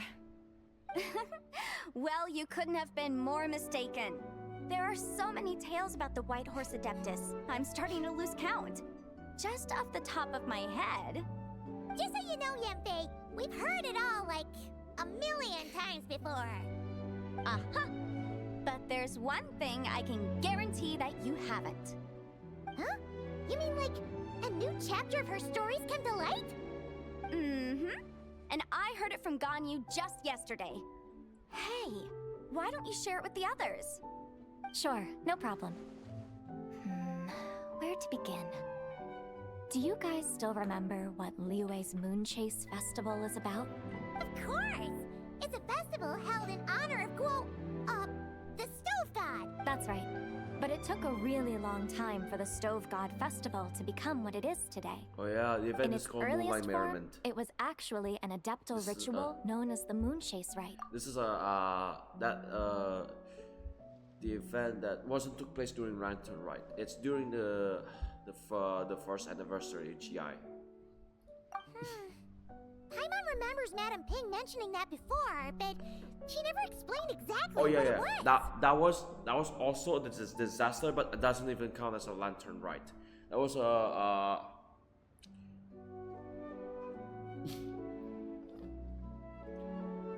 the Mooncake Festival. According to Cloud Retainer, the Moon Chase Rite was originally a ritual meant for communicating with the moon. Communicating with the moon? But for what purpose? At first, Cloud Retainer wasn't entirely sure either, as it was always Rex Lapis who performed the ritual. Whoa! Rex Lapis did it himself? Must have been a really important ritual. That's right.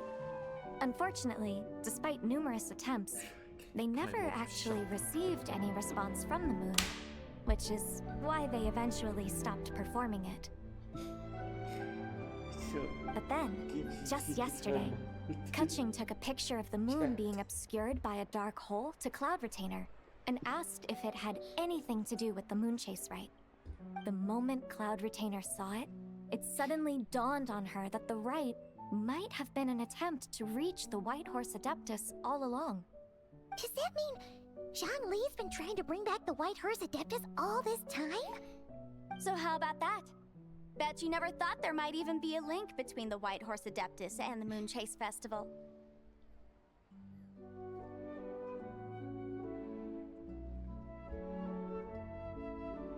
If Keqing hadn't taken that picture to Cloud Retainer, we would never have known any of this. This is probably what Keqing was referring to that day when she mentioned there were some ideas she wanted to follow up on. So, Geo Archon. All this time, you've been striving to awaken her. Huh? What do you mean, awaken? Nothing. What I truly meant to say was, this new insight you've provided has been truly eye-opening. Oh, by the way, my trusty guides, I've been meaning to ask, where in Liyue Harbor might one enjoy an expansive scenic view? Huh? We're off to the next stop already? But Paimon's barely done digesting that lore bomb just now. All the more reason to find the right spot to let it sink in.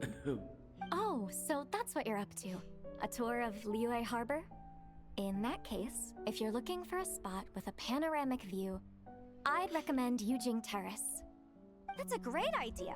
Since the terrace is on higher ground, the sea view from up there's so much better. I agree. Great! Well, the Lantern Rite's about to start, so we should get back to Granny's now. Hope to see you all at the festival tonight. Oh, you're off too? All right then. See you both soon.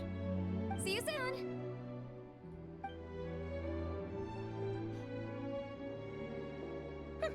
Very well, my guides. What are we waiting for? Okay, you're the boss. Yujing Terrace it is. After all, the customer's always right.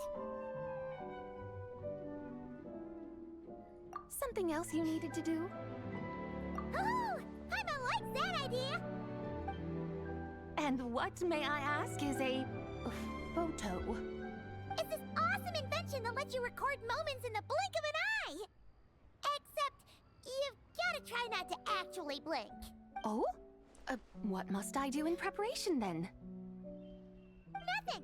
All you gotta do is choose a pose. The Traveler will handle everything else. Come on, let's give it a try. Look, we got a great picture. Paimon's gonna call it The White Horse Adeptus Meets the White Horse Adeptus in Liyue Harbor.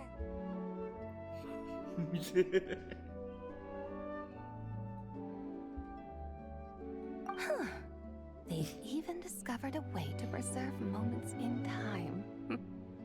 Now I truly am curious to witness what else these mortals might accomplish.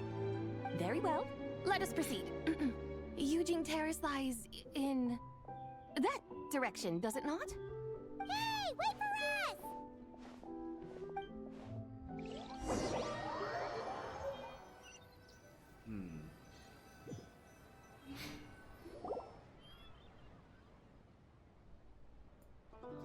Truly a marvelous view if ever there was one.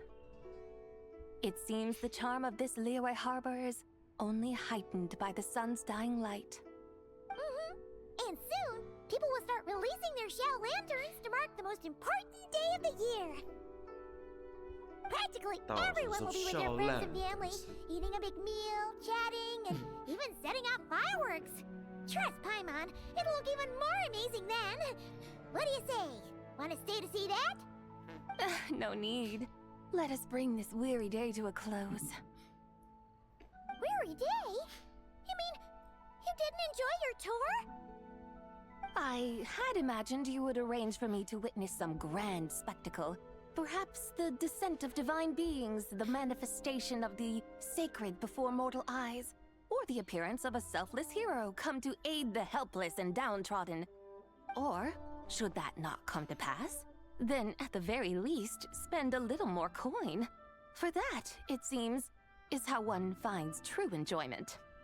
Alas, but there was none of these. Instead, we merely filled our bellies, listened to tales, and gazed upon a crude imitation of my likeness.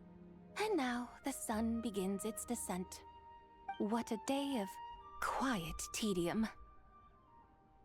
Well, we're so sorry. If we'd known that was what you wanted, we'd have done it all differently. It's all that Xiangling's fault for not making the customer's requirements clear. Well, it's too late now. Do you still believe I would part with that soul fragment, now so intertwined with my very being? But...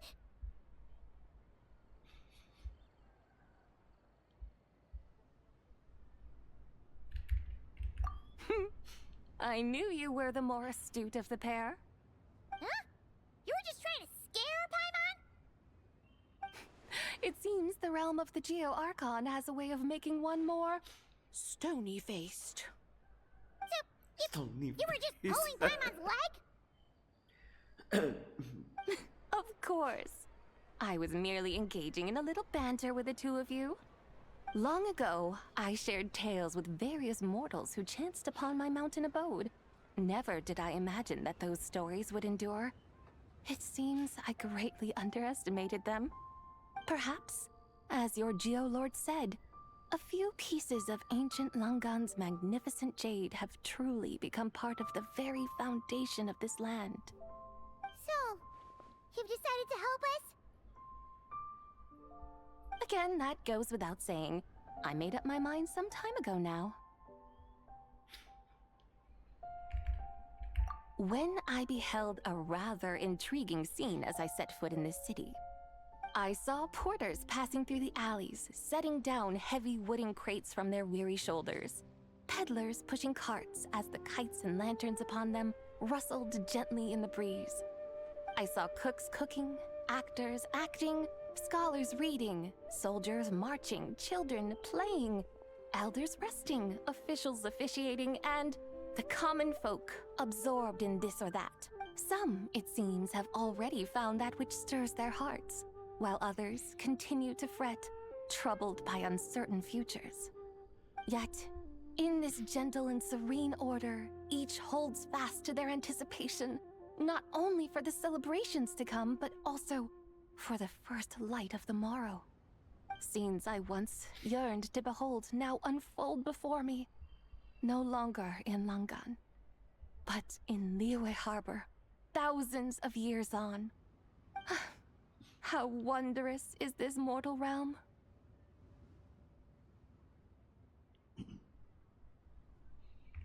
Thank you, Whitehorse Adeptus! Thank you so much! Adeptus, Adepti. Perhaps the singular art in which we are truly proficient is that of sequestering ourselves within the high mountains. But once we leave our mountain refuge, we find ourselves drawn back to mortal ways all the same. So, it is I who should offer my thanks to the two of you. Traveler, Paimon, you have made this day more delightful than any I've known in a long, long time. Come now, and take what it is you need. You mean, like, right now? But don't you think we should wait for Xiangling? That won't be necessary. All things shall meet again in their time, for the waters know no rest, and the flowers their appointed season. One need not fear that life is but a journey of goodbyes.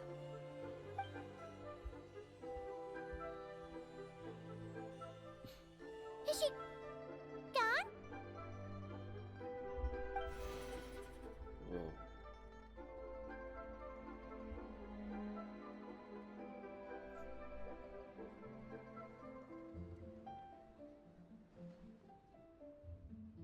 Yes, she's gone.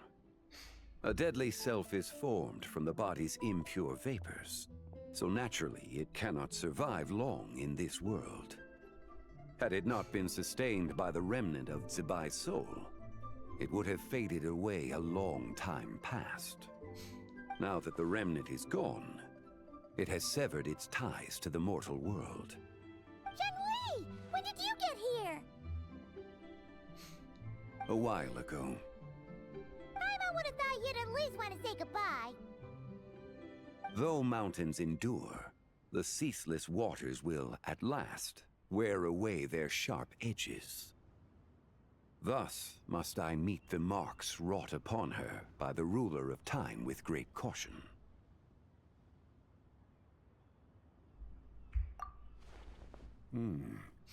It may be goodbye for now, but someday we will meet again. Really? And when might that be? Who can say for sure? Years and years from now, perhaps. Or maybe tonight, at the Lantern Rite. Are you saying that if the Whitehorse Adeptus were to be resurrected, she'd still have the memories of the three deadly selves? That she'd still remember us? We will find out soon enough.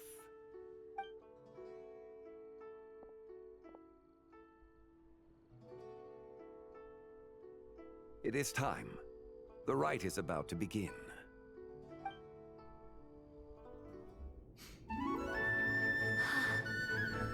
The rite is about to begin. Is the moon really gonna disappear? Got your lanterns ready, everyone? All set. Might be about time to put eyes to the sky. Wouldn't you say, Tianchuan? Look!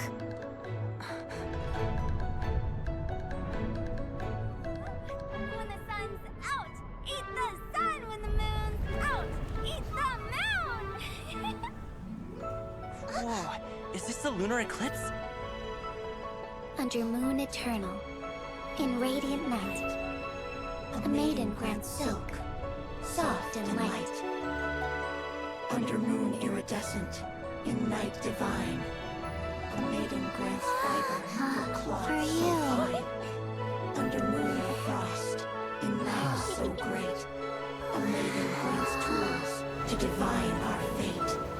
The fields are plowed, the seeds are sown, and from the earth, life is grown. The seedlings stretch, the crops do rise, and all unfolds before our eyes. Fruits guests are gathered, sweet wine is poured. These gifts we offer to our Lord. Pure as heaven, so fair and bright, she shines as light in this dark night. And with her does this, wish take flight.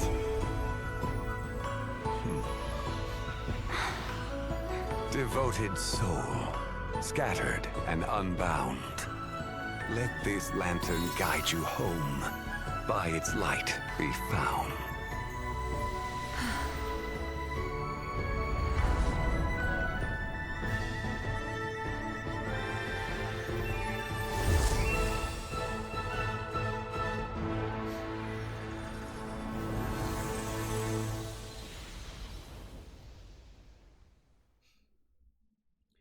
Yes, it's animated, not 3D cinematic. Did we do it? Do we finally get to meet the real White Horse Adeptus? Maybe next Lantern Rite? Yeah. There she is. Finally free.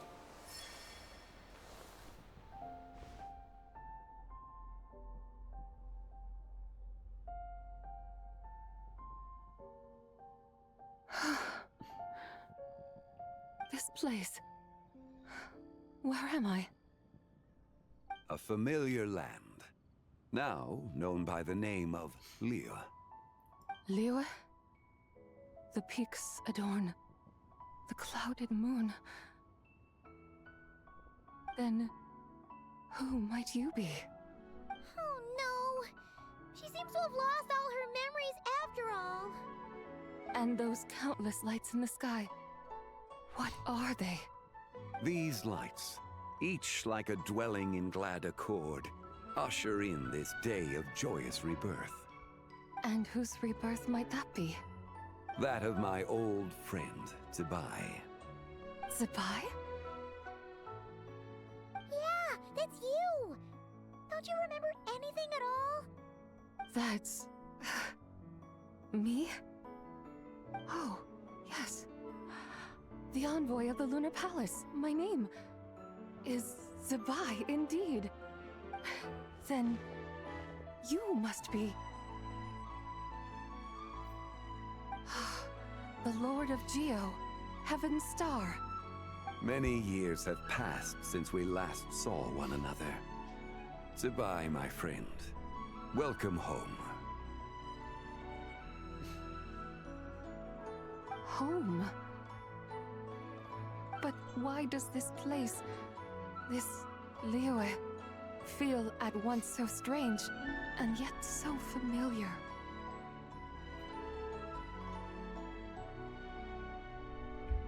Who you are? Who are you? Ah, yes, I remember now. You are that treasure-hunting damsel, the one stricken by the poisonous fish stew. How goes your quest for treasure? You must have achieved both fame and fortune by now, I trust. Hey, you've got it all wrong! You're talking about Lu Xiangling. And how many times do we have to tell you? She wasn't poisoned! Sheesh! Hmm? But I could have sworn... Oh, that's right. You're that impudent blonde youngster who kept meddling in my affairs. And to think you even had the audacity to presume yourselves worthy of being... What was it again? Ah, yes, of being my guides. How very wonderful to see you again, my most faithful and beloved guides. I trust all has been well in my absence? Well, she finally got it right. But that sudden mood swing felt even weirder. It's like her head's packed full of slimes. It is possible that her cells have not yet settled. After all, they've only just been brought back together.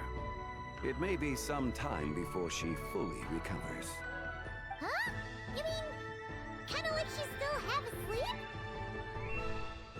That I cannot say for certain. Perhaps a few days. Perhaps a few years. A few years? Mortal years are but a Yeah. poor measure when divine beings tread the realm of dreams. Well, if you say so. Anyway, at least she's whole again, right? That already seems like a pretty good outcome to Paimon. Yes, there is little cause for worry. We need only wait and let time take its course. Say, what are those little creatures over there up to? Celebrating Lantern Rite, of course. And those lights up in the sky? Those are all Xiao lanterns. This year, each and every one of them carries a little wish inside. Lantern Rite. Then, may I join in too?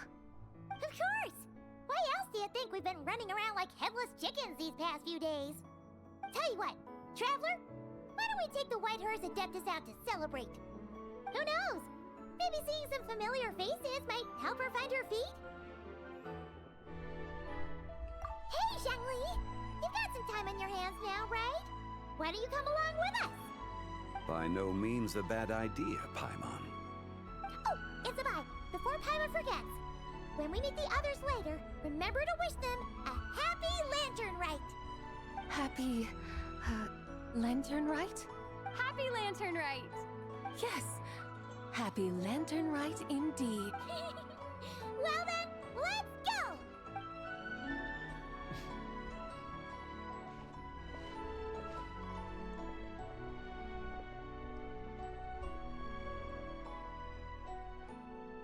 Lantern Rite. A night of joy, reunion, and moonlit blessings for all. Happy Lantern Rite. You think that was over? No, it's not over yet. There's one more to go. Wait until the morning, the day after tomorrow.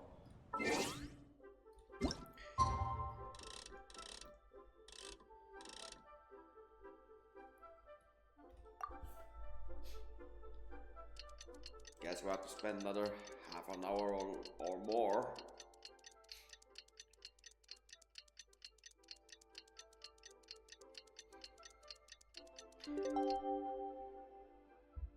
So far, yes, it's just like just like a similar case with Columbia. I tried to free her, but less combat, more exploration. And still is, yeah, I would think I will place in between.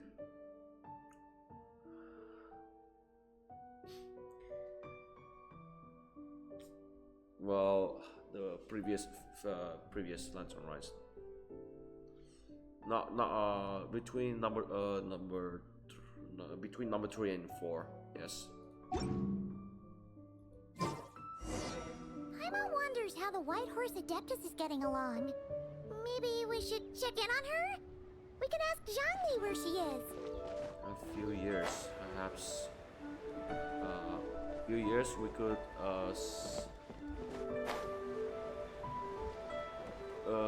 have story quest for Shenhe and Jabai later on next year.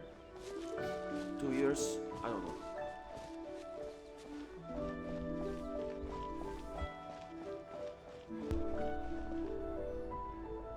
Oh, looks like Xiangling hasn't stopped by for tea today. Hey, are you two looking for your friend? Try going up that way. Is Xiangling up that way? No, but that young lady who was dressed up as the White Horse Adeptus the other day is. She's your friend, right? I just saw her head toward Wanmin Restaurant. I was wondering why she was eating alone. But then you two showed up hot on her heels. Oh, what luck! We were just on our way to find her. But what's she doing at Wanmin Restaurant? I have no idea. I said hello, but she completely ignored me. She couldn't have forgotten who I am, right? I mean, we're kindred spirits, aren't we? Maybe she's still half asleep, but her brain might be a little fuzzy. Oh, that makes sense. I was wondering why her eyes were so red. Her eyes were red? Oh, that doesn't sound good. You young people, staying up all night because you think you're invincible? Look at your friend. Missing out on sleep so she can pretend to be the White Horse Adeptus? That's where that leaves you, you know. A word to your friend from someone who's older and wiser. She really needs some rest. Paimon won't be so certain about the older and wiser part. Yeah, what was that?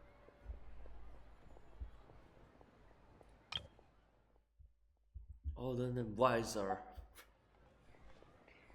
Please, no more Paimon, no more of a whispering blah blah blah. Hurry along then.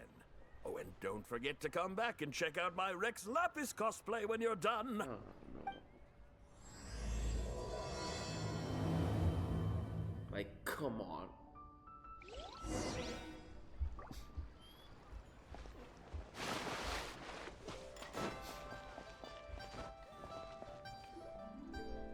Where's the proprietor? Come out and see me at once! Xiangling and Chef Mao aren't here right now. What can I help you with? And who might you be? My name is Shenhe. I work here at Wanmin Shenhe. Shenhe. Are you that crane adeptus who loves planting mint? No. It's been a few days. Have you improved your gardening skills? Did mint? I don't know anything about mint. But I am familiar with Xingshen and glaze lilies. Ha! Already casting mint from your mind. How can a practitioner of self-cultivation be so fickle, chasing after every new plant that catches their eye? I'm not sure I get what you mean. Are you delirious from hunger? Would you like something to eat? Shenhe! White Horse Zabai! So this is where everyone is! Traveler, Paimon. It's been a long time. Is this customer a friend of yours? Don't mind her, Shenhe. She's just a little cranky because, she didn't sleep well last night and she's only just woken up. Look how red her eyes are. I see. In that case, Miss Zabai, I have a tonic here infused with Xingshen. It's cool and soothing when applied to the eyes. Would you like to try a few drops? Stop right there! Who are you two noisy children? Hey! Have you forgotten about us already? Guides. Yes, I seem to recall something about some guy. Ah, yes, now I remember. What luck! I was just looking for someone to show me the way to Elong Wharf. Huh. Is she starting to come around? Someone requested my help in purchasing some tea leaves. I was informed they have discounted prices during the festival and that I shall get a good deal there. Tea leaves? This sounds like Xiangling's doing. He sure knows how to get people running errands for him. Your friend Rex Xiangling initially requested the most expensive tea, but then a young lady in a hexagram hat mentioned he'd burned through the Wangsheng funeral parlor's yearly expenses at an exhibition a few days ago. As such, he is only permitted to buy items that are discounted this month. Oh, that's his boss, Hu Tao. It's about time she realized the problem and put a stop to his Oh, I see. So that's why you're here. Unfortunately, Wanmin Restaurant doesn't sell tea leaves. If you're truly in need, I could gather some wild tea from the mountain slopes. You don't sell tea leaves? But I remember your boss, Miss Lu, saying that she owns tea fields. You really should get some rest. The person you're talking about isn't the boss of Wanmin Restaurant. She's just like you. She came here to eat. Is that so? Life really is full of surprises. What surprises? Your brain really is as gooey as a pack of slimes. Paimon can't believe Xiangling entrusted you with going all the way to Yilong Wharf and buying tea. That would be excellent, my dutiful guides. Ah, yes, Miss Crane. I apologize profusely for my improper behavior just now. Please forgive me. I completely understand. Master often says that the human body is like a mechanism in need of regular maintenance. When a person cannot rest at night, they are sure to become irritable and on edge. Miss Crane, you appear reasoned and compassionate on the surface, yet I sense dark forces churning within your spiritual core. Those red ropes you wear are what bind them, am I correct? Oh. You can sense that? Indeed. I also sense that with your strength, you might try undoing one or two of those bonds when training. Untie Shenhe's ropes? Wouldn't that be risky? Though the use of red ropes to bind the soul is a wondrous technique, practitioners must eventually learn to break free from external aids and look within themselves for restraint. Master has told me similar things, but I am not ready yet. Your self-cultivation has progressed far enough. Then I will seek further guidance from my master. If you still have doubts, you can find me at the Baiju Guest House. I'll be taking up residence there for a while. For now, my dutiful guides, let us be off.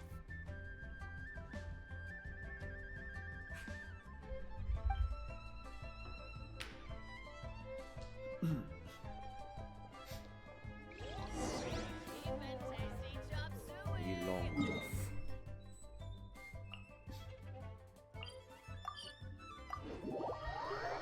Oh, off to Yilong Wolf.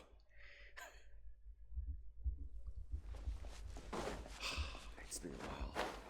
Last time I visited Yilong Wolf.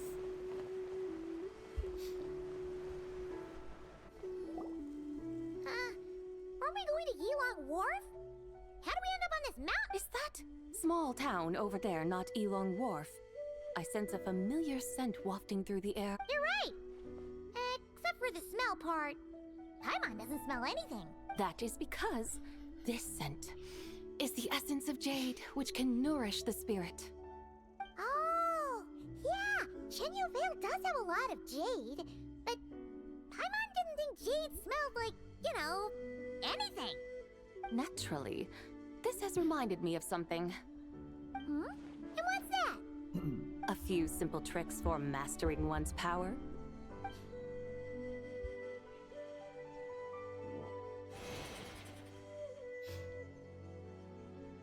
What is that thing? I'm sure you've been to Yilong Wharf many times before, but I wonder if you've done so while cruising through the air. You've been such dutiful, dedicated guides, so allow me to offer this fresh experience as recompense. Please step in.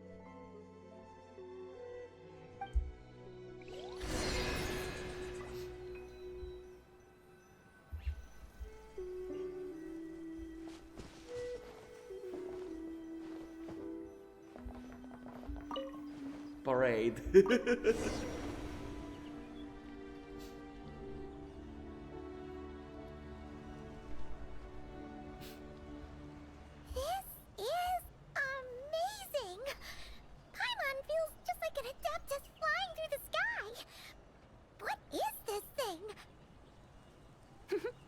I created it from my memories of the chariot of the Lunar Palace.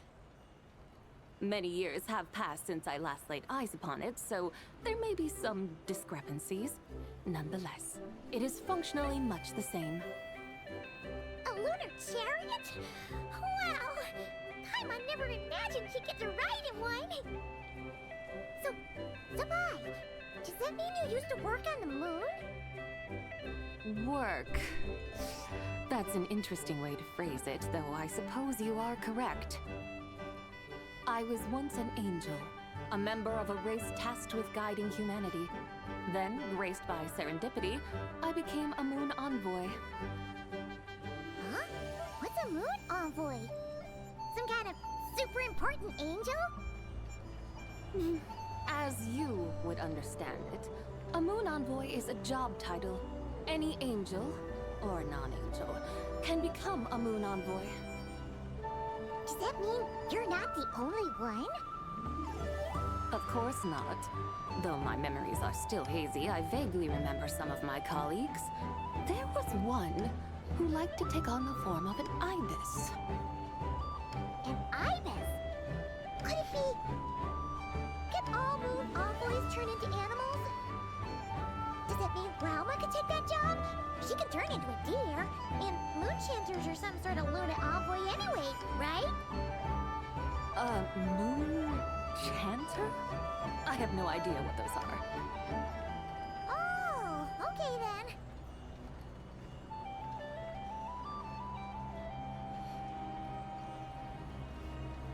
Look! Paimon thinks she saw a tea vendor over there! Very well. Let's take a look.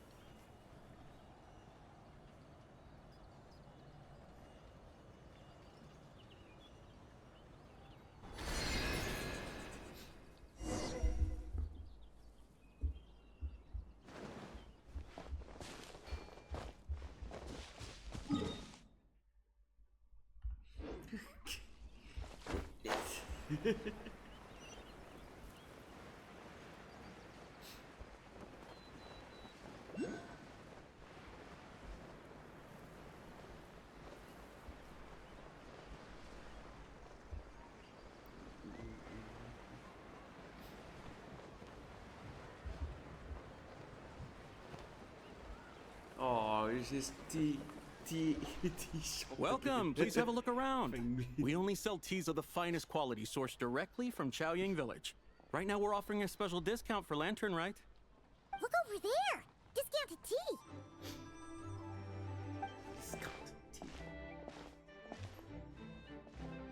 Dear customers, are you looking to purchase some tea leaves? I can see from your bearing that you are no ordinary customers. My humble shop has some exquisite teas that should satisfy your more refined tastes. We're not here for quality. We're looking for a discount. A discount? Well, that's a coincidence. Our Xiangling tea is on sale right now. A special festive offer. Something about the name of that tea sounds familiar to Paimon. Buy 3 boxes of Xiangling tea during the festival to get 10% off. Buy 4, get 20% off. Buy 10, but... That's right! 10 boxes at half price. Have you been to our shop before by any chance? Oh, Paimon's definitely heard this spiel before. Yes! It's something with sound too. 3, 4, 10, 10, 20, 50. Sabai, what are you muttering about? When purchasing 3, 4, or 10 boxes, the corresponding discounts are 10, 20, and 50%. The intervals between the two sets of numbers are 1 and 6, and 10 and 30. Look! Her eyes turned blue! That's gotta be a first. If the differences between intervals remain equal, the interval after 6 should be 6 plus the difference between 6 and 1, which is 11. Similarly, after 30, the next interval should be 50. Therefore, extrapolating upward, the next two numbers in each set should be 21 and 100. You're making Paimon's head spin! Those numbers, what do they mean? She's a walking calculator. They mean that if we buy 21 boxes of Xiangling tea, we should get a 100% discount! For free? 100% discount? You mean we'll get them? Oh, there was a pattern to the discounts. Is that right? The pattern we speak of is mathematics, little one. A pattern that is always right. That's amazing! You're a shopping genius, Sabai. Oh wait, something feels off here. I had no idea our shop's discounts were tied to the laws of nature. I've learned so much from you, dear customer. No need to thank me. Now, please give us our 21 boxes of free tea. Wait! What's the matter? Paimon just realized what it is that's not right. It took you long enough. We got the short end of the stick! Think about it. If we don't have to pay when buying 21 boxes, then if we buy even more, the vendor should be paying us money instead, right? Huh? Hey, Zibai, work this one out. If we buy 100 boxes, we'd make loads of money, wouldn't we? It stands to reason. Wait a moment, dear customers.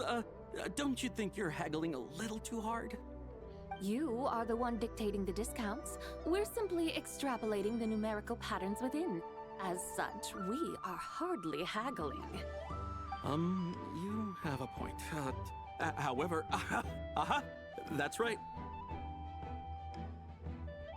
I'm so sorry. I just remembered. My supplier didn't come today, so we don't have any tea after all. Such a shame. Terribly sorry about this. Awful luck. Where can we find your supplier? Well... Not to fret. We'll save you the effort and go straight to the source ourselves. Well, you see, dear client, the supplier's discount isn't as generous as ours. You won't be able to get the same price from them. Huh? Does that mean they won't pay us for taking their They might not even offer you 100% discount. How very unfortunate. Nevertheless, as the original supplier, they must offer some sort of discount. Besides, we're not looking to make money. We just want a good deal. Well, that's great. My suppliers are all tea farmers from Xiangling village. You can go ask around the village, but please don't say I sent you. Do not worry. We appreciate your generosity. Referring customers to your business partners, even choosing to remain anonymous, the demeanor of a true gentleman indeed. Your business will surely prosper. I hope you're right. Then let us head to Xiangling village. Do you know the way, my guides? Of course! Just follow us!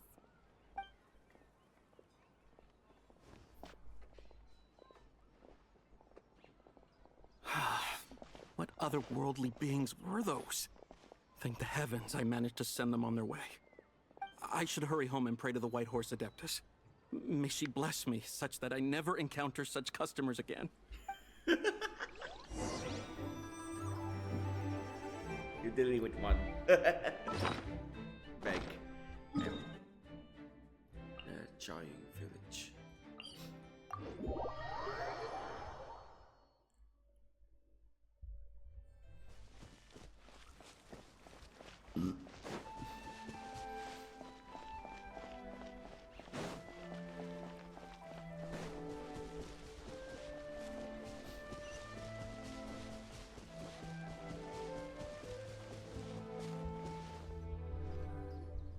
Here we are!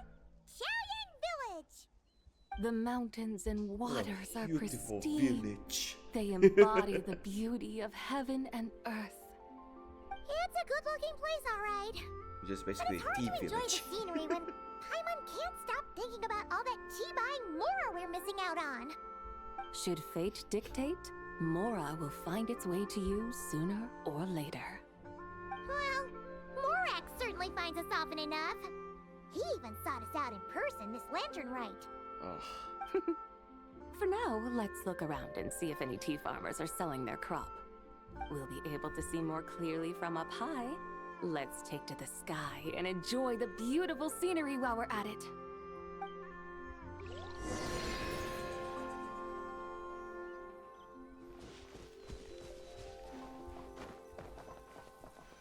Parade.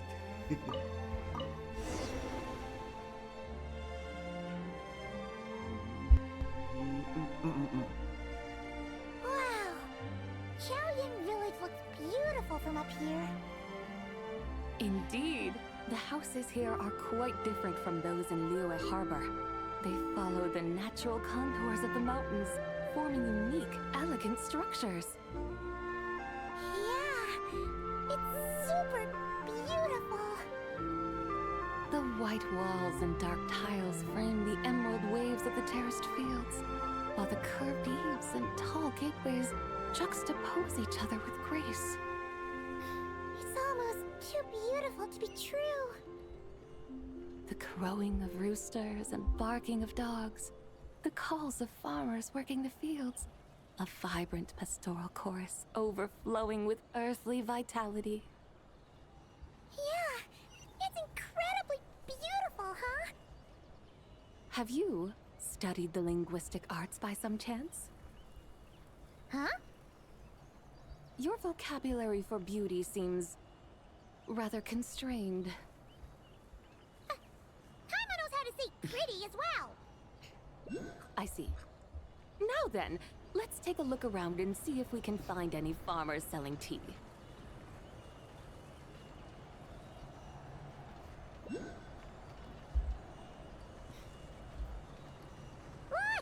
There's someone in that tea field! And they look kind of familiar. Wait, is that Lu Shanxiang? And who is that? Oh, you'll remember her once you see her up close. What happened?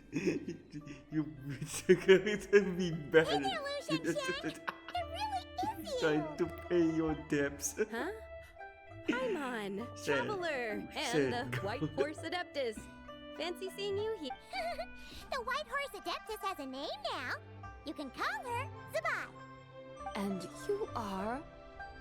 Wait. I remember now, you're... Don't say anything about food poisoning or fish. You're the young lady who wanted to rise above the rest, are you not? Yes, that's me, but I'm in a bit of a state right now. At best, I can say I've fallen below them. Fallen below them? What happened? Like I said the last time we met, I'm being punished according to family rules. My father, mother, grandfather, grandmother, other grandfather, other grandmother. Oh, that's a lot of family members.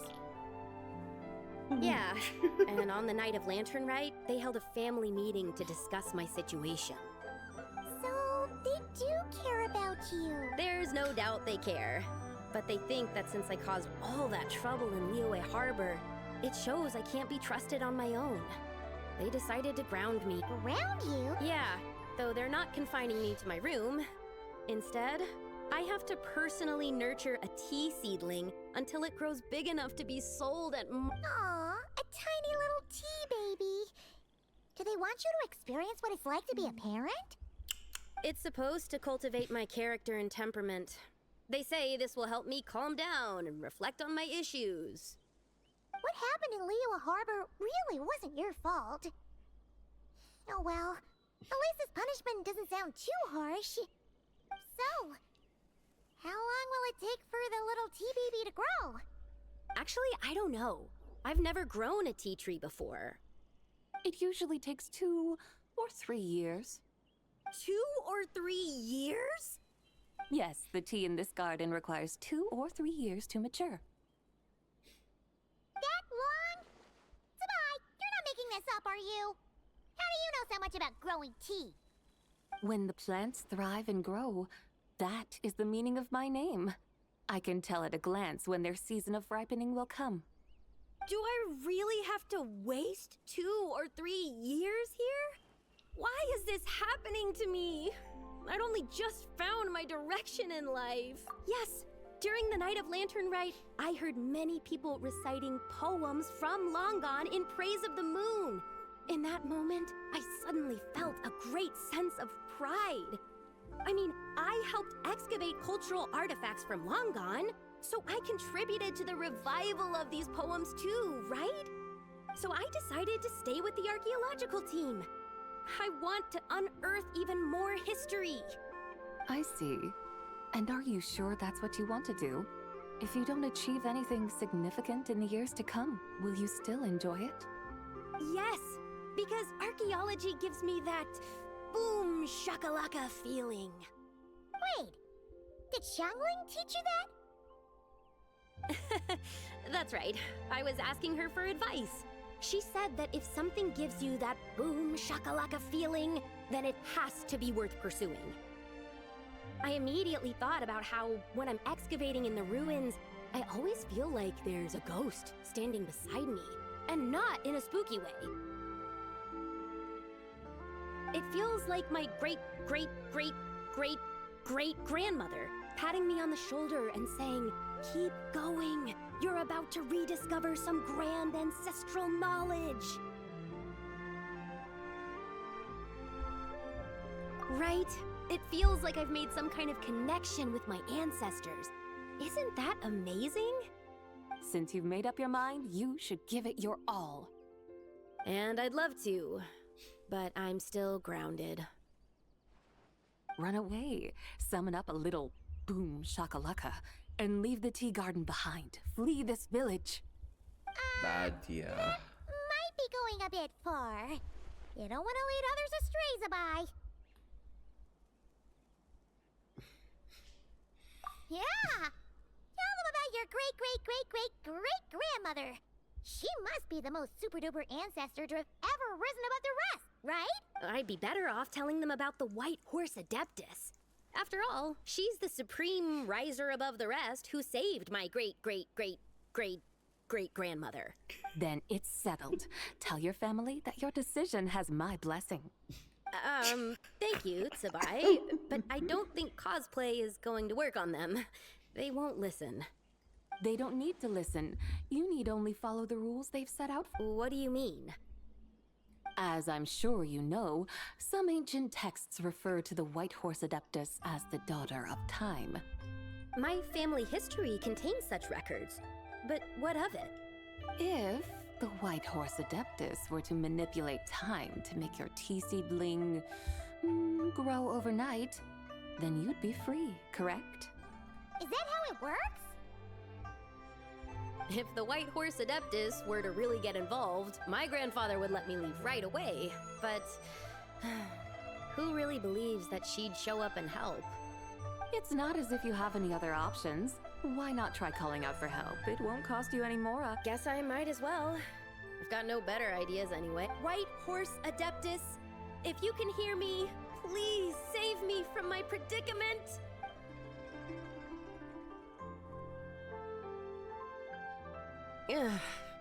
Nothing happened, as expected. Perhaps the White Horse Adeptus has already heard your prayer. Why not come back here tomorrow and take a look? By then, the seedling you planted may well have grown into a thriving tea tree. Thank you, Tsubai, for trying to comfort me. I do feel better now. Can't you really do something like that? Oh, it's getting late. Why don't you all stay at my house tonight? My family may be strict with me, but they're always welcoming to guests. That sounds great! Let's get some sleep and then come back here tomorrow to see if our tea baby has grown. We're excited. Oh, the tea tree! Whoa! Your tea baby is all grown up! Indeed, it has grown into a mature tea tree that can stand tall in the face of wind. How is this It must be the work of the White Horse Adeptus. Your prayer must have moved her! Are you sure? Perhaps she heard your prayer and chose to answer the call. She once saved my great-great-great-great-great-grandmother. This time, she saved me. That's incredible! Your family must be blessed by the White Horse Adeptus. I guess so. I need to tell everyone the news right away. They'd better. Since this is the will of the White Horse Adeptus, I don't see how they could object. Go. And if you run into any more trouble, call out to the White Horse Adeptus just like yesterday. Thank you so much. Paimon really thought you were going to use Adeptal energy to make the tea baby grow, Zabai. When an Adeptus exerts effort, consuming their energy, is that not using Adeptal energy? Alright.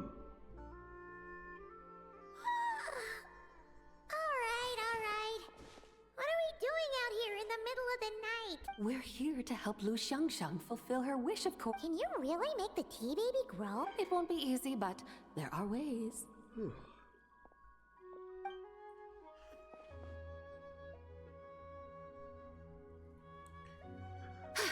There, it's grown.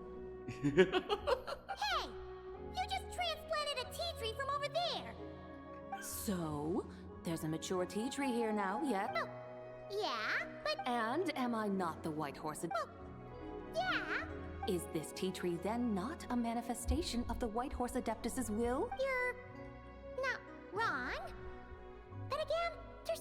quite right about...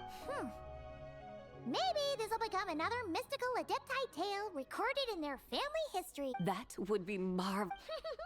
Paimon thinks so too. Hey, Traveler. Sabai seems to be doing much better now, don't you think? Oh! Paimon bets that's why Xiangling chose to send her on this errand. That's a great idea! We've already shown her Liyue Harbor, Yuan Wharf, and Xiaoying Village. How about we head to Qingce Village next? Qingce. That name sounds familiar. The scenery there is really pretty, too. It's the perfect sightseeing spot. How about we show you around? I must say, I have been mightily impressed by the mountains and waters of Liyue. Please lead the way, my dutiful guides. Alright, let's go!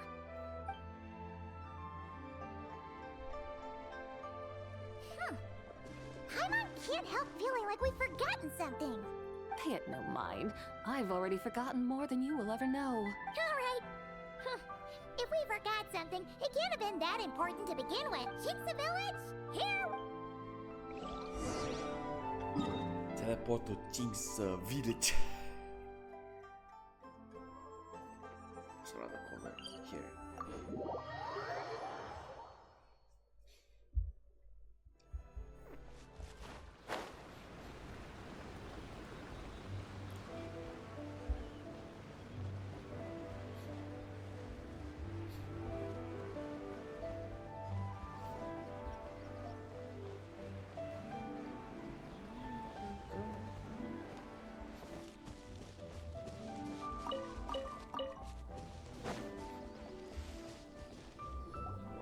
We should plant cucumbers. We should plant canolas. We should plant cucumbers. They're easy to sell. We should plant canolas. What are you arguing about, little ones? We're deciding what to plant in our field once Lantern Rite is over. Yeah. Dad gave us a small plot of land to grow our own crops. He said we can keep all the more we get from selling. We should plant cucumbers, right? Dad plants cucumbers every year. We should plant canolas. We can press the seeds for oil. It smells good and sells for a good price. Ah, an agricultural debate.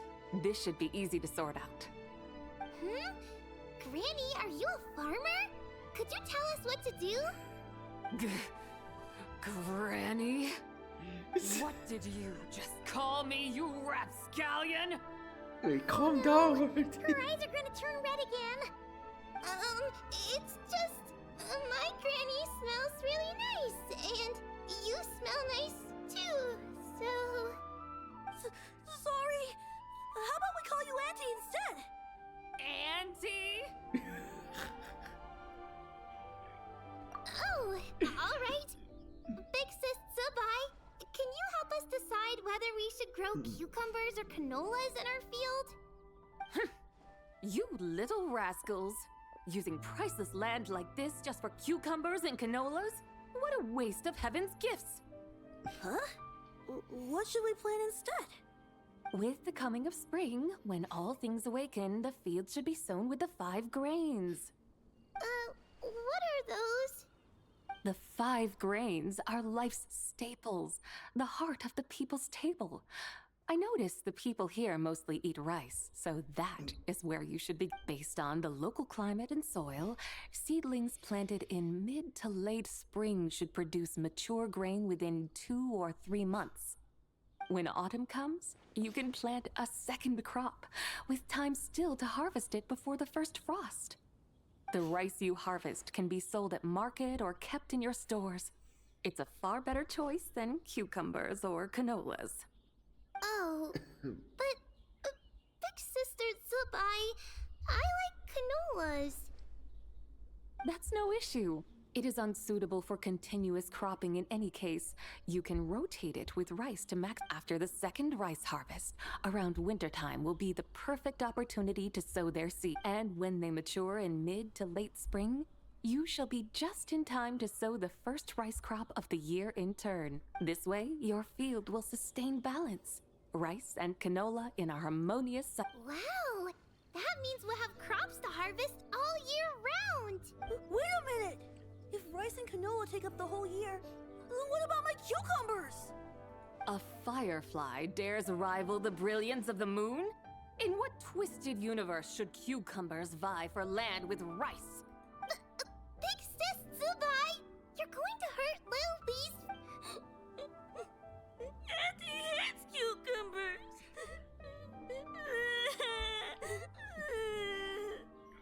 Stop crying this instant! I meant that cucumbers are simple enough to grow. There's no need to devote a whole field to them. Just find an empty corner of your yard, scatter some cucumber seeds in the earth, and before you know it, you'll have a thriving patch of vines. Cucumbers delight in sunlight and moisture, but they suffer in cold weather. If you wish to plant them this early in the year, you should make sure they're protected from frost. Paano yung bursting with laughter?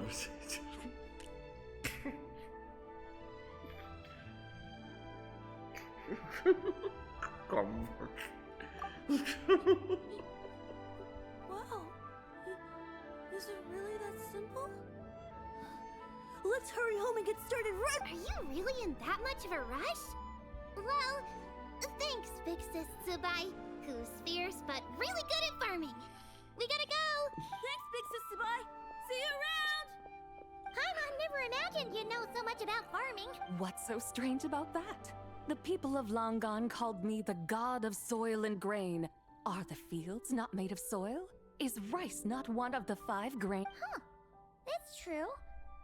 So, if the god of soil and grain is a farming god, that means the White Horse Adeptus must be a farming adeptus, right? Of course, the god of farming is down to earth. Mind your tongue, impertinent child. How dare you diminish the lofty bearing of an adeptus? Hey! You're the one who said the god of soil and grain is all about farming. Enough! It's time for us to take to the skies once more. Join me now. Witness the majesty of mountain, water, and field, and broaden your horizons. If I'm not gonna name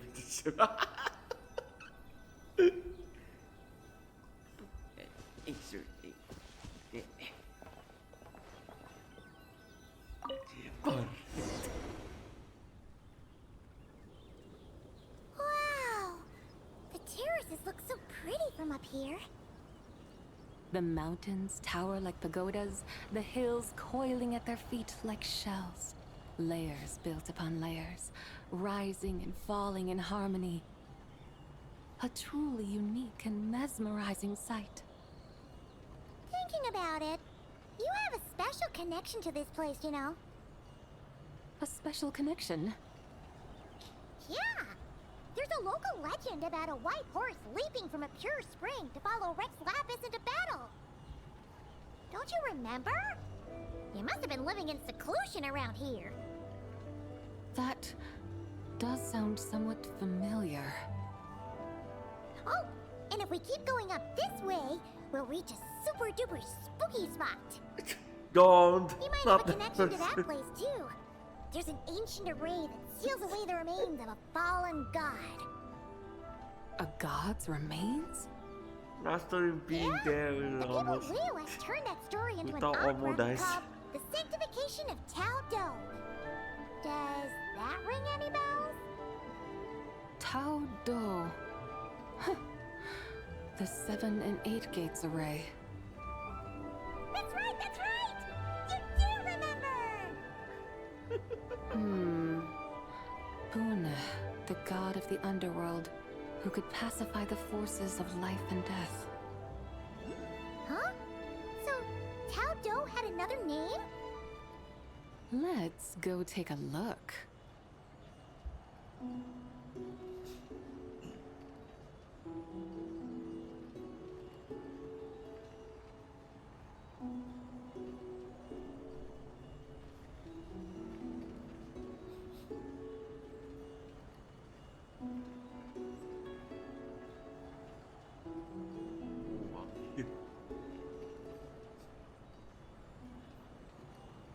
Whoa! We've arrived at Wulwang Hill. The atmosphere just turned spooky. I can't help but feel there's something strange about this friend you haven't seen in ages. Huh? Paimon thought she heard someone's voice. Let's head down and check it out.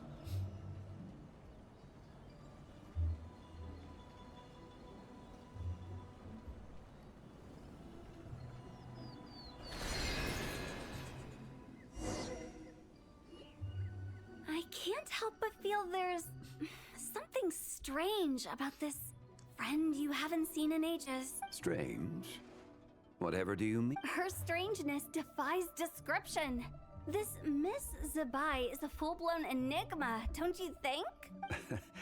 I'm afraid I have no idea what you're talking. Aren't you worried about sending her all the way to Yilong Wharf on her own to buy tea? What if she gets lost? Where there are people, there are paths. Now I'm the one with no clue what you're saying. She can ask for directions. And then what? She will meet strangers in unfamiliar lands, build friendships, part ways. Hers will be a long journey indeed. The further the journey, the more footprints one leaves behind. The deeper those footprints, the harder it is for time to erase them. Ah, so you want her to make new friends? I see. But from what you say, it sounds as though she's not from Liyue. I believe she was not, but perhaps she will be. You're sounding stranger by the second. Huh. Oh, over there. Oh, look who's here. Hotel! Xiangling! What are you doing here? Traveler, Paimon, fancy meeting in a place like this. Oh my, and Miss Zabai too. Sounds like fate to me. We were taking Zabai to buy some tea from Yilong Wharf. Xiangling sent her there, though she didn't even know the way, and... Oh, drat! We forgot the tea! Oh, Paimon knew we were forgetting something. Sorry, I forgot too. Actually, I didn't forget. Why didn't you say so earlier then? What's done is done. There's no need to dwell on it. Fresh tea grows with each passing year. Let fate deliver it as it wills. Exactly. You can get tea wherever you go.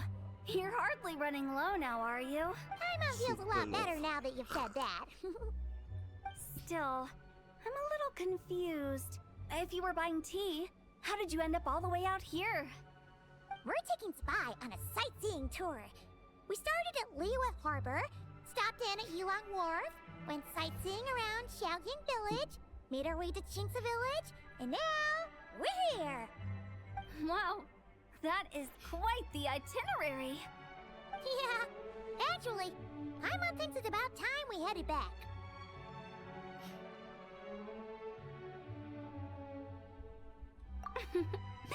I'm here to pay my respects to my ancestors. My dear consultant kindly agreed to join me. It is Lantern Rite, after all. Adepti and ancestors should be venerated alike. Ancestors? Wait, could you be? Are you heir to the Wu-Wong kid? Or perhaps the lone butterfly of the Crimson Flame? Whoa! Have you got all your memories back? Huh? Miss Zabai, you know about the Wangsheng funeral parlor and the 8 adepts? I happened to hear a storyteller expound on the sanctification of Taodo. Lots of people know that story, sure, but very few can discern my family lineage from just a... Well, Xiangling, your friend here really is quite... Unfortunately, there's no time to dally right now. We have a hill to climb. Perhaps once today is done, we can find time to chat over tea, recite poetry, and admire the moon? That would be wonderful, Director Who. Oh, and before we go, you've been traipsing around all day. I suggest you stop off at the Wangshu Inn on your way back for a good night's rest. Wouldn't do to exhaust yourselves, Don't mention it. All right, we'll take our leave now. See you later. Hotel's so thoughtful. Why don't we follow her advice and stay at the Wangshu Inn tonight? Zabai, you can see the whole of Dihua Marsh from up there. The view's amazing. Plus, You can sample Smiley Yin-Xiao's cooking! Wangshu. An intriguing name. It couldn't hurt to check it out. Awesome! Let's go!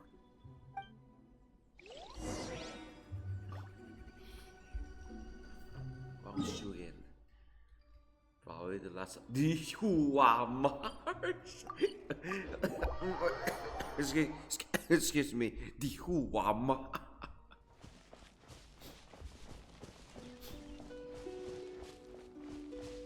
Meng Meng.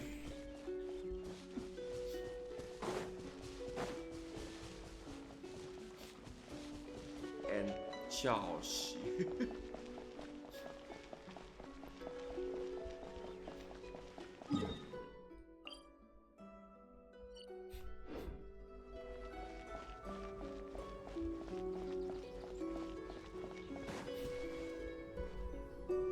Is that towering structure Wangshu Inn? Sure is! We can take the lift up from over there! Always walking the path long trodden. Does retracing others' footsteps not tire you? Come on, get in. We'll fly to the top.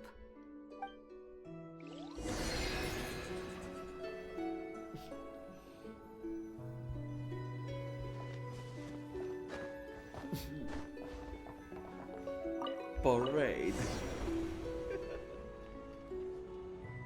Yay, parade! Are we really gonna fly up to Wangshu Inn? Isn't that a bit showy? All the guests are gonna see us. Is that a bad thing? To be able to witness an Adeptus. This will surely add to the inn's appeal, not to mention the room prices. The owner will thank us. You seem to really like showing off your powers. This inn's architecture is incredible, and the surrounding countryside radiates a picturesque charm. No wonder the new proprietor of the Baiju guest house thinks he can't compete and has decided to change his own establishment's name. Oh! New proprietor? Ah! You mean Lu Shengsheng's dad! So you know about that, too! Personally, Paimon thinks it should go with something like Rex's Rest. That's a contender's name if Paimon's ever heard one. A fitting name indeed. So you think the guest house should change its name too? Paimon kinda thought you'd say something like, such sacrosanct traditions must never change. Time flows ever onward. Why should the rules of yesterday be carried forward into the world of tomorrow? The people of today should determine what is to be kept. Huh. You're not as old-fashioned and stuffy as Paimon thought. The years ebb and flow, seas recede to reveal fields. In the vastness of time, I am but a wild horse in a boundless sea of dust. Even Rex Lapis, having waded through the waters of the river of time, is not quite the same as before. Xiangling? What was he like before? That is another story for another time.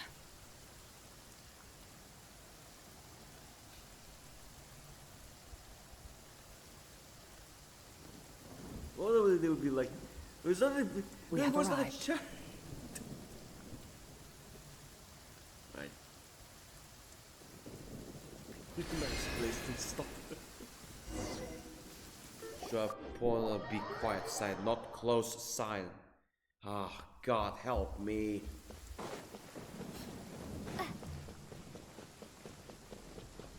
It's Whew.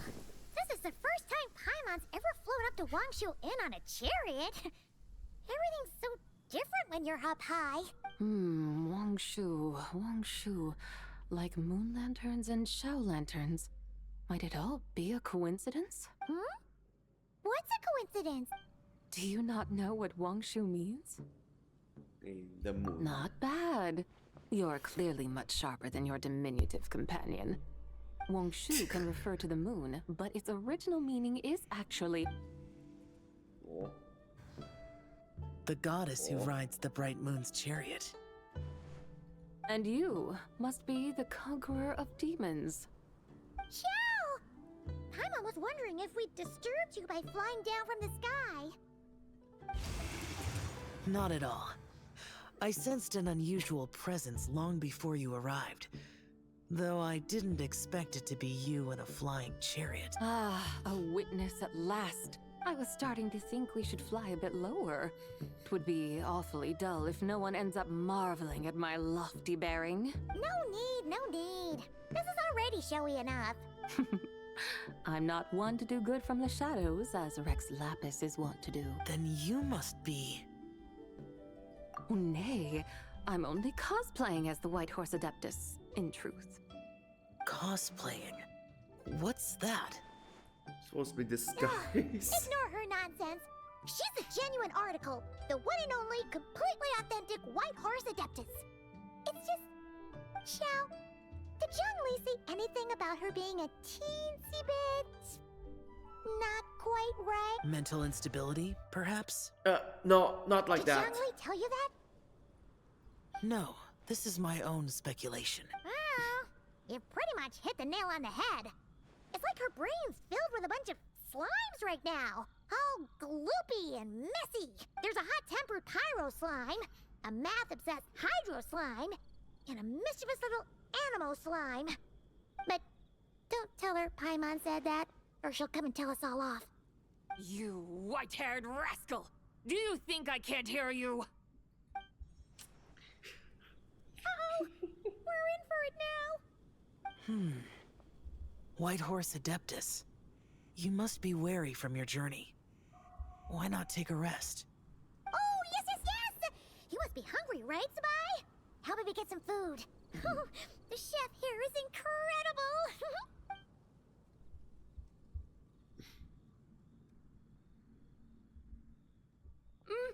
It's so hot! So spicy! Are you okay? Do you want Paimon to get you some water? Don't worry about me. I just need to pace myself.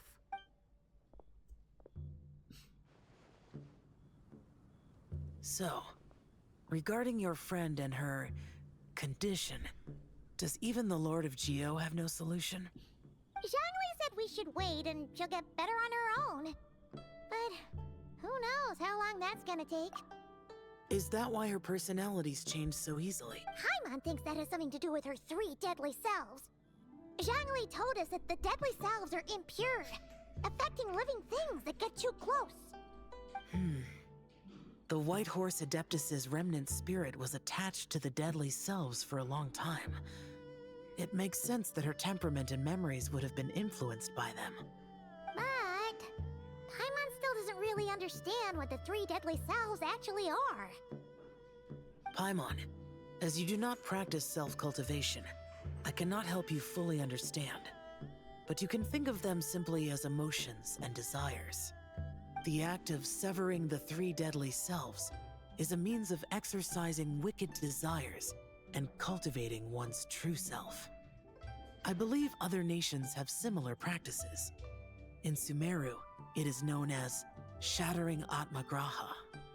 Oh, so it's about emotions, desires, and attachments, that sort of thing. It includes those. I wonder, does she still remember what happened in the past? Some of it, but right now, it's like she was suddenly awakened. Like she's still half dreaming. The half that's still dreaming might remember things, but the half that's awake doesn't quite get it. Conqueror of demons, are you looking to learn about Rex Lapis's past from me? You are an old friend of his, so please, call me by my name. But Conqueror of Demons sounds so much more imposing.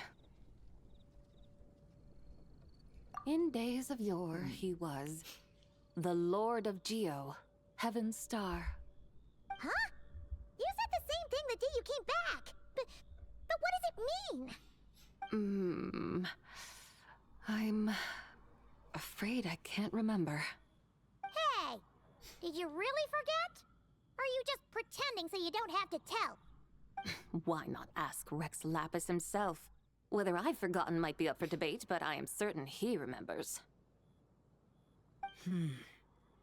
He must have his reasons for not raising the past, and you likely have similar concerns.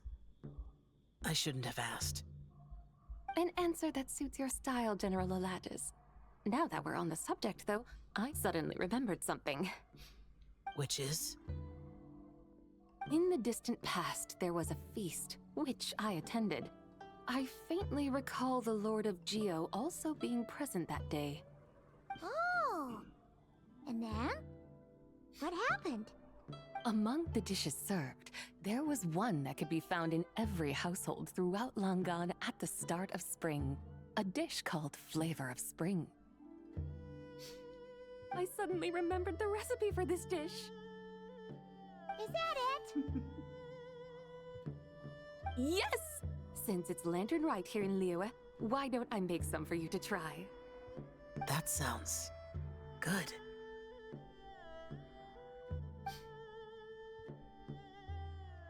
Wow!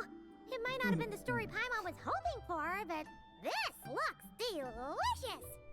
The spring breeze stirs. Now is the perfect time to savor this dish.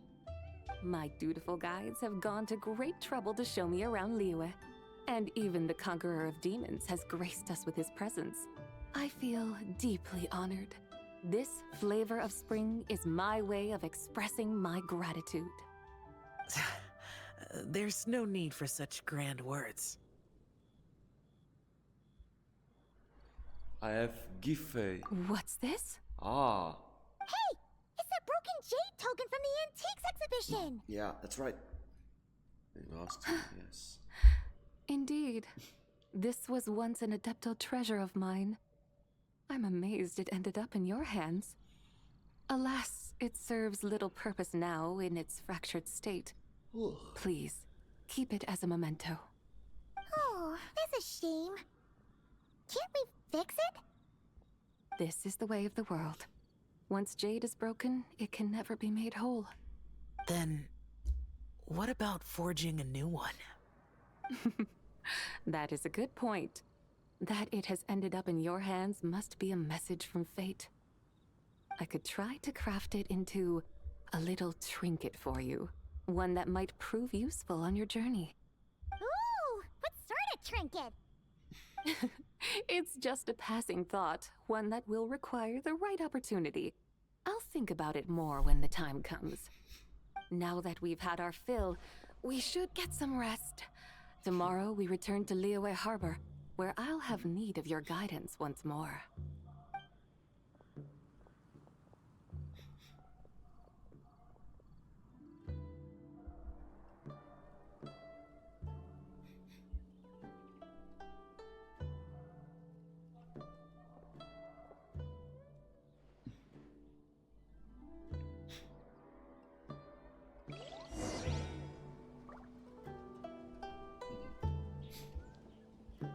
Return to Liyue Harbor.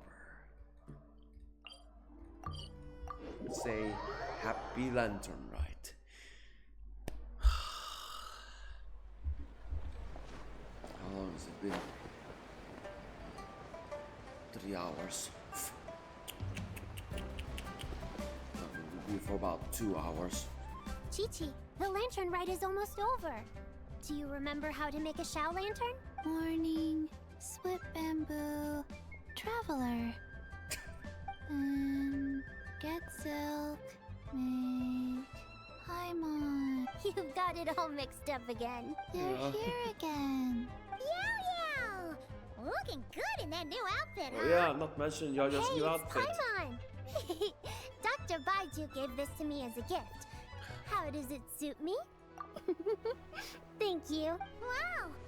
What happened for Baiju to suddenly give you a brand new outfit, Yao? Dr. Baiju is thanking Yao Yao for teaching me to make Xiao lanterns. Chi-Chi and I were just playing together. Dr. Baiju's too kind. Oh, yeah, take a look at this. Dr. Baiju gave me these clothes, but it was Chi-Chi who wove this little basket. Wow! It's beautiful! When did you become so good with your hands, Chi-Chi? I learned to make Xiao lanterns. Thanks to Yao Yao, I also made a wish. What do I always say? The White Horse Adeptus answers prayers. Come, help this old man make an offering in thanks. Huh? Mr. Liu? What did you... For my idiot son to finally come to his senses and not change Baiju Guesthouse's name, which he has. Huh? He's keeping the old name? Listen to this. My granddaughter planted a tea seedling in our village just a few days ago. She made a prayer to the White Horse Adeptus to help it grow. Overnight, her seedling flourished into a mature... Oh, that sure does sound like a... Could the White Horse Adeptus really have helped it? Of course she did. Oh, White Horse Adeptus, how blessed is our family over whom you keep watch. Truly, this is an extraordinary miracle. You must record it in your family history without delay. Of course. Huh? Is that you, Miss Zibai? Indeed. I have a long-term booking at your guest house. Yes, I recall. Mr. Zhongli said to charge your expenses to the Wangsheng funeral parlor, if I remember correctly. That Xiangling. Always making trouble for poor Hu Tao. I noticed when you were here last that you bear a striking resemblance to the pictures of the White Horse Adeptus in my family history. You both have golden eyes. Perhaps fate has had a hand in our meeting. And a glad meeting it is, Miss Zibai. Now, why don't I gift you some tea from my garden to celebrate this encounter? We grow Sunglaw tea there, and it has quite the reputation throughout Yilong Wharf. I hope you will accept it. Oh! Sunglaw, buy 10 boxes, get half off teas. Back on the menu. Buy 10 boxes, get half off? Don't be silly. This is a gift. It's free. Woohoo! Nice! Thank you so much, Boss Liu. There's no need to thank me. You're a visitor from out of town, which makes you an honored guest. Make yourself... Lantern Rite may have ended, but the streets are still bustling with activity. Make sure to take everything in, meet some new friends, and enjoy your time here. And that goes for you kids as well. Happy Lantern Rite. Yeah, best to upload this at the end of the Lantern Rite. It's almost over. Got it, Mr. Liu. Very late tonight. Happy... Lantern Rite. Yeah! Happy Lantern Rite, everyone! Happy Lantern Rite indeed.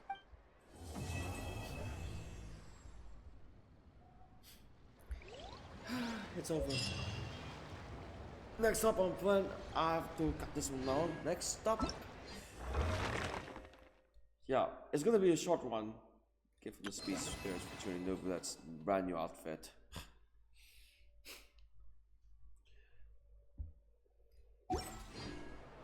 And that will be the last one before brand new updates came out. And I have to do it fast.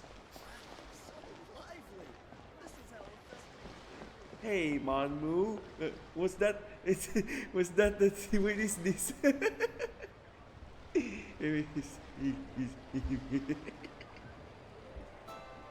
Then, oh yeah, the rewards. Yes.